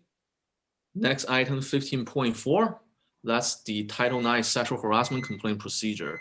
May I get a motion to approve the Title IX sexual harassment complaint procedure for personnel? I move to approve. Moved by member Nguyen. Second. Seconded by member Grindel. Student Salami, how do you vote? Yes. Member Martinez. Yes. Member Grindel. Yes. Member Hill. Yes. Member Nguyen. Yes. My vote is yes as well. Motion carries unanimously. Moving on to next item will be 15.5. Board policy and AR 5145.7 sexual harassment for complaint for student. May I get a motion to approve the AR for student on sexual harassment complaint procedure? Can we ask about this before we Yeah. vote on it? Yes, we can.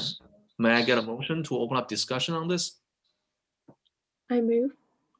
Moved by member Nguyen, I'll second. seconded by member Martinez. Question and comments? So a question I have is, I know in the past, and this has primarily been happening at the college level, but there has been, kind of a trend happening in colleges around sexual harassment where basically there's been a presumption of guilt versus a presumption of innocence. And it's basically anti-constitutional. And so I want to make sure, and there's been a lot of discussion around that, but I think that we need to uphold in our society the concept of presumption of innocence. And so I want to make sure that these administrative regulations that we're talking about are not mirroring those controversial policies that have been in the news over the past couple of years. Member Martinez? Yeah, I have a couple of things. One, I'm gonna circle back to what Member Hill just mentioned, but this is the AR 5145.7. There's a section that has blanks in it, and it's supposed to have the contact information. Let's see. And so the only reason, we can give instruction or direction to fill that in. I'm sorry, I can't select it because the vote thing is up. But there's this, Mr. Martinez on 51 on the AR.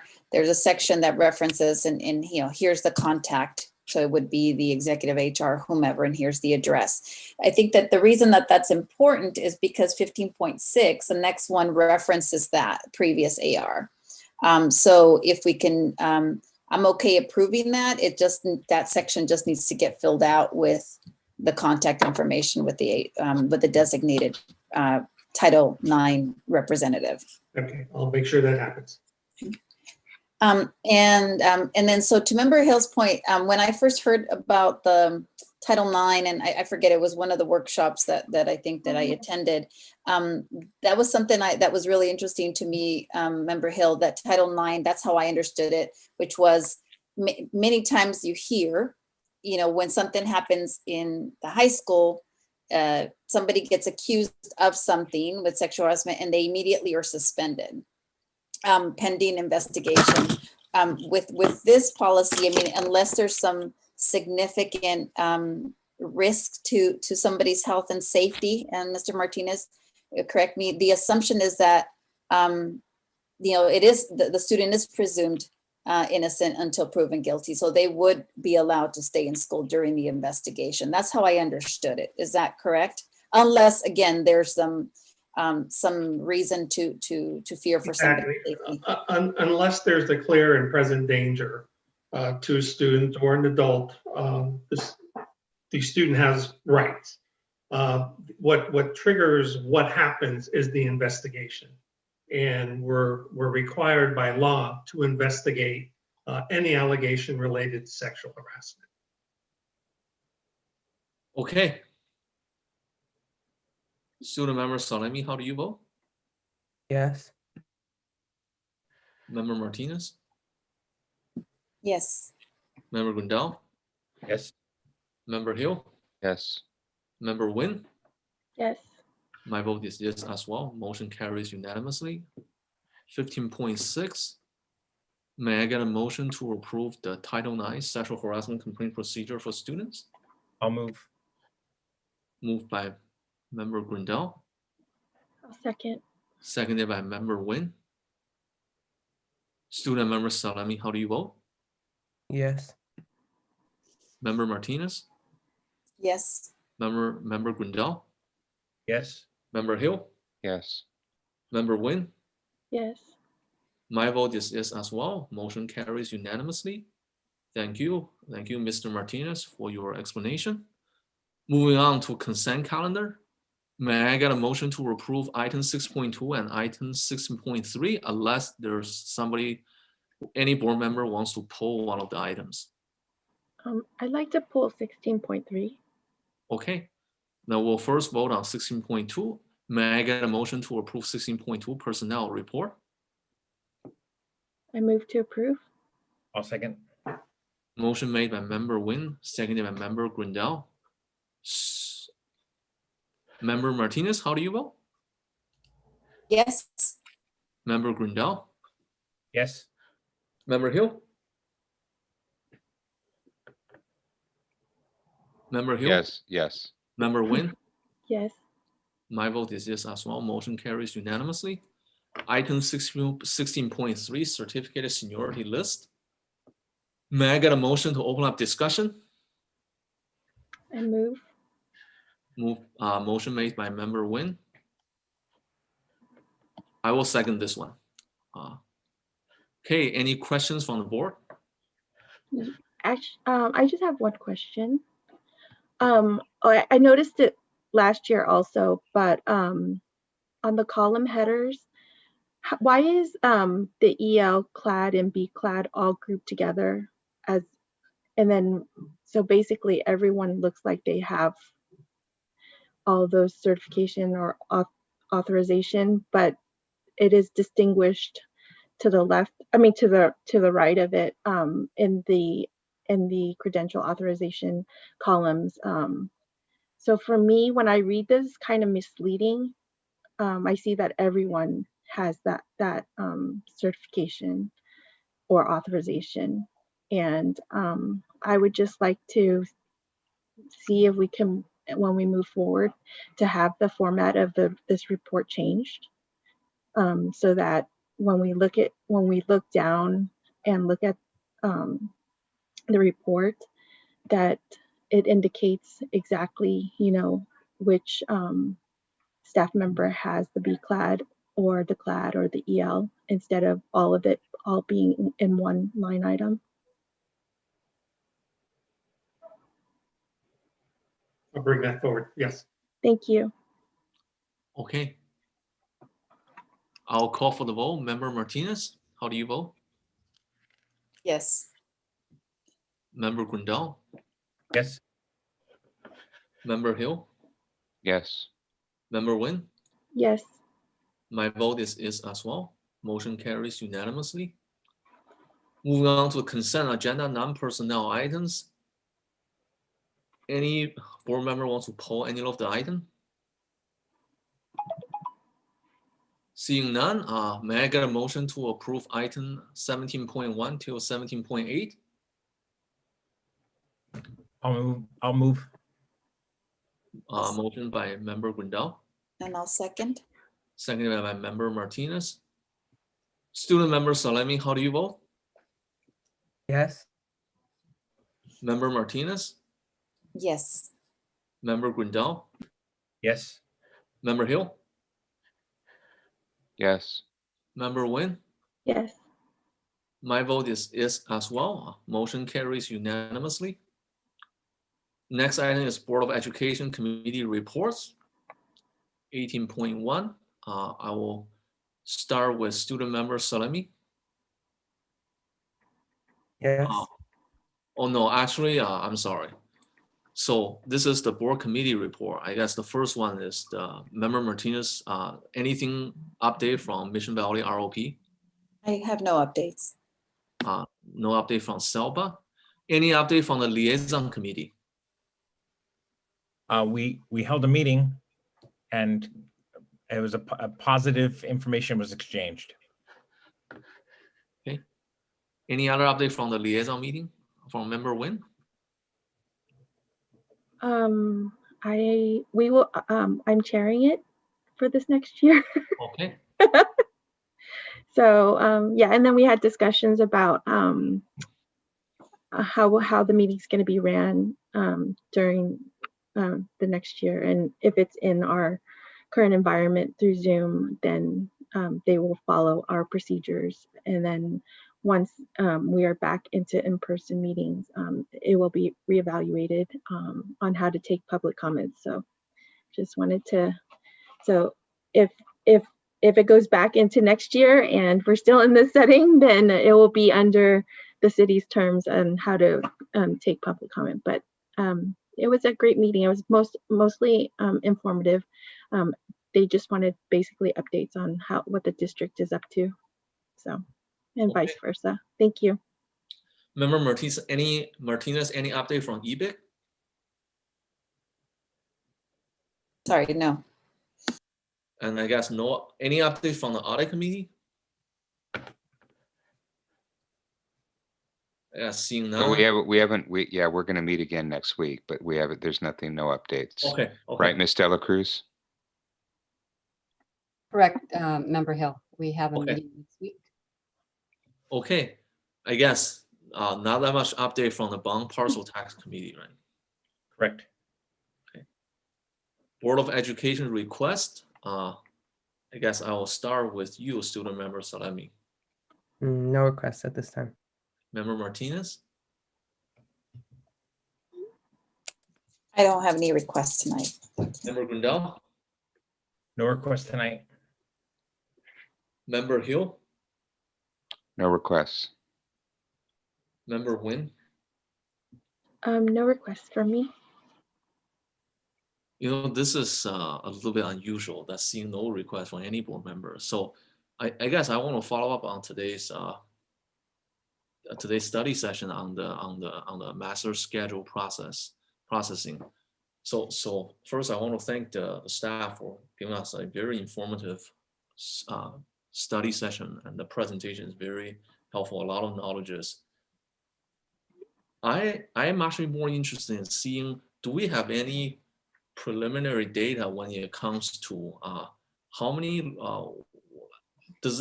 do students get kicked out of a class because let's say we have 41 students, therefore only 33 can enroll? Like how often does that really happen? So it doesn't need to be another study session, might just be an email sending to the board or sending to me. So that's my request. Not sure if any other board member would also be interested in seeing the data when it comes to the student who couldn't, the percentage of student, frequency of students that couldn't take that class.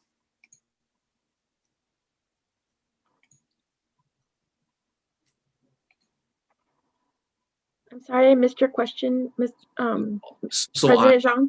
yeah, so I am not really asking this to be an agenda item. I just want to get additional information when it comes to how frequent do we see students not being able to take the class they desire because of like the scenario I discussed, that just not enough like during the master scheduling process, because let's say you got 40 students interested in one class and obviously you can only hold 33, so the other 7 couldn't take the class.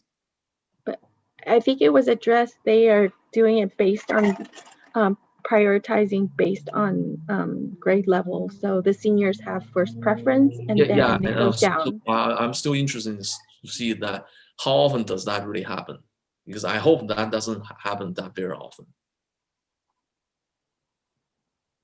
Okay, I think maybe this can just be sending me an email from superintendent or staff. It doesn't, like I said, I'm not asking for a board agenda item. That's my request.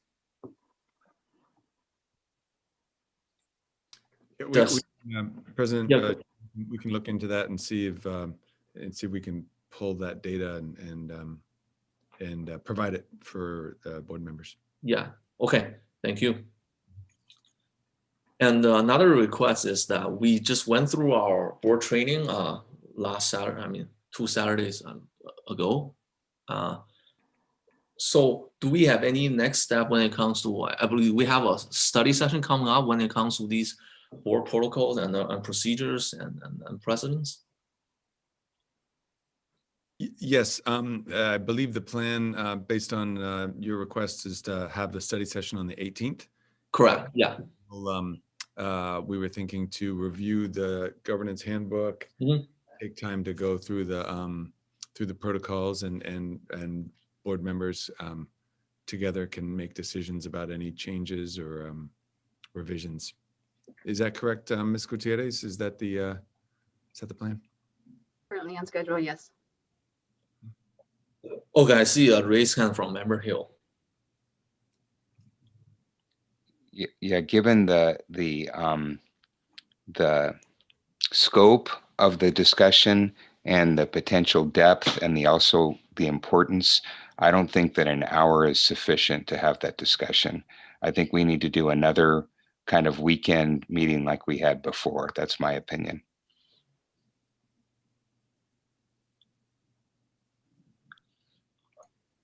So what about the opinions about other board members? Because I think the issue that day when we talk about, we actually didn't spend a lot of time on the protocol and precedent. I think the main issue that we sort of went over during that meeting is, do you do motion first and discussion presentation second, or you do discussion, public comment, presentation, public comments, and the discussion and motion last? That's one thing. The other thing is probably has something to do with whether the seating chart. I think the main contention, I think, coming out of that meeting is the order we do motion. And another thing is, do we do staff presentation first, public comment second, or we switch around? The public comment goes first and staff presentation second.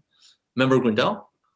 Yeah, I would just recommend we go ahead and do it as at a work session at the 1 hour. And if we need to schedule another one, if Member Hill is correct, then we schedule another meeting in the future. But I think we take a crack at getting it done in 1 hour.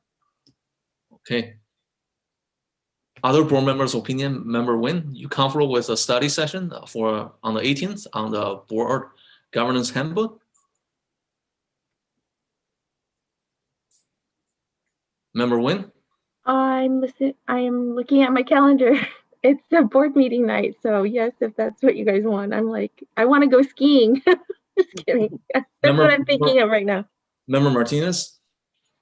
Yeah, so just the objective, I suppose, of the meeting is the objective that so obviously out of the trainings or the working session we had, and this is maybe a question to Ms. Gutierrez and Superintendent, what's going to be brought to us? Is it the revised handbook, and we're just going to basically, would we bring red lines to it? I'm trying to get a sense of what's the main objective of that meeting? Is it purely to make a decision on on motions, that kind of falls in the purview of the president. You can certainly, kind of bring something forward. So just trying to get a sense of what's the objective of that meeting. Yeah, really, it's up to you all as the board, but I think the idea was to bring forth, and what I've heard from board members is an interest in going through the different items in the handbook and in the protocols and coming to an agreement, and then I believe voting to approve the handbook. Well, I thought in study session, we don't really take action. If we're ever going to be voting on approving a handbook, that will be in the following board meeting, I guess. How many pages are in the handbook? Around 15 to 20 pages. I don't think it's not that much. And most of them are actually pretty set in stone. So if we were to get it when agenda is posted and we bring all our red lines to, I think 1 hour should be good, because it's now should be more of, okay, what are we all bringing? If someone wants to change the way the motion is made, someone would redline it, bring it and have some discussion. That's probably going to be the only one. Everything else is pretty much straightforward, I think. Okay. Yeah. And another thing, obviously, I think I mentioned this several times before, I think, is I want to propose actually the protocol, the way we change these things, because like I said, this is in many ways the constitution of the board. I mean, changing a constitution shouldn't be something that we do it once a month or very easily. So we might talk about how we might reach a gentleman agreement on or a verbal or even written into our protocol, like how many votes, whether it's a simple majority or super majority required to change things in the governance handbook. So that will be an item, if we got time, I would also want to discuss with the rest of the board. So when we wrote the Constitution in the United States, it took the entire summer. Yeah, so I'm not sure we can do that in 1 hour. Well, I guess for us, this is amendment to the Constitution rather than rewriting the entire Constitution. Well, but I think, right, it's at our discretion. And I mean, I think that this is a serious enough issue, right? And I think that we ought to be open to the fact that if we're going to limit discussion on this, then we should be revisiting this on a regular basis. And it doesn't, I would agree with you that it doesn't have to be every month. But I would say that it's probably at a minimum once a year, and maybe a little bit more frequently. Yeah, I think once a year is a fair point. And I guess remember the gentleman agreement that I propose is that I hope that we do it. We require a super majority of the vote to change things like this, which in many ways mimic how we change the Constitution. 3/4 of the votes from all the states, right? So it's not that you change player after one elections, the other person comes in and then just let's do a simple majority, change things around, right? So what does the existing handbook say? Well, the existing handbook doesn't really say that much. And then I believe there are something in the handbook that was not being voted in at all. So yeah, so this session is purely, we're gonna get the codified, I keep using that word a lot today, the summarized changes, proposed changes. And at that point, we'll give maybe some additional direction, because to member Zhang's point, we're not going to take a vote, right? So at that point, after 1 hour, we'll evaluate, did we get through 80% of it? Do we need to do another one? But I think, given that we're going to get the materials 3 days prior to, I think we should all come prepared, and I think we should be able to hit it through in one hour. And not only that, we actually have the current governance handbook ready, right? So it's not that we have it 3 days in advance. Okay. Right, you're right. Ms. Gutierrez, did you want to chime in just about how, because I know you've been doing a lot of work in terms of reviewing the handbook and getting it prepared, about what would be the best way to proceed? Yeah, definitely. This is the board's handbook. These were rules, process, procedures, protocols agreed upon by previous boards, but also it's going to include agreements, protocols approved by this board. So this handbook already exists. It's reviewing it to make sure that whether it needs any updates. If you guys don't feel that it needs any updates, then it could just remain as is. But yes, you guys do have the handbook, and if there are any amendments, changes that you would like to propose, then like Member Martinez said, you could bring a red line with instructions. You guys would discuss these changes, agree to them, and then those changes would then be included in the handbook at a later meeting.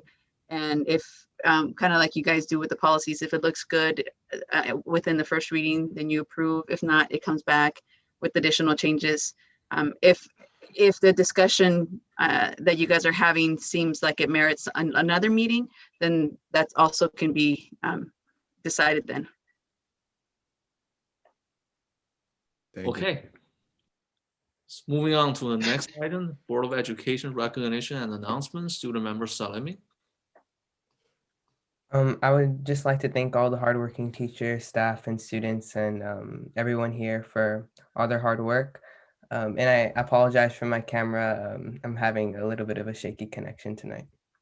Okay, never mind. Thank you. Member Martinez. I want to appreciate all of staff. I mean, and that's all the different players on your team, Superintendent Triplett, but just especially our food service folks. You know, when I drive by all the schools, and the other day when it was pouring and cold, or when it's super hot, and they're there. And for so many of our folks in our community that really need it, what a comfort that must be. So anyways, so please, special thanks to that part of your team. Of course, everybody else that did a ton of the good work that was shared today as well. So thank you. Hey, Member Gundel. Yes, want to thank Superintendent and your team, as well as all the employees and teachers that are doing such a great job in these challenging times. I did want to pass along that I have heard that teachers are going to be eligible to get the vaccine probably in very short order, like next week. So they're moving that to Tier 1A, which includes educators. So that's something for us. Statewide? Yes.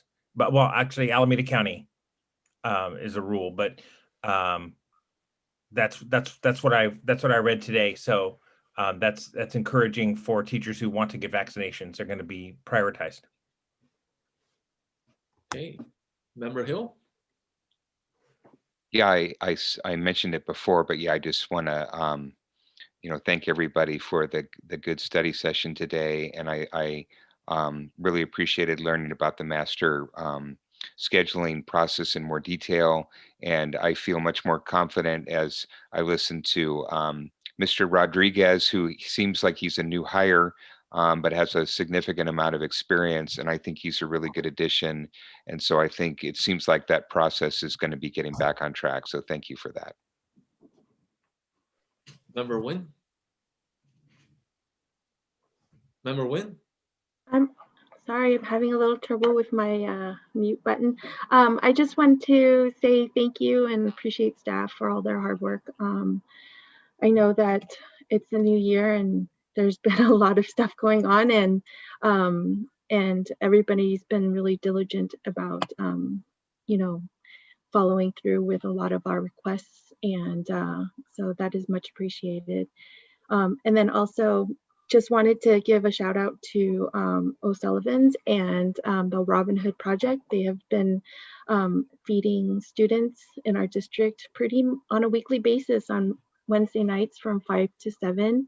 And they started the Robin Hood Project because, as you know, during the pandemic, O'Sullivan's had to close their outdoor dining a couple of times, and this is a way for them to be able to solicit funds and find people to fund